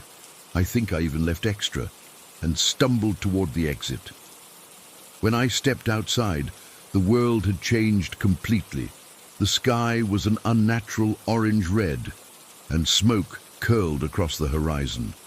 In the distance, I could see the glow of what appeared to be a forest fire. A fire truck raced past on the road, sirens blaring. Across the street stood a man on horseback, tall, wearing a denim jacket and a wide-brimmed hat. He looked directly at me and said, clear as day, "Down's burning." I didn't understand what he meant, but a wave of fear washed over me. I fumbled with my keys, dropped them, picked them up with shaking hands, and finally got into my car. Driving away was a nightmare. My perception was completely off. The steering wheel seemed to shift positions, sometimes feeling too far to the left, then suddenly too far to the right. The headlights left traces across the trees lining the road. I couldn't judge distances properly. Trees that seemed far away would suddenly rush up to meet the car, making me swerve frantically. At one point, a semi-truck appeared from nowhere, heading straight for me. I yanked the wheel to the side, narrowly avoiding a head-on collision. I heard the blare of the horn as it passed, but it sounded distorted, like it was being played underwater. The worst part was the thoughts that kept intruding into my mind. I remember vividly thinking that if I drove off the cliff edge, I would float down gently like a plane. It was terrifying because part of me knew that was absurd, but another part was absolutely convinced it was true. I don't know how I made it home. The entire drive is a blur of terror and confusion. When I finally reached my apartment, I collapsed onto my bed fully clothed and slept for about 15 hours straight. When I woke up, my head was pounding, and my mouth felt like it was stuffed with cotton. It took me several hours to feel somewhat normal again. That's when I realized there was no receipt for my purchase, and the books weren't in my car. I checked everywhere, the trunk, under the seats, even the roof of the car, thinking maybe I'd absent-mindedly set them there. Nothing. A week later, when I was feeling better, I tried to retrace my route on Google Maps. I couldn't find any of the back roads I'd taken, let alone the tiny town with pine books. I've tried multiple times since then, but it's like that place doesn't exist. I still can't drink tea. Even the smell makes me feel sick. Sometimes I wake up in the middle of the night hearing that man's voice saying, "Down's burning." I don't know what happened to me that day. Was I drugged? Did I hallucinate the whole thing? But if it wasn't real, how did I get home? Where did those hours go? I keep checking local news reports for any mention of forest fires in that area, but there's nothing. I've tried to tell myself it was just exhaustion, or that maybe I accidentally ate something bad at my friend's place before driving, but deep down, I know something happened to me at Pine Books, something I can't explain, and I'm not sure I want to know the truth. Story 18. I've never told this story online before. I still get goosebumps thinking about it, even though it happened back in '95. I was 13 at the time. My sister was turning 9 and we were living in Commerce City, Colorado. My mom had thrown a small birthday party for her. Nothing fancy, just a few of her friends over for cake and ice cream, some presents, the usual kid stuff. After the party wound down, most of the parents had picked up their kids, but a few of my sister's friends were staying for a sleepover. It was getting dark outside, and we were all sitting around in the living room, kind of bored after the excitement of the party. There were 5 of us kids total, me, my sister, and 3 of her friends. I don't even remember who suggested it first. I think it might have been my mom, which seems weird looking back on it. But she had this mischievous side sometimes. Someone mentioned how creepy the house felt at night, and then someone else brought up ghosts. And before I knew it, my mom was saying, "Hey, we should do a séance." None of us had ever done one before. We didn't have a Ouija board or anything like that. But my mom said we didn't need one. We could make our own. So she grabbed some notebook paper from the kitchen drawer and a black Sharpie. She wrote out all the letters of the alphabet in big block letters and the numbers 0 through 9. Then she added yes and no at the top and goodbye at the bottom. It looked pretty janky compared to a real Ouija board, but we were all getting excited. For the planchette thing that moves around, my mom grabbed a shot glass from the cabinet. She turned it upside down and placed it in the middle of our makeshift board on the coffee table. We all sat around the table on the floor, and my mum explained how it worked. She would be the medium and would place her fingers lightly on the shot glass. We would all ask questions, and if there were any spirits present, they might answer by moving the glass to spell out words. I was skeptical, even as a kid. I figured my mum would just move the glass herself to freak us out. But I played along because everyone else was so into it. My mum turned off most of the lights, leaving just a small lamp on in the corner and this little scented candle burning on the TV stand. The candle made these weird shadows dance across the walls, and the whole vibe in the room changed instantly.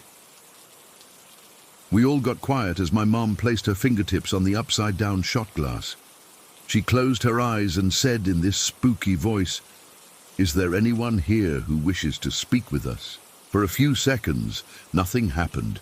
Then, slowly, the glass started to move. It slid across our paperboard to the yes we had written. All the little girls gasped, and I remember getting this cold feeling in my stomach. Even though I was sure my mom was moving it, it was still freaky. "Who are you?" my mom asked. The glass started moving again, spelling out letter by letter, Elvis. One of my sister's friends squealed, "Elvis Presley," and the glass moved to yes. That's when I got annoyed. I knew this was all fake and my mum was just playing around. "Elvis Presley is dead," I said flatly. The glass spelled out IKNOW. "If you're really Elvis," I challenged, "when did you die?" The glass moved to spell out AUGUST, and then SIXTEEN, and then SEVENTYSEVEN. I had no idea if that was right or not. This was before smartphones where you could just look stuff up, but I was still convinced my mom was messing with us. "What was your middle name?" I asked, thinking I'd catch her. The glass spelled out AARON. I rolled my eyes. This is stupid. Elvis wouldn't be hanging out in our living room in Commerce City. The glass suddenly moved very fast, spelling GOAWAYBOY. Everyone laughed nervously, and I felt a little embarrassed. My mom insisted she wasn't moving the glass on purpose, but I wasn't buying it. After a bit more back and forth with Elvis, my sister asked if we could talk to someone else. The glass moved to yes, and then to goodbye. We all sat in silence for a moment. Then my mom asked, "Is there another spirit who would like to speak with us?" The glass moved to yes again. "What's your name?" my mom asked. Slowly, the glass spelled out BRIANLONG. None of us recognized the name. "Who are you, Brian?" my sister asked. The glass moved again. STUDENT. "A student where?" I asked, genuinely curious now. "A DAMSCITYHIGH. That made my skin prickle. Adams City High School was right there in Commerce City. It's where I would have gone if we hadn't moved from our previous neighborhood. It wasn't some random school my mom would have picked. It was specific to our town. "When did you go there?" my mom asked. 86. "Are you dead?" one of my sister's friends whispered. YES. "How did you die?" I asked, leaning forward now, my skepticism fading a bit. DROWNED. "Where did you drown?" my mom asked softly. VACATIONWESTCOAST. There was something about Brian that felt different from Elvis. He seemed, I don't know, more genuine somehow. His answers were straightforward and specific. We all sensed it. This energy in the room had shifted. It wasn't scary exactly, but it felt real. We kept asking Brian questions. He told us he was 17 when he died. He had a younger brother and a dog named Rex. He liked baseball and hated math. Just normal stuff. Nothing dramatic or attention-seeking. Unlike Elvis, who seemed to be performing, Brian just felt like a regular guy answering our questions. After we'd been talking to Brian for maybe 20 minutes, he spelled out BIRTHDAYGIRL. My sister raised her hand nervously. That's me. I turned 9 today. HAPPYBIRTHDAYWATCHCANDLE. We all turned to look at the scented candle sitting on the TV stand about 6 feet away from us. As we watched, the flame started to get smaller and smaller, like it was being dimmed by some invisible force. It shrank down until it was barely there, just a tiny blue flicker. Then suddenly it flared back up, brighter than before, and continued burning normally. We all turned back to the board, our mouths hanging open. The glass moved. HAPPYBIRTHDAY. I looked at my mom, whose face had gone pale. She was sitting on the opposite side of the room from the candle. There was no way she could have blown on it without us hearing her, and none of us kids were anywhere near it either. Plus, how would someone make a candle flame go down and then flare back up like that? You can blow a candle out, but you can't make it get brighter by blowing on it. That was the moment I knew this was real. My mom's hands were trembling on the shot glass, and I could tell she was as freaked out as the rest of us. This séance had been completely spontaneous. There's no way she could have planned some elaborate trick with the candle. We kept talking to Brian for a while longer that night. When we finally said goodbye, none of us wanted to go to bed. We left all the lights on and stayed up whispering about what had happened. Over the next few weeks, we did more séances, always asking specifically for Brian. He became like our spirit friend.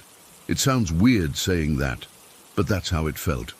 We'd ask him questions about the afterlife, and he'd give us these simple but profound answers. He said it was peaceful where he was, but sometimes lonely. He said he could see his family sometimes, but couldn't talk to them. Once, when my sister was having trouble with some kids at school, Brian spelled out advice that actually helped her. Gradually, the novelty wore off for everyone else. My mum stopped participating, and my sister and her friends moved on to other interests, but I kept doing the séances by myself. I'd set up the paperboard in my room, place my fingers on the shot glass, and ask for Brian, and he'd always come. Until one night, about 3 months after that first séance, I called for Brian and someone else answered. The glass moved differently, faster, more erratic. When I asked who was there, it spelled out M-A-R-K. I asked Mark where Brian was. M-O-V-E-D-O-N, the glass replied. Moved on where? I asked, feeling a strange sense of loss. H-E-A-V-E-N. I didn't know what that meant exactly. Hadn't Brian already been in heaven or whatever the afterlife is? But somehow I understood that Brian was gone for good. Our window to communicate with him had closed. After that night, I put the paperboard away and never did another séance. It didn't feel right without Brian. I sometimes wonder if he was really the spirit of a teenager who drowned, or if he was something else entirely. I've never tried to research whether there was actually a Brian Long who went to Adams City High and drowned on vacation. Part of me doesn't want to know. I still think about him sometimes, especially around my sister's birthday. I can still picture that candle flame shrinking down to almost nothing, then flaring back up. No one ever explained how that happened. No one could have.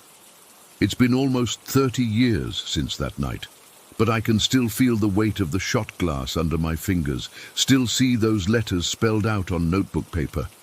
Sometimes I wonder if Brian is still out there somewhere, or if he really did move on.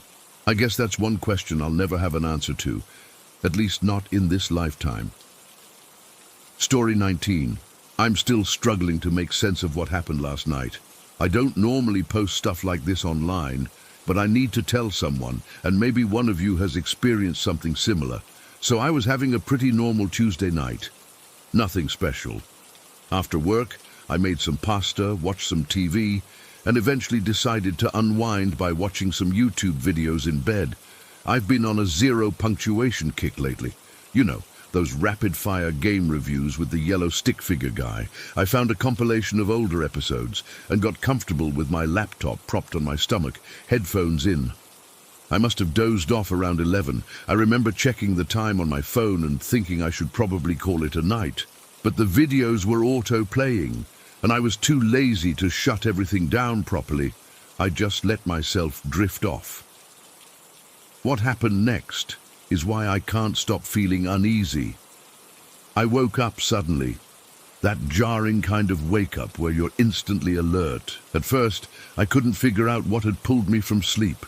Then I registered this awful, high-pitched ringing, cutting through what sounded like TV static. It wasn't coming from outside my room or anything, it was coming directly from my headphones.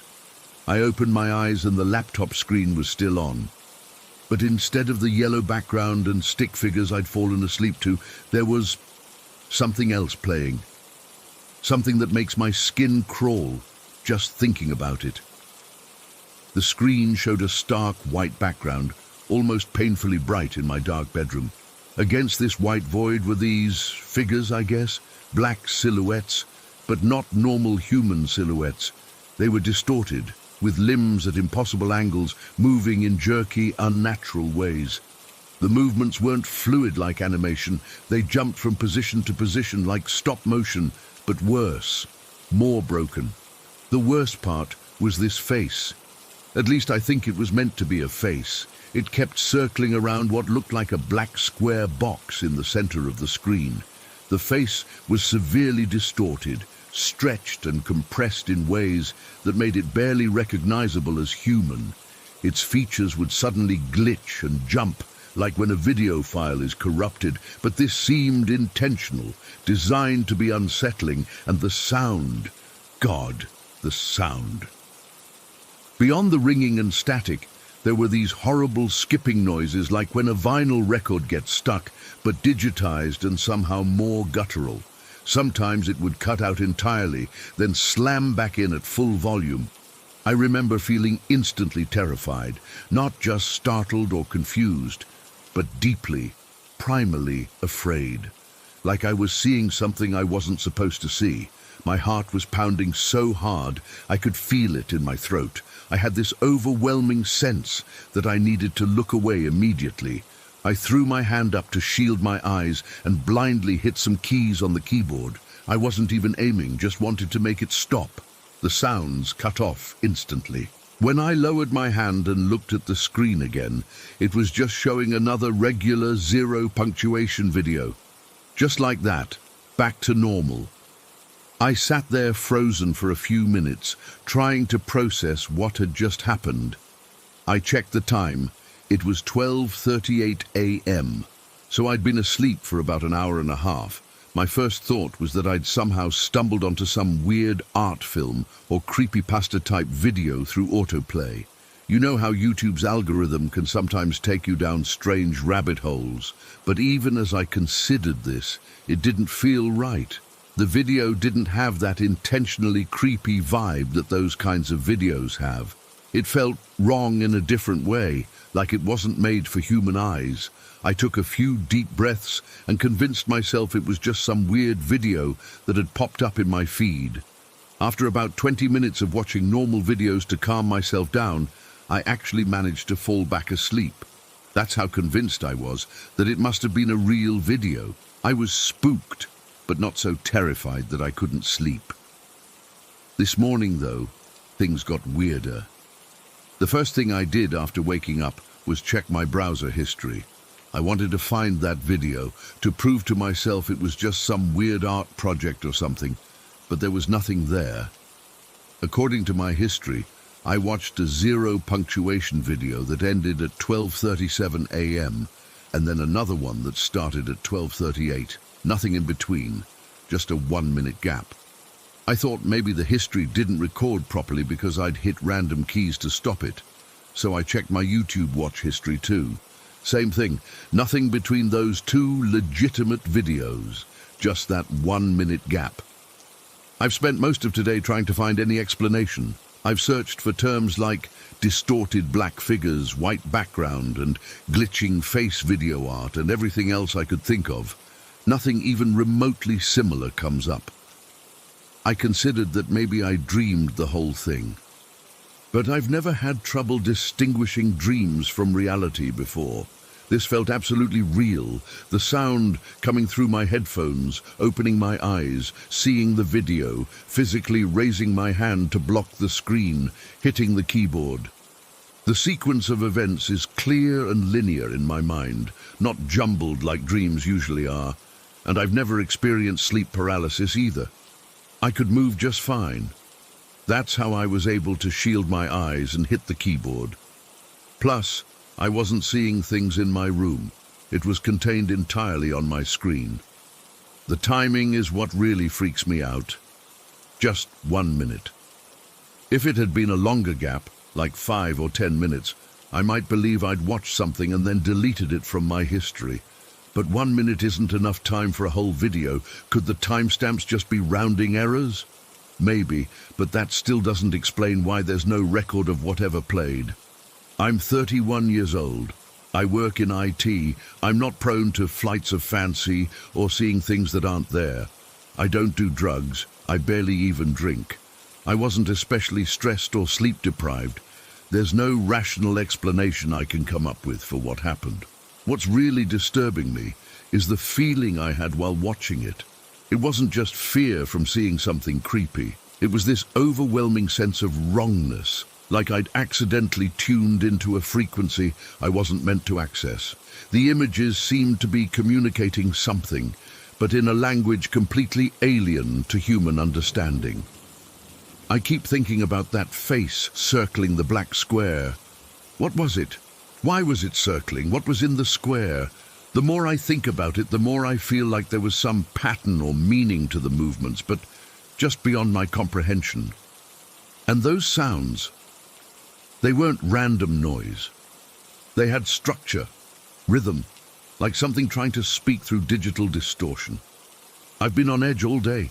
I keep checking my laptop for any signs of malware or intrusion, but everything seems normal. I've run multiple virus scans. Nothing. I even checked my router logs to see if there was any unusual network activity around that time. Nothing there either. I'm writing this now at my kitchen table, with my laptop closed in the other room. I don't want to open YouTube again. I'm afraid of what might play next. The rational part of my brain is trying to convince me there's a logical explanation. Maybe it was an ad for some experimental horror film that got pulled immediately after airing. Maybe it was some kind of targeted test for a psychological study, though how they'd have targeted me, specifically, I have no idea. Maybe it was just a bizarre glitch that combined elements from multiple videos into one nightmarish collage. But none of these explanations feel satisfying. None of them account for the absence in my browser history, or the visceral feeling of wrongness I experienced. I'm not someone who believes in the supernatural. I don't think I was visited by a ghost or demon or whatever, but for the first time in my life, I'm confronting something I genuinely cannot explain. I keep coming back to one disturbing thought. What if that video wasn't meant for human consumption at all? What if I glimpsed something meant for something else? Communication not intended for us. I know how crazy that sounds. I don't even know what I mean by it, but the feeling won't leave me. The other possibility that's been nagging at me is even worse. What if the video was meant specifically for me? What if, out of all the millions of people watching YouTube last night, that thing chose to appear on my screen alone? I don't know what to do now. I'm almost afraid to fall asleep tonight, with any electronic devices nearby. Will it come back? Was it trying to show me something? Warn me about something? It's been almost 24 hours since it happened, and I still can't shake the image of that distorted face circling endlessly, or the sound of that shrill ringing cutting through static. I keep thinking I see movement in the corner of my eye, or hear faint traces of that skipping record sound when I'm in a quiet room. Has anyone else experienced anything like this? Am I losing my mind? I need to know I'm not alone in this. I just checked the clock. It's almost 11 p.m. now. Almost exactly 24 hours since I fell asleep watching those videos. My laptop is still in the other room, screen closed, but I swear I can hear something. A faint ringing, getting louder. Story 20. I still get goosebumps thinking about what happened that night 7 years ago. I was a senior in high school, and it was one of those typical rural barn parties where everyone goes to blow off steam. This one was pretty far out, maybe 30 to 45 minutes from town, surrounded by nothing but fields and more fields. I remember thinking it was a bit too far to drive for a party, but my friends were insistent. I wasn't drinking that night because I was the designated driver for a couple of my friends. My best friend wasn't drinking either. We were both kind of over the whole getting wasted at parties phase by senior year. Two of our other friends had been drinking though. One was pretty buzzed and the other was completely hammered. It was getting late, probably around 1 in the morning, and I was ready to head home. My sober friend and I were standing by the cars, waiting for our other two friends who had gone to grab their stuff from a car. We were in this makeshift parking area, basically just a bunch of cars lined up facing these wide open plains. To our right were these tall crop fields, corn or wheat, I can't remember exactly, but they were tall enough that you couldn't see over them. The air was crisp, and I remember how quiet it felt, despite the party noise behind us. I was leaning against a car, looking out at the fields, when something caught my eye. At first, I thought maybe it was headlights from a distant road, but there weren't any roads out that far. Then I saw it clearly, this orange orb of, I don't even know how to describe it properly. Like plasma? Like energy? It just appeared out of nowhere, hovering maybe 4 feet off the ground in the middle of the field. It wasn't that far away from us, maybe 50 yards. I froze, watching it, wondering if I was seeing things. The orange orb started changing shape. It was expanding and morphing until it formed what looked exactly like a human silhouette. It wasn't solid, though. The orange energy was flowing and circulating within this figure, like it was made of constantly moving light or electricity. The figure was tall, maybe 6 feet, just standing there in the middle of the field.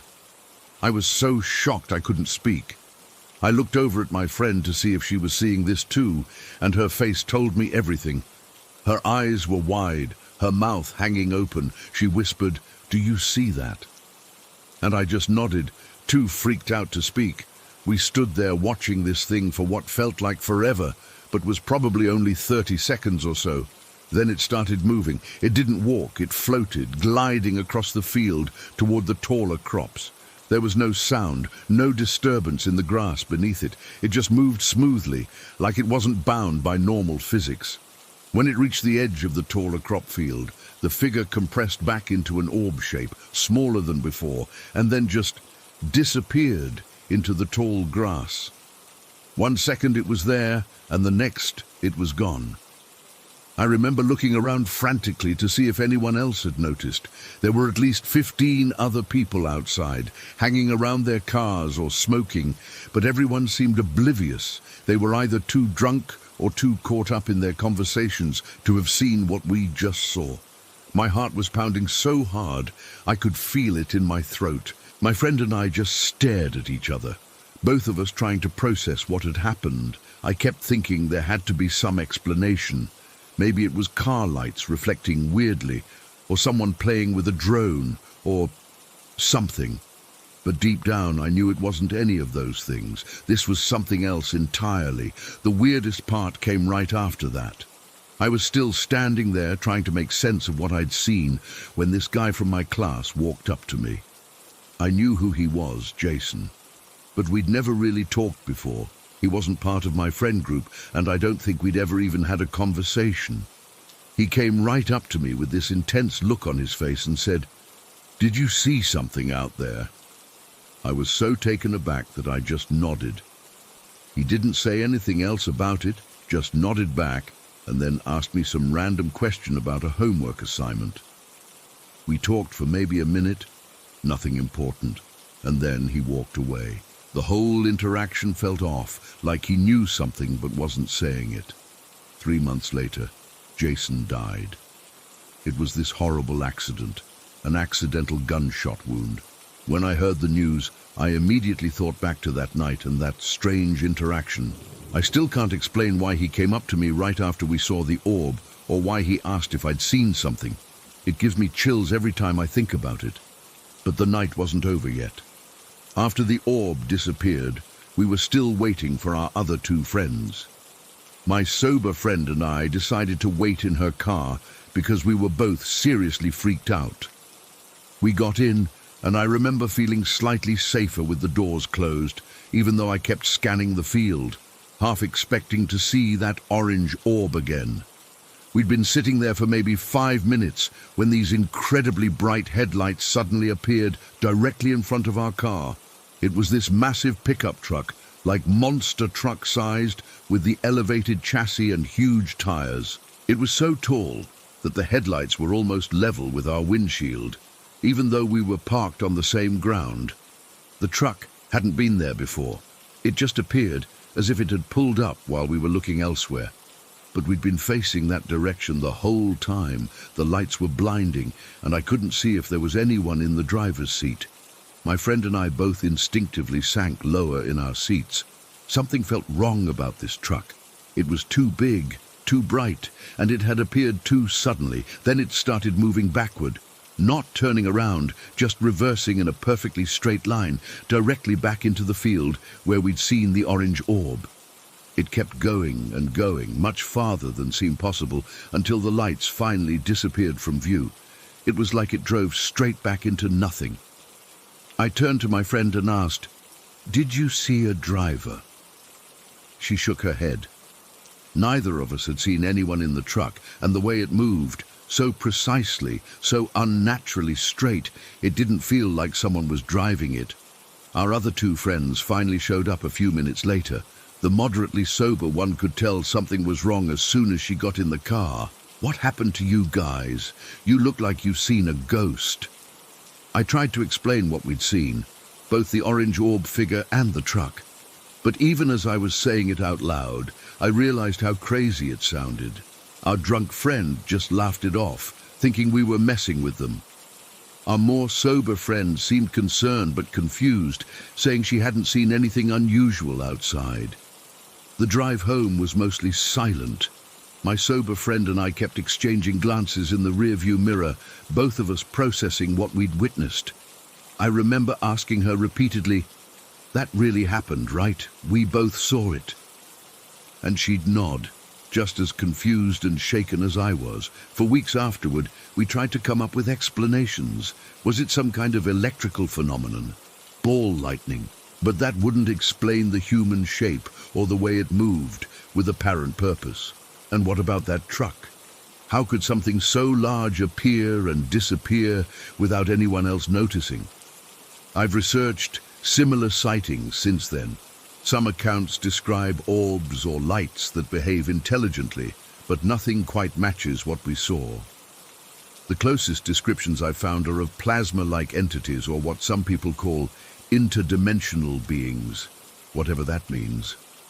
The connection with Jason still haunts me. Did he see something too? Why did he approach me specifically? I've never told many people about this experience because I know how it sounds. 2 perfectly sober people hallucinating the exact same thing, a ghostly orange figure and a driverless monster truck. It's absurd, but it happened. Sometimes I think about driving back out to that location, but something always stops me. Maybe I'm afraid of what I might find, or what might find me.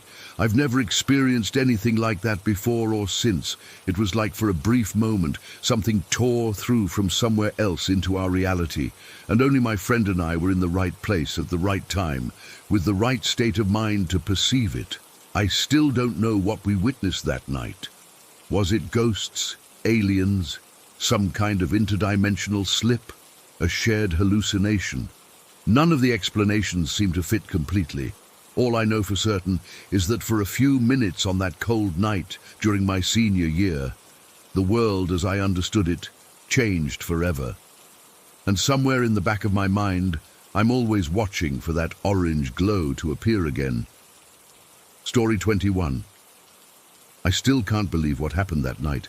It's been 2 weeks, and I haven't slept properly since. I live in a small village of about 500 people, where everyone knows everyone.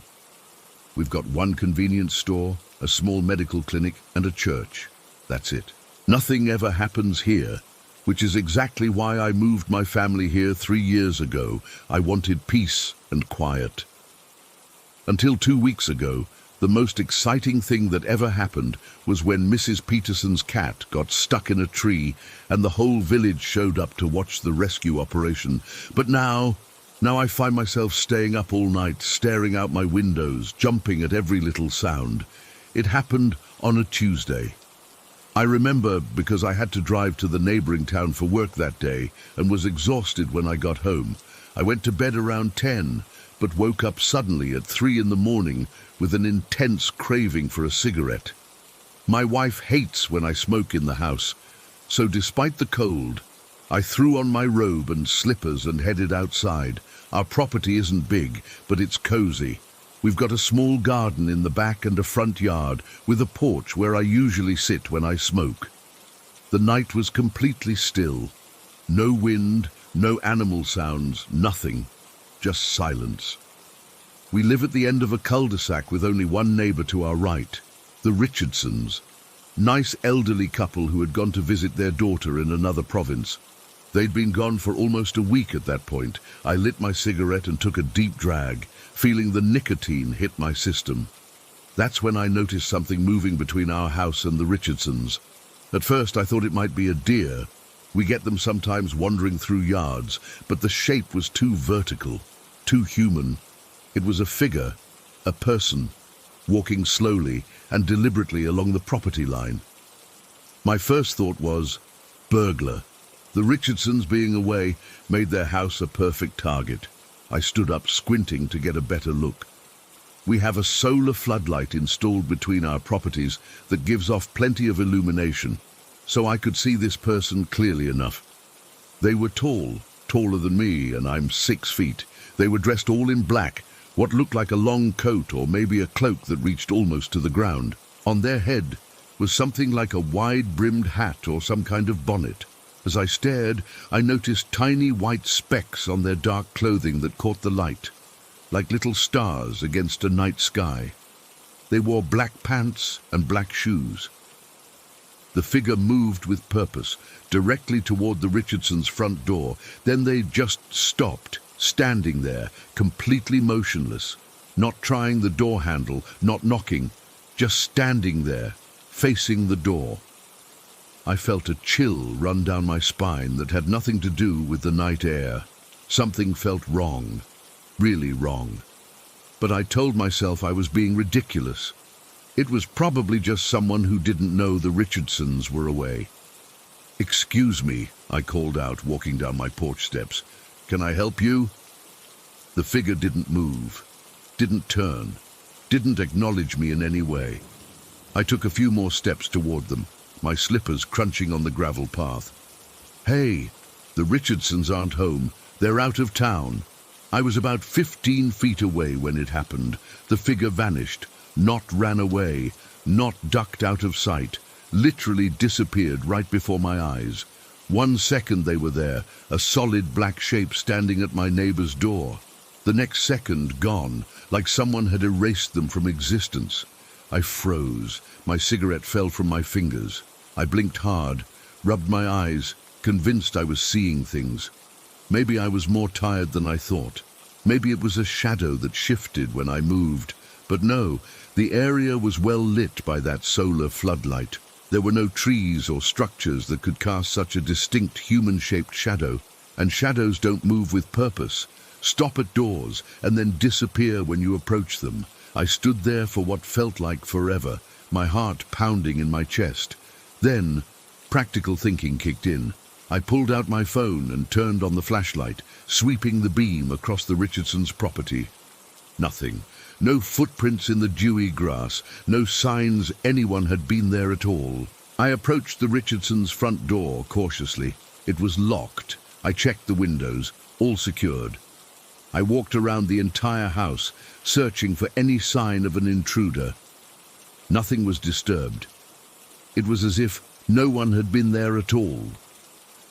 By now, I was shaking, not from cold, but from a deep primal fear I've never experienced before. I hurried back to my house, locked the door behind me, and stood in my hallway trying to make sense of what I'd just seen. Had I imagined it?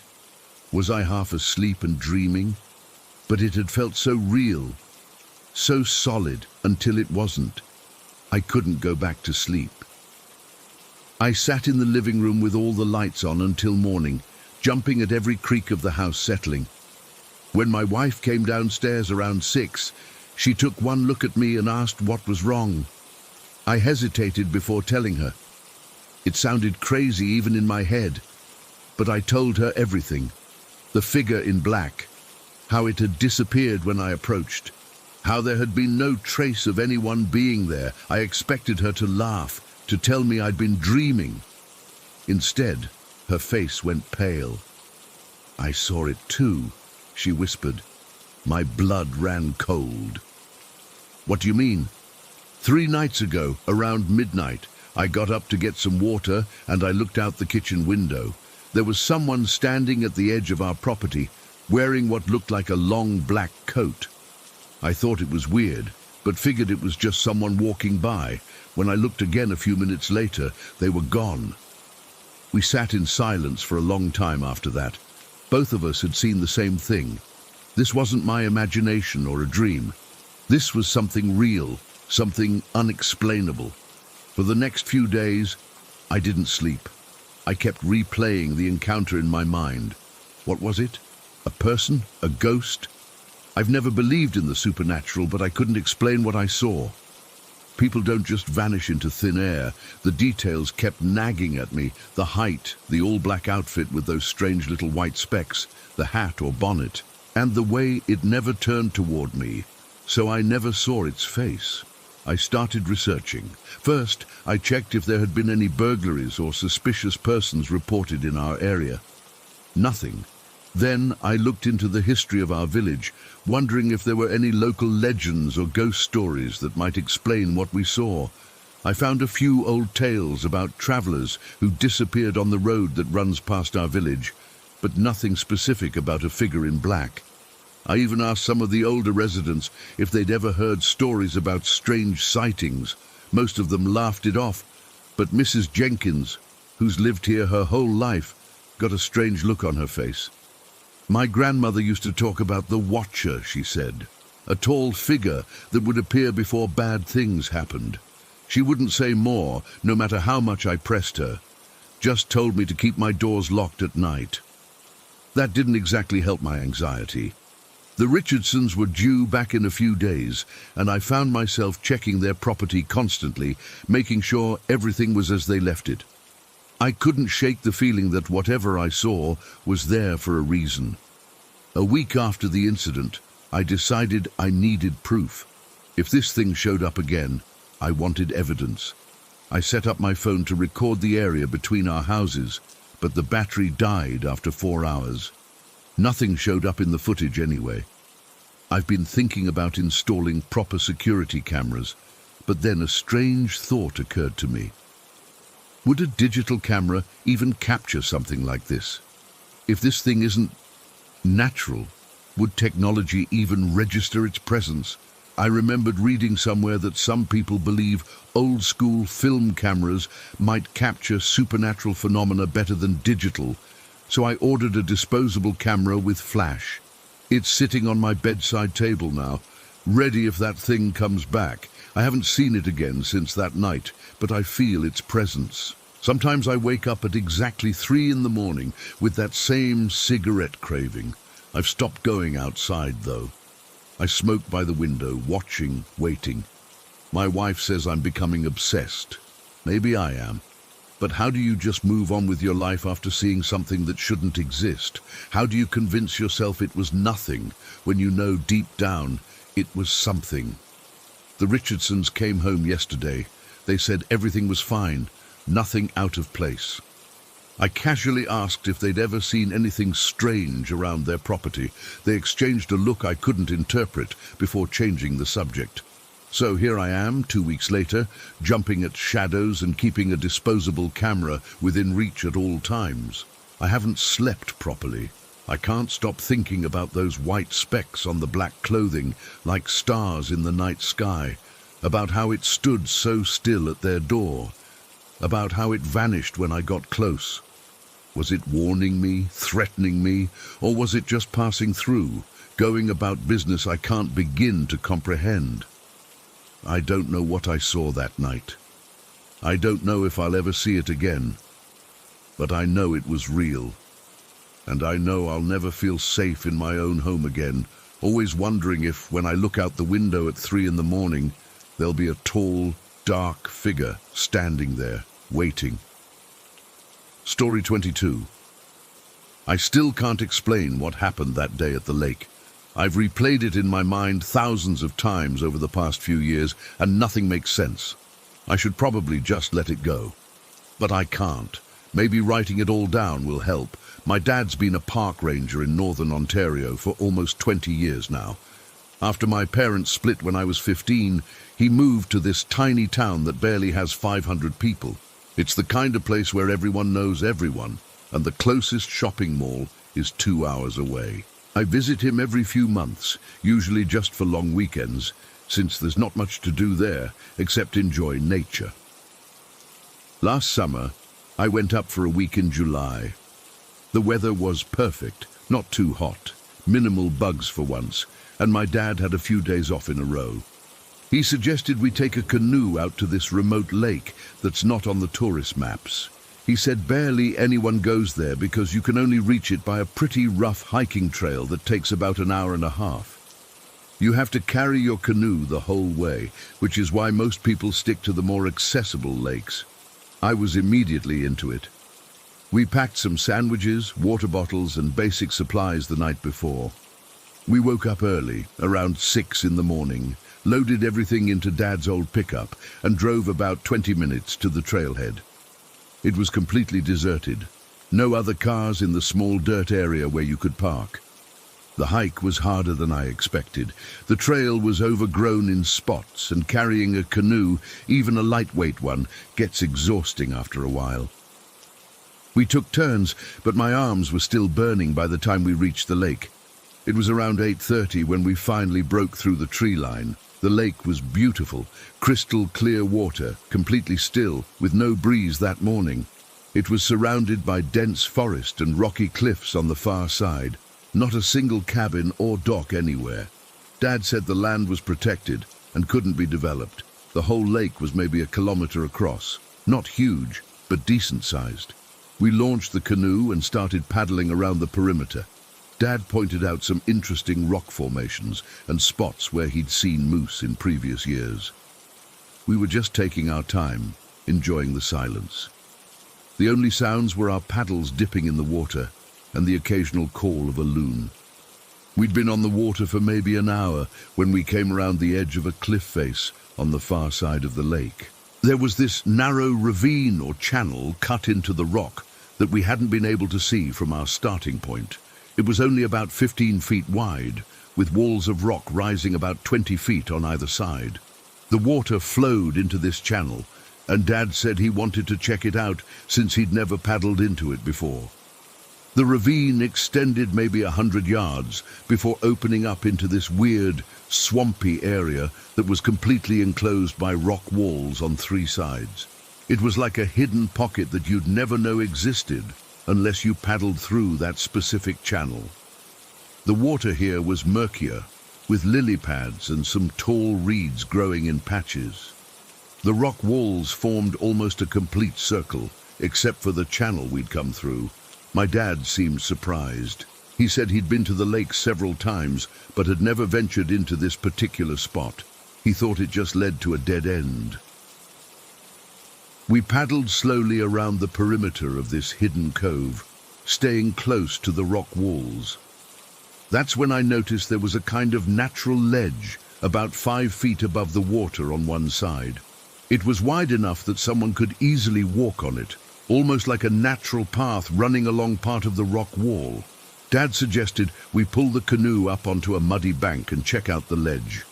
We secured the canoe and climbed up. The ledge extended maybe 30 yards along the rock face before dropping back down to the water. We walked along it, and about halfway down, the ledge widened into a flat area about the size of a small bedroom. That's when we found the campsite. At first, I just noticed the remnants of a fire pit, a circle of rocks with ashes in the middle, but as we got closer, I realized something wasn't right. The wood from the fire had been thrown everywhere, scattered all around the area. Some pieces were half burned, others completely charred. It looked like someone had frantically kicked the fire apart. There were black marks on the rock wall behind the fire pit. Not just smoke stains, but weird streaky marks that went in different directions, as if someone had taken burning sticks and deliberately scraped them against the rock face. Dad frowned and said it looked like someone had camped here recently, maybe within the past week or two. He was obviously annoyed because camping wasn't allowed in this area. It was day use only, and fires were strictly prohibited because of how remote and difficult it would be to contain a forest fire if one started. But what really bothered me was the stuff they'd left behind. There was a good quality sleeping bag just sitting there, partially unzipped but neatly placed on a tarp. Next to it was a backpack that had been emptied, its contents spread out on the ground. Some clothes, a flashlight, a camping stove, and some food packages. All perfectly good equipment that no experienced camper would just abandon. I picked up one of the food packages. Beef jerky that hadn't even been opened. There was a metal cooler too, one of those expensive ones that keeps ice for days. It was closed, and when I opened it, there was still some water inside from melted ice, along with a few cans of beer and some Ziploc containers with what looked like sandwich ingredients, now spoiled and moldy. The strangest thing was a pair of hiking boots sitting neatly side by side next to the sleeping bag. They were good quality boots, worn but not old, and they'd just been left there. Who leaves their shoes behind in the wilderness? Dad was really concerned at this point. He said it looked like someone had left in a hurry, but it made no sense to leave behind essential gear, especially shoes. He checked the backpack for any ID, but couldn't find anything with a name on it. I walked to the edge of the ledge and looked down into the water. That's when I saw it. A folding camp chair completely submerged in the water, just sitting there on the bottom, fully opened as if someone had been sitting in it. The water was maybe 4 feet deep at that point, and the chair was perfectly visible, a dark green color against the lighter bottom. It hadn't fallen in by accident. It was too far from the edge. It looked like someone had deliberately placed it in the water, which made absolutely no sense. Dad came over to look, and he was as confused as I was. He said sometimes people did strange things when they were drunk or high, but this all seemed too deliberate. The scattered fire, the abandoned gear, the chair in the water. It felt wrong somehow, like we were looking at the aftermath of something troubling. We decided to get back in the canoe and explore the rest of the swampy area. Maybe there were more clues about what had happened. As we paddled away from the ledge, I kept looking back at that abandoned campsite. I couldn't shake the feeling that whoever had been there had left in absolute panic. We slowly made our way around the enclosed swamp, scanning the water and the shoreline.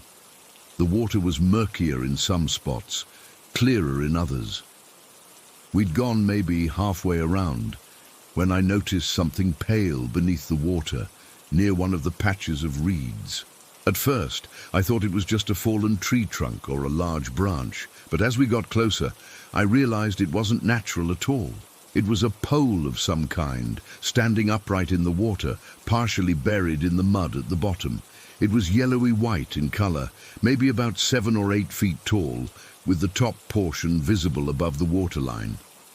We paddled closer, and I could see it was carved. It wasn't just a pole, it had faces on it, multiple faces stacked on top of each other, with distinct features that were somehow both primitive and detailed at the same time. It was a totem pole, right there in the middle of nowhere, partially submerged in a hidden swamp in northern Ontario. Dad was completely baffled. He said this area wasn't known for totem poles. Those were traditionally from the Pacific Northwest, thousands of kilometers away. And this one didn't look old enough to be historical. It looked relatively new, maybe weathered by water for a year or two at most. We circled around it, studying the faces. They weren't friendly or welcoming faces.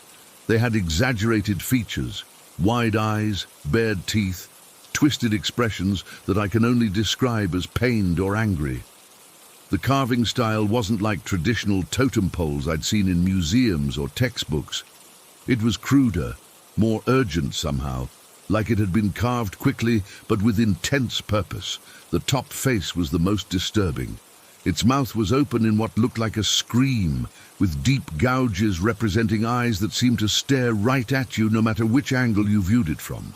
The yellowish color wasn't paint. It seemed to be the natural color of whatever material it was made from, though I couldn't tell if it was wood or something else. We sat there in the canoe, just staring at this thing, neither of us speaking for what felt like minutes.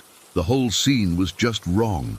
The abandoned campsite with perfectly good equipment left behind, the chair deliberately placed underwater, and now this totem pole that had no business being here. Dad finally broke the silence. He said we should head back. His voice sounded different, tighter, more controlled than usual. I could tell he was unsettled. He's not the type to get spooked easily, having spent decades working in remote wilderness areas, but something about this place had gotten to him. As we turned the canoe around to head back to the channel, I noticed the water around the totem pole seemed to be moving differently than the rest of the swamp. There was a subtle current, a gentle swirling motion that didn't match the completely still water everywhere else. It was as if the water was being drawn toward the pole in a slow, spiraling pattern. I pointed it out to Dad, but he just nodded tersely and paddled harder. We made our way back through the channel without speaking much. The sun had moved higher in the sky, but the ravine was still mostly in shadow, making it feel colder and darker than it should have been on a July morning. Once we were back on the main lake, Dad suggested we eat our lunch on the opposite shore, as far from the ravine as possible. While we ate our sandwiches, he explained that he would need to report the abandoned campsite to his colleagues. Leaving garbage and gear behind was against park regulations, and they would need to send someone to clean it up. But he didn't mention the totem pole, not once during lunch, not during our paddle back to our entry point, not during the long hike carrying the canoe back to the truck. It was as if he was deliberately avoiding the subject. It wasn't until we were driving back to his cabin that I asked him directly about it. "What do you think that totem pole was about?" He was quiet for so long that I thought he wasn't going to answer. Finally, he said, "Some things in the woods are better left alone."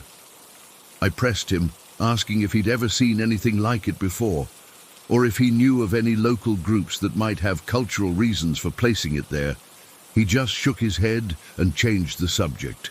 That evening, I overheard him on the phone with someone from the Parks Department. He reported the illegal campsite, but described it as messy rather than disturbed, and he never mentioned the totem pole at all. I left to go back to the city 2 days later.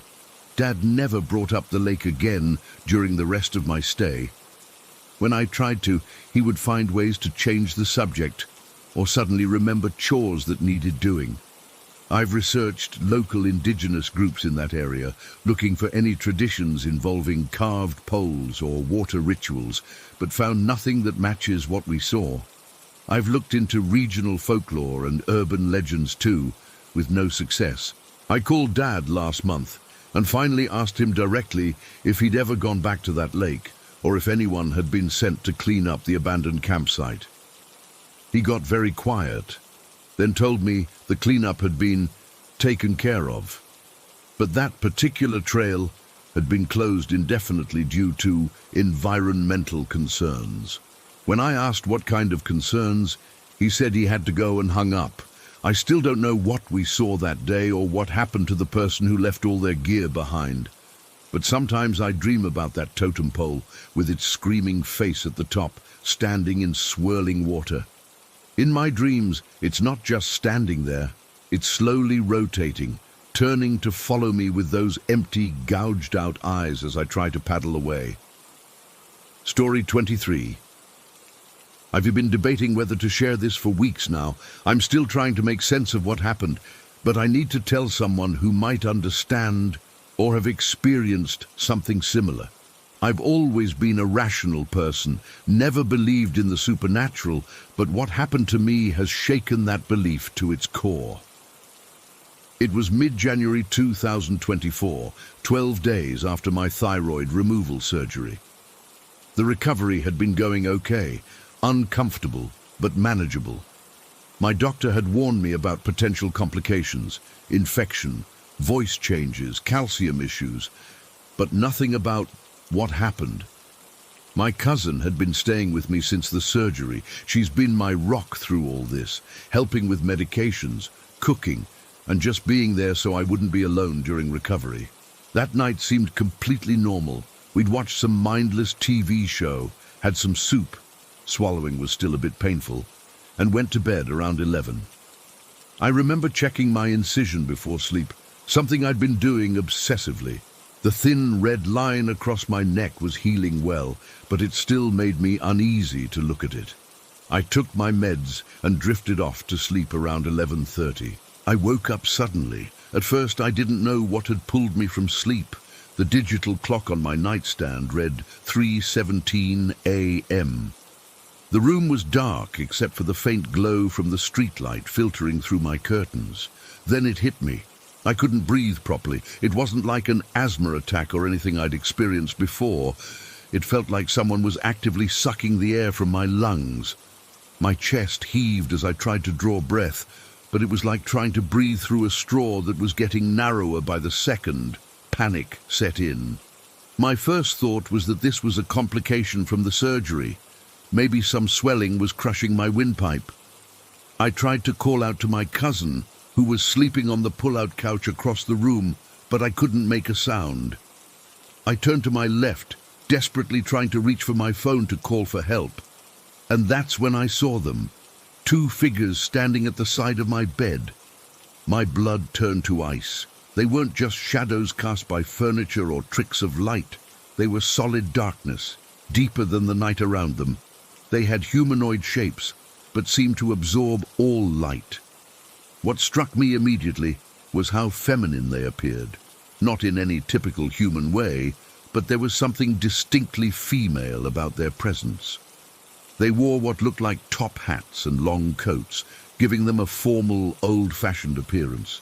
It reminded me of photos I'd seen of elderly women from another era, like Queen Elizabeth or some Victorian dowagers. My mind was screaming that this couldn't be happening, that I must be dreaming or hallucinating from my medication. But the crushing pressure on my chest, the burning in my lungs as they fought for air, felt brutally real. One of these things was leaning over me. I could feel pressure on my throat where my surgery incision was. Though I couldn't see any physical contact, it was like invisible fingers were pressing down, cutting off my air supply completely now. The second figure moved closer and grabbed at the arm of the first. Though they had no distinct faces I could make out, I sensed conflict between them. Then I heard it, not with my ears exactly, but somewhere inside my head. "We're not supposed to do that. This is the wrong one." The voice was cold, neither male nor female, like wind through dead leaves. It echoed strangely as if coming from somewhere vast and empty. The one choking me paused for a moment, but then seemed to push the other away dismissively. It bent closer to me, and though it had no visible eyes, I could feel it studying me with terrible intensity. The pressure on my throat increased, and black spots began dancing in my vision. I was dying. I knew it with absolute certainty. Whatever this thing was, it was killing me, and I was powerless to stop it. Then something even more impossible happened. The wall behind the figures began to change. It shifted and rippled like water, turning into a swirling greyish silver mist. It wasn't like a fog rolling in. It was as if reality itself was thinning, becoming permeable. The second figure seemed to become agitated, tugging more urgently at the one attacking me. There was a moment of what I can only describe as tension between them, a silent argument. Then, abruptly, both figures turned toward the misty wall. They moved in a way that wasn't quite like walking, more like they were being pulled or drawn into it. In seconds, they had disappeared into the mist, and as suddenly as it had appeared, the wall solidified back to normal. The pressure on my throat vanished instantly. I gasped, drawing in huge, desperate gulps of air. My lungs burned as oxygen flooded back into them. I sat bolt upright in bed, hands clutching at my throat, feeling the surgical incision to make sure it was intact. My sudden movement woke my cousin. She switched on the lamp and rushed to my side, her face pale with worry. "What's wrong? Are you okay?" she asked, grabbing my hands. I tried to speak but could only cough. When I finally caught my breath enough to talk, my voice was a raspy whisper. Did you see them?" She looked confused. "See what? I just woke up because you were making these awful choking sounds. You stopped breathing for a few seconds. I was about to call 911. I stared at her, then at the now normal wall where the mist had been. There was no sign anything unusual had happened. My room looked exactly as it always had. The dresser against the wall, photos on top, the chair with clothes draped over it. "I couldn't breathe," I said, not ready to tell her what I'd seen. Maybe it was from the surgery or something. She insisted on checking my incision and taking my temperature. Everything seemed normal, no fever, no swelling around the surgical site. She wanted to take me to the ER, but I convinced her it was probably just anxiety or a bad reaction to my pain medication. We stayed awake until dawn. I couldn't bring myself to lie back down, so we sat in the living room with all the lights on. I didn't tell her about the figures or the mist. How could I? It sounded crazy even to me. But that was just the beginning. Over the next few days, strange things started happening around my house. At first it was subtle, items not being where I'd left them, doors I was sure I'd closed standing open. I blamed it on post-surgery brain fog or my cousin moving things. Then came the noises, footsteps when no one was there, whispering that seemed to come from inside the walls, a persistent scratching sound from my closet that stopped whenever I went to investigate. The atmosphere in my home changed too. Rooms would suddenly turn cold for no reason. The air would feel thick, oppressive, like right before a thunderstorm. My dog, usually calm and lazy, refused to enter certain rooms and would stare at empty corners, growling. My cousin didn't notice most of it, or if she did, she rationalized it away. The footsteps were the house settling. The whispers were just wind in the vents. The cold spots were drafts from my old windows. But I knew better. Whatever had come into my room that night hadn't fully left. The nightmares started about a week after the incident. Always the same. I'm lying in bed, unable to move. The wall dissolves into that swirling mist, and the two figures emerge. But in the dreams, they always succeed in whatever they were trying to do. Sometimes they drag me into the mist with them. Sometimes they stand over me as I suffocate. I always wake up gasping for air, drenched in sweat. My recovery from surgery should have been straightforward, but I started having complications, unexplained pain, recurring infections at the incision site, extreme fatigue that kept me bedridden. The doctors ran tests, but found nothing conclusive. One suggested it might be psychosomatic, that my anxiety was manifesting physically. Maybe he was right. I was terrified all the time. I couldn't sleep without lights on. I installed security cameras that showed nothing unusual, but somehow made me feel even more paranoid. I started seeing a therapist who prescribed anxiety medication that barely took the edge off. My cousin had to leave after 3 weeks. She had her own life to get back to. I begged her to stay longer, making excuses about needing help with recovery. The truth was, I was scared to be alone in the house, but eventually she had to go. The activity seemed to increase after she left. Objects would move while I was watching them. The TV would turn on by itself. I'd find all the faucets running when I woke up in the morning. Once, I found all the photos in my house turned face down. I started staying with friends when I could, making excuses about renovations or plumbing issues at my place, but I couldn't avoid going home entirely. The final straw came one night in February. I'd fallen asleep on the couch with all the lights on, the TV blaring for company. I woke to that familiar sensation of pressure on my chest. Opening my eyes, I saw one of the figures leaning over me, that same top-hatted silhouette outlined against my ceiling. I couldn't move, couldn't scream. But this time I heard clearly, "Soon, we'll come back for you soon. We made a mistake last time." When I could move again, I ran out of the house in my pajamas, drove to a hotel, and didn't return for days.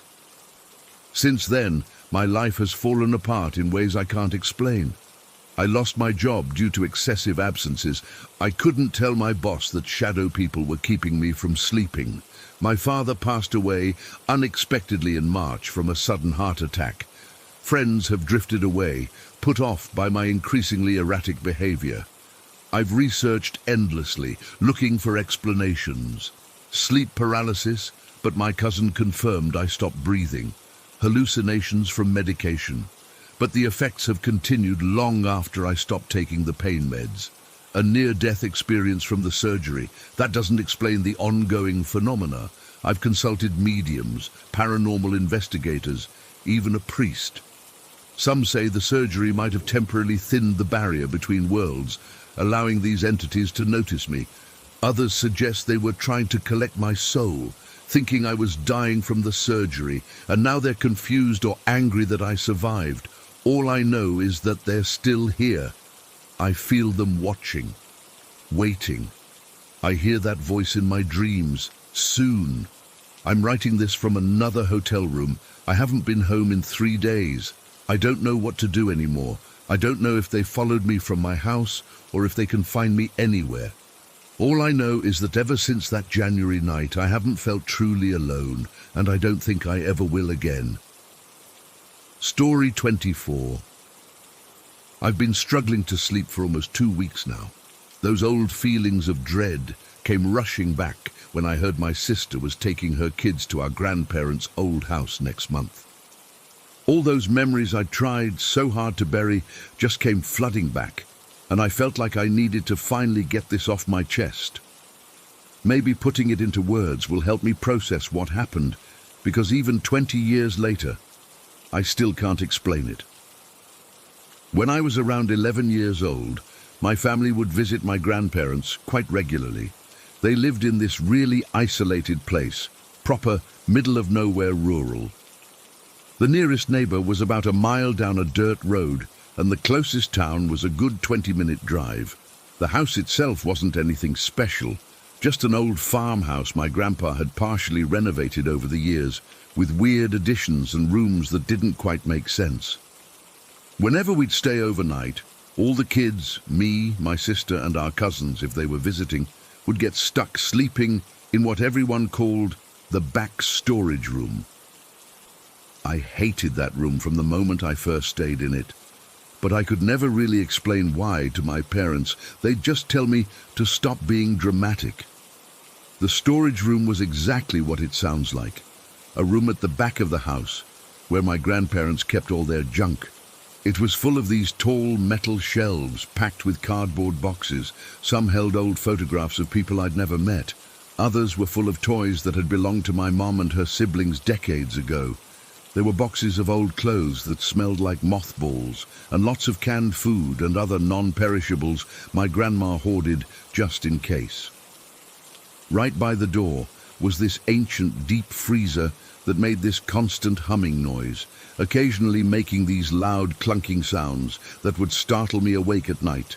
At the far end of the room were 2 beds, a queen-sized one with this super-high metal frame that creaked if you so much as breathed, and a small twin bed shoved into the corner.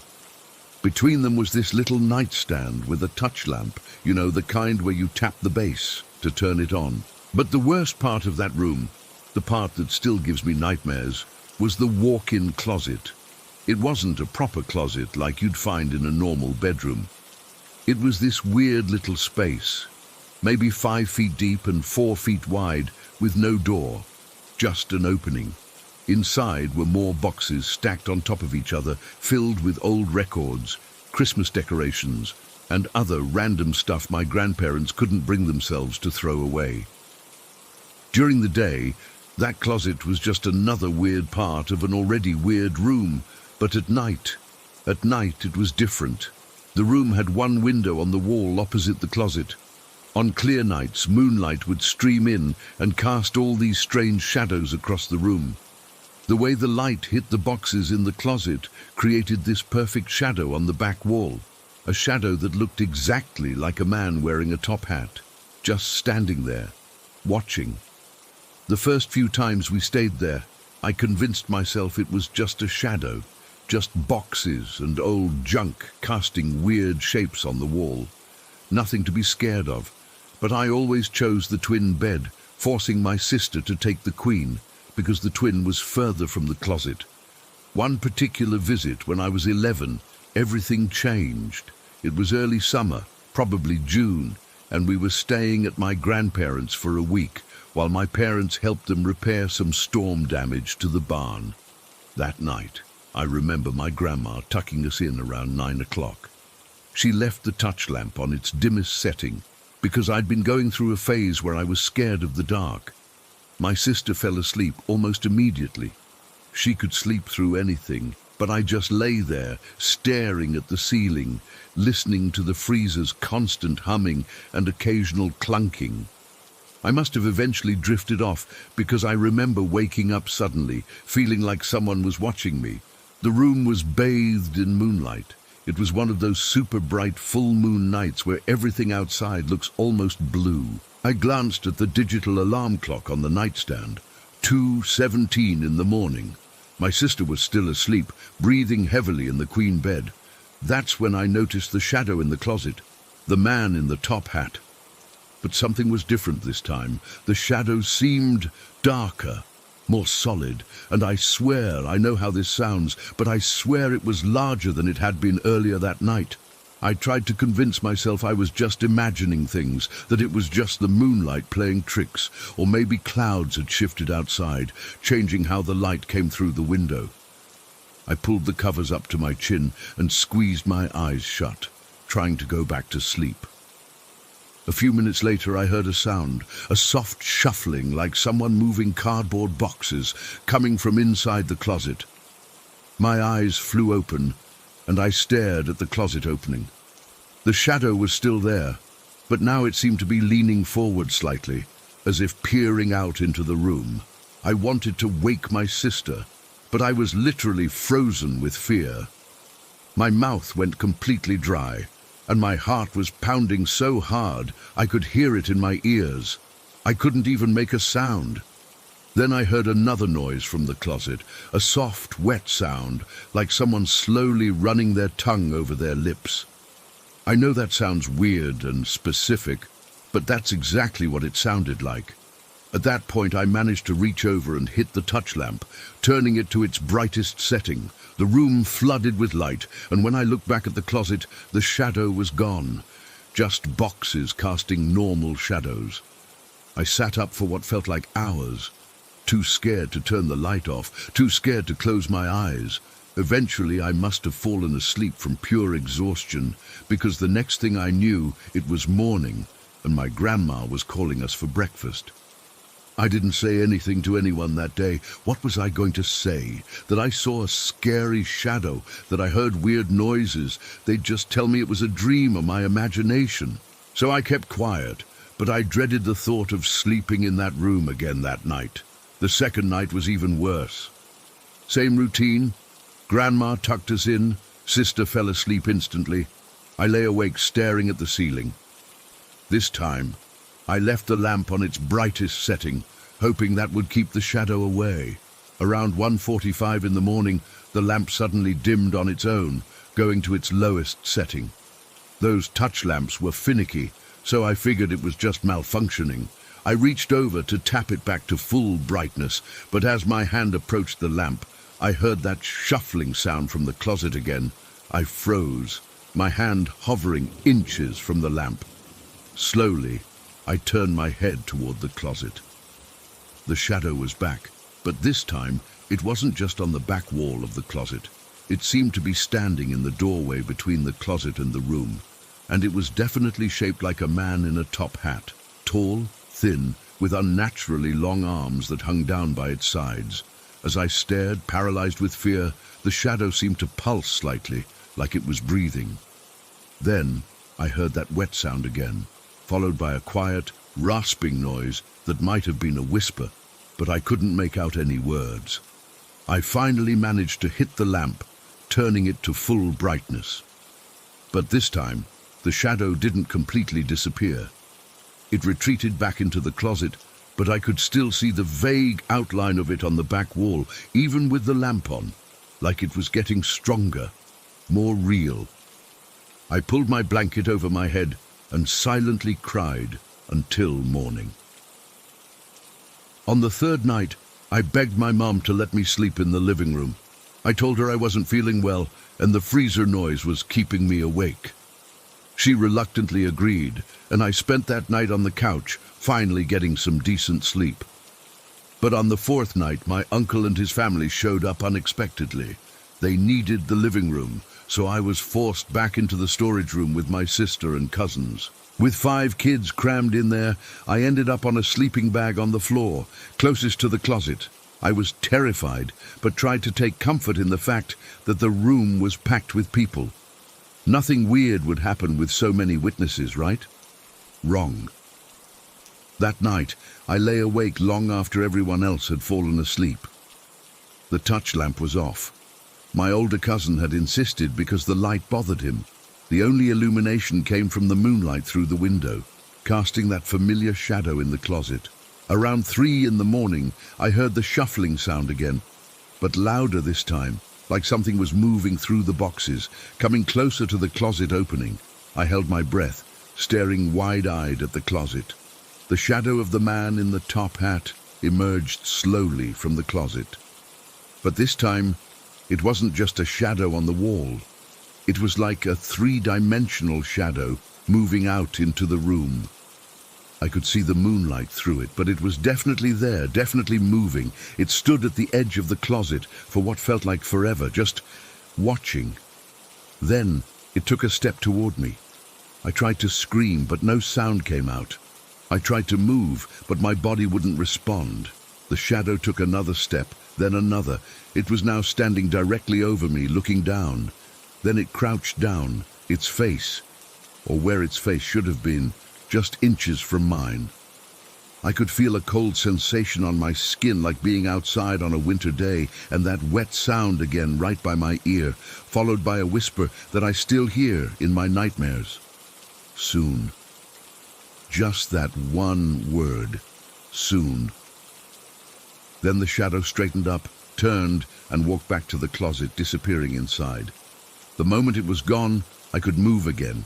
I shot up, gasping for air like I'd been underwater. I scrambled to the touch lamp and turned it on, waking everyone up.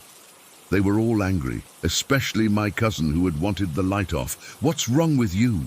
my sister hissed. I couldn't explain. I just sat there, trembling, staring at the closet until morning.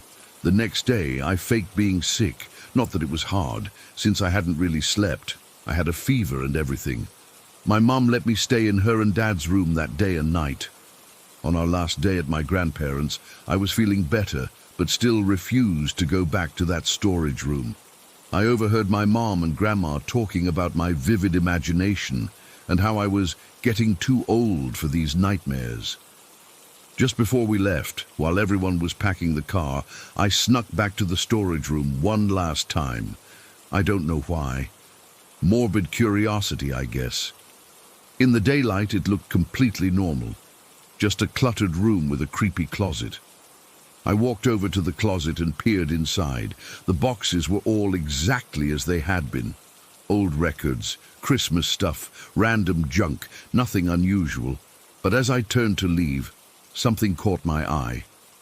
On the floor of the closet, partially hidden under a box, was a small, old-fashioned black top hat, the kind you might see in Victorian photographs. I'd never noticed it before, despite all the times we'd stayed in that room. I backed away slowly, then ran out to the car without saying a word to anyone. That was 20 years ago. My grandparents have both passed away since then, but the house is still in the family. My sister now talks about taking her kids there next month, and they'll probably stay in that same storage room. I've tried telling her not to, but how do I explain? She was there too, and never saw anything. No one did, except me. I still don't know what that shadow was, or what it wanted. All I know is that sometimes, late at night when I can't sleep, I think I hear that wet, lip-smacking sound again, and I wonder if soon is finally about to arrive.